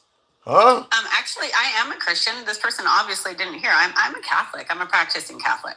Right. I chose Catholicism at 34. I went to Mass today, Palm Sunday. I didn't hear anything but love, help thy neighbor, thy enemy, love others as I've loved you. And also, when you dish out venom, you're going to get it back. It should also be noted that Christians have a history of lecturing others too. So I don't know why he's saying it's always the non-Christians trying to lecture us. Christians lecture people all the damn time. The whole Bible is nothing but lecturing. So I don't know where you're going with that. I wouldn't say that. I would say the Bible is an account, right? It's an account of something that's happened in history. It does deliver a fairly clear message. There's some parables in there. There's some stories to kind of give you the gist of how to act, right? Because apparently we can't figure it out on our own. Maybe the 10 Commandments. How about this? The 10 Commandments. That's lecturing. Well, Jesus had to come because nobody could even understand how to live within those. And he just narrowed it down to 2. I'm just saying, Christianity is known for lecturing.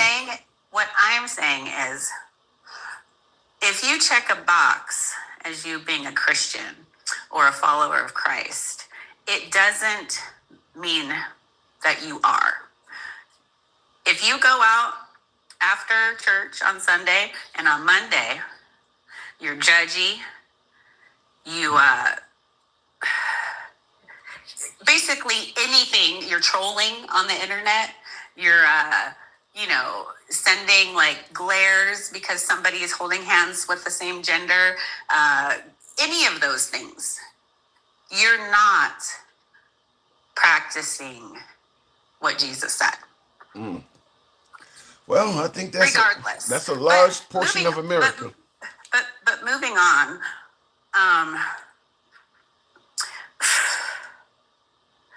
did you hear? Oh gosh, Tim, did you hear about? I just got to change it to something funny really quick. Did you hear the latest confession of RFK Jr.? No. Holy shit, dude! This guy, he needs to go to a confessional or something. What did he say? Give it to me. He had his kids in the car one day. There was a raccoon hit on the side of the road. He stopped. This is the gist of it. It's always animals with this guy. He stopped. Kids were in the car. He cut off the penis of the raccoon, put it somewhere so he could examine it later when he got home. But don't worry, his kids were waiting patiently in the car. What in the actual F? Who shares that? What is wrong with you? You go from like heroin helped me pass college to I have a great immune system. He wanted to be president. Cocaine, and now you're saying how you cut off roadkill's penis? Where did you hear this? You wanted to examine it later? Dude, are you sure you're still not on some of these things? Where did you hear this? I haven't heard that. Yeah, it was how he likes to just sit around and talk story. Jesus. And he wanted to be president. Yeah, yeah. Anyway, but yes, that was interesting. But yeah, hilarious. Right. So what's your estimate, Tim? When are we pulling out? When are we gonna win? When he said we win when he feels it in his bones. So I think is going to happen, being frank about this. But he said we already won. Remember? Yeah. But in terms of, you said pull out though, that's the difference. What's going to end up happening, my guess is eventually either he will realize or some of his advisors will let him know that we bit off more than we can chew. And we'll just make an excuse to say, well, we've destroyed enough shit. We've killed enough targets. The Ayatollah is dead. we've won and we've pulling out. We'll just create a reason to say that's good enough, we're leaving. But the actual objectives that he gave, liberating protesters, and we got to put in a replacement for the Ayatollah that he has some say so in, that's not going to happen. As the gas prices and the death toll continue to increase, it'll be a cutoff point when it becomes so unpopular, he'll just make up an excuse and say, that's enough, we bombed enough targets, and we'll leave. That's how we're going to pull out. Whenever he decides in his bones, it's time to do it.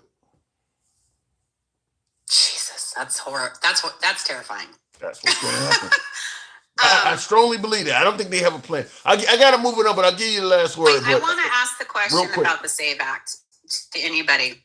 I just want to make one comment. Having an accent does not make you a non-citizen. There are plenty of people that become citizens that still hold their accent.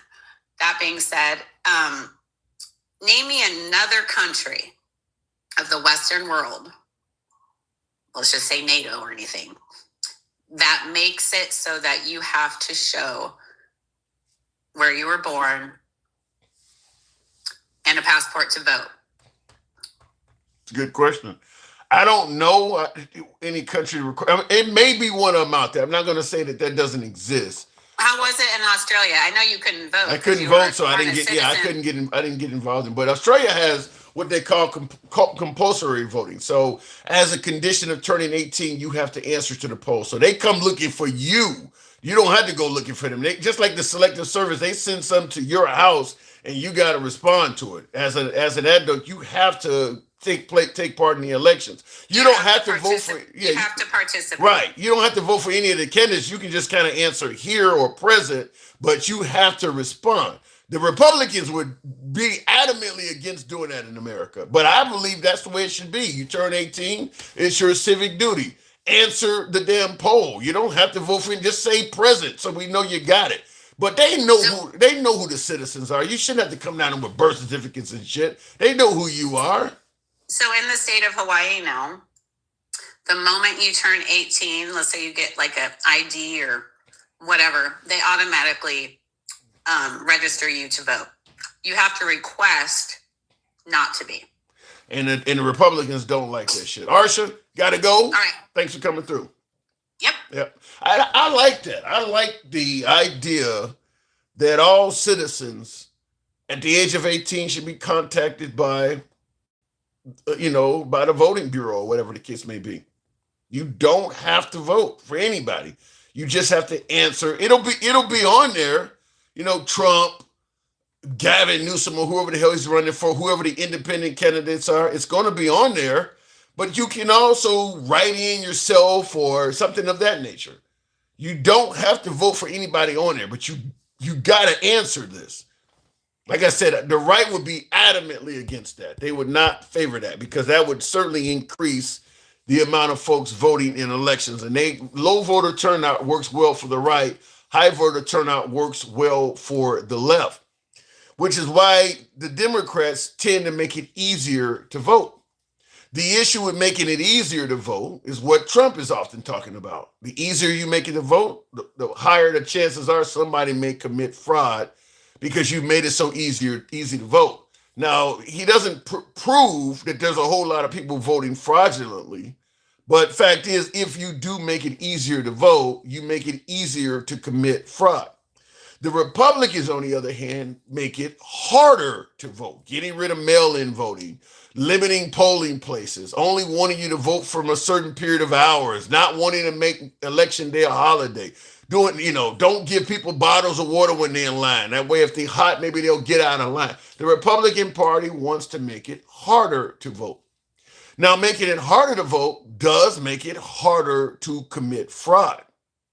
However, it also increases the likelihood that legitimate voters are not going to be able to cast votes because you make it hard enough that you're going to cut out some of them too.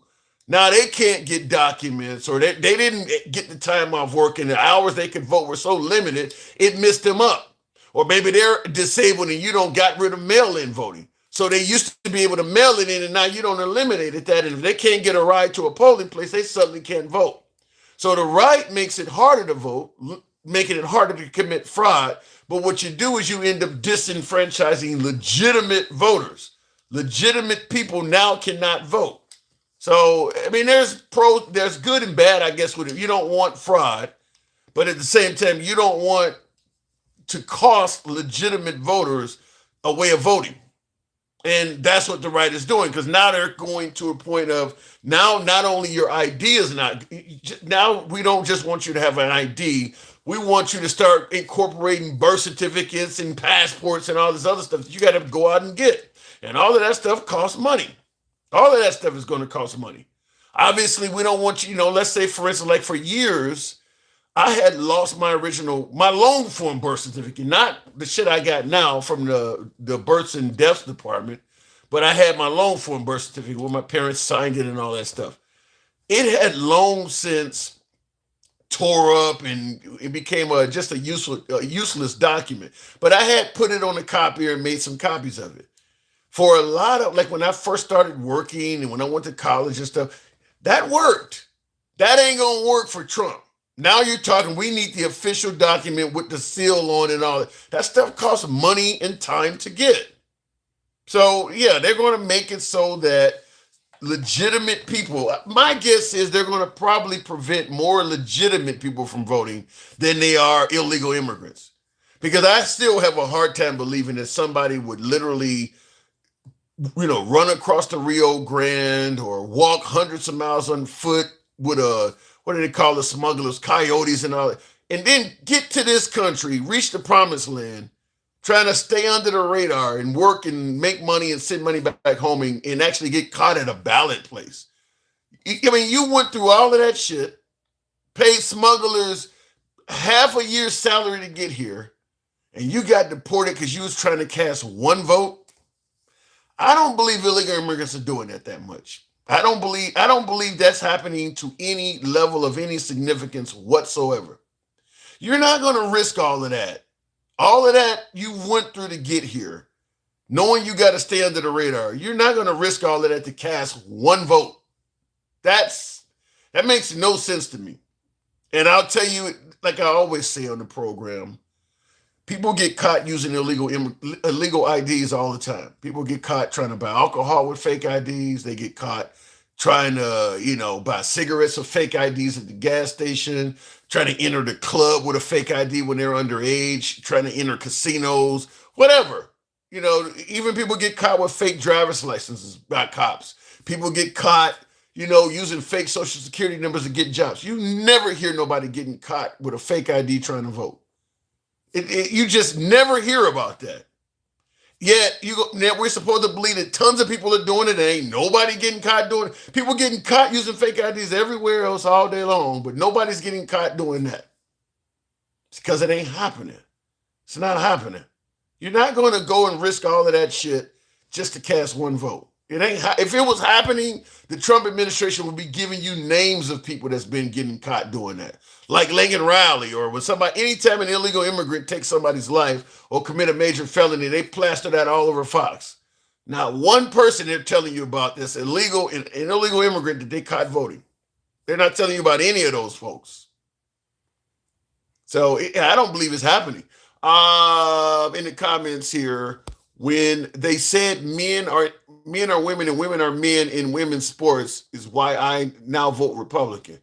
So the Republicans lied. So you haven't heard any lies from the Republican Party, just lies from the Democrats. Okay, well, I mean, I guess if you only got one ear, you're only here. You think the Democrats, and by the way, all Democrats don't believe that what you're talking about. I don't believe it. There's a whole lot of Democrats that do not believe a man can become a woman. I mean, that holding the Democrats accountable for what some say in regards to a man can become a woman or a man should play in biological sports would be akin to holding the Republicans accountable for what Nick Fuentes says. Hitler is cool. All Republicans don't think that way. All Democrats don't think that way. But if you're going to suggest that Democrats don't know what a woman is, then yeah, the Republicans think Hitler is cool. It's got to be that way. Like I said, if you want to judge the whole party, you can't complain when it comes back to you. You voted for a psychopath and most hated man on earth. Damn, Green. He said, God. Before I continue on, and thank you for the 137,000. Tap the screen, get the likes up to 140. Mr. Wise Guy said, I have no hatred in my heart. My point is that we live in the greatest country on the planet. There are too many opportunities to be well off financially and get the American dream. Well, there's a lot of things that happen. Let's say, for instance, because this is a response to him suggesting that anybody that is not doing well financially, it's not the government's fault. It sounds like a you problem. Let's say, for instance, you live in a blue city and you were making money from some sort of business that was a derivative of big oil. And then all of a sudden, your governor becomes Gavin Newsom and he starts banning and doing all kinds of regulations on big oil, and you get laid off. And suddenly you're struggling because of a decision made by your government. So, no, you can actually be struggling due to the government. Yeah, America has a ton of opportunities, but a bad decision, let's say, another good example. A lot of federal employees make good salaries, good benefits, pension, union. Some of them have been working there as close to retiring, paying for a home, paying for your kids to go to college. We elect President Trump and suddenly you lose your whole job. Him and Elon Musk just out of nowhere says that you're not doing your job properly and just fires you. Ain't nothing to do with you. You've been doing your job for the last 25 years plus. Reliably showing up, working for the IRS or the EPA or whatever organization you've been working for. Trump gets in office and they just fire you out of the blue. You can be struggling financially due to the government. It's not always a you problem. The government does things all the time that leads to people struggling. So yeah, I absolutely. What Trump did with USAID and with the federal government, he has made a lot of people struggle. Period. All of that firing that Doge did. You telling me you think all of them people deserve to be fired, even though they ended up hiring a bunch of them back because they fired too many of them? Yes. Your government can. You think the TSA agents right now are not getting paid? That's government that's leading them to struggle. They're not struggling because of a you problem. They're still showing up to work every damn day. Not a lot of them are still. Some of them are quitting, but so no, you can actually be struggling due to the government. The TSA agents that are allegedly sleeping in their cars and donating plasma and all that shit. That's because of bad government. That's because we got a president that said he is great at making deals and he's doing a piss poor job getting his Democrats and Republicans to work together. That's his job as president, is to get those two entities to work together so we can get the government back up and running. He's not doing that. He's just bashing one side. He's not trying to reach out to the Democrats and make some kind of deal so that we can get the government. He says he's a great negotiator. He's not negotiating with the Democrats at all. He's pretty much saying, fuck you. It's your fault. We're going to just blame it on you. So, yeah, I totally disagree with the idea that if you're struggling financially, it's not the government's problem. It can be. But in the comments, though, what is the name here? The Kaziwa says, you fucking disgusting person. Wow. Appreciate the compliment, I guess that is. DHS is not getting paid. TSA is only part of the people. Yeah, right. It's more than just TSA. Yeah, I agree with that. But I'm just simply saying they're not getting paid due to the government. It is the government's fault. You can blame it on the Democrats. You can blame it on the Republicans. You can blame it on Trump. But it's all government. The only reason they're not getting paid is the government is not agreeing with each other. And it's led to the government being shut down. That clown has been proven wrong time and time again, but he is wrong, but his ego can't handle the truth. Trump is the reason for all of our problems. Damn. Well, I'll certainly tell you it is. He claimed to be a great, brilliant negotiator.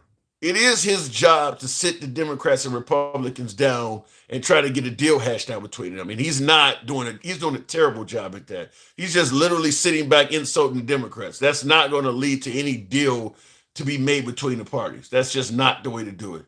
Anyhow, folks, I do appreciate the 140,000 likes. Some of you folks showed the program some love with the hat and mustache TikTok cap goes. Nevertheless, I do got to step away. As always, if you enjoy this type of dialogue, follow the program if you're watching on Instagram, Substack, or TikTok. And certainly, if you happen to be watching us on YouTube, give your boy a sub. It's your boy Tim, the handsome liberal. I'll catch you tomorrow. Thank you. Thank you guys for tuning in on YouTube as well. Somebody told me I was a fucking disgusting person. You can't win them all, but you can try. Catch you tomorrow. I think I'm going to do it. There we go.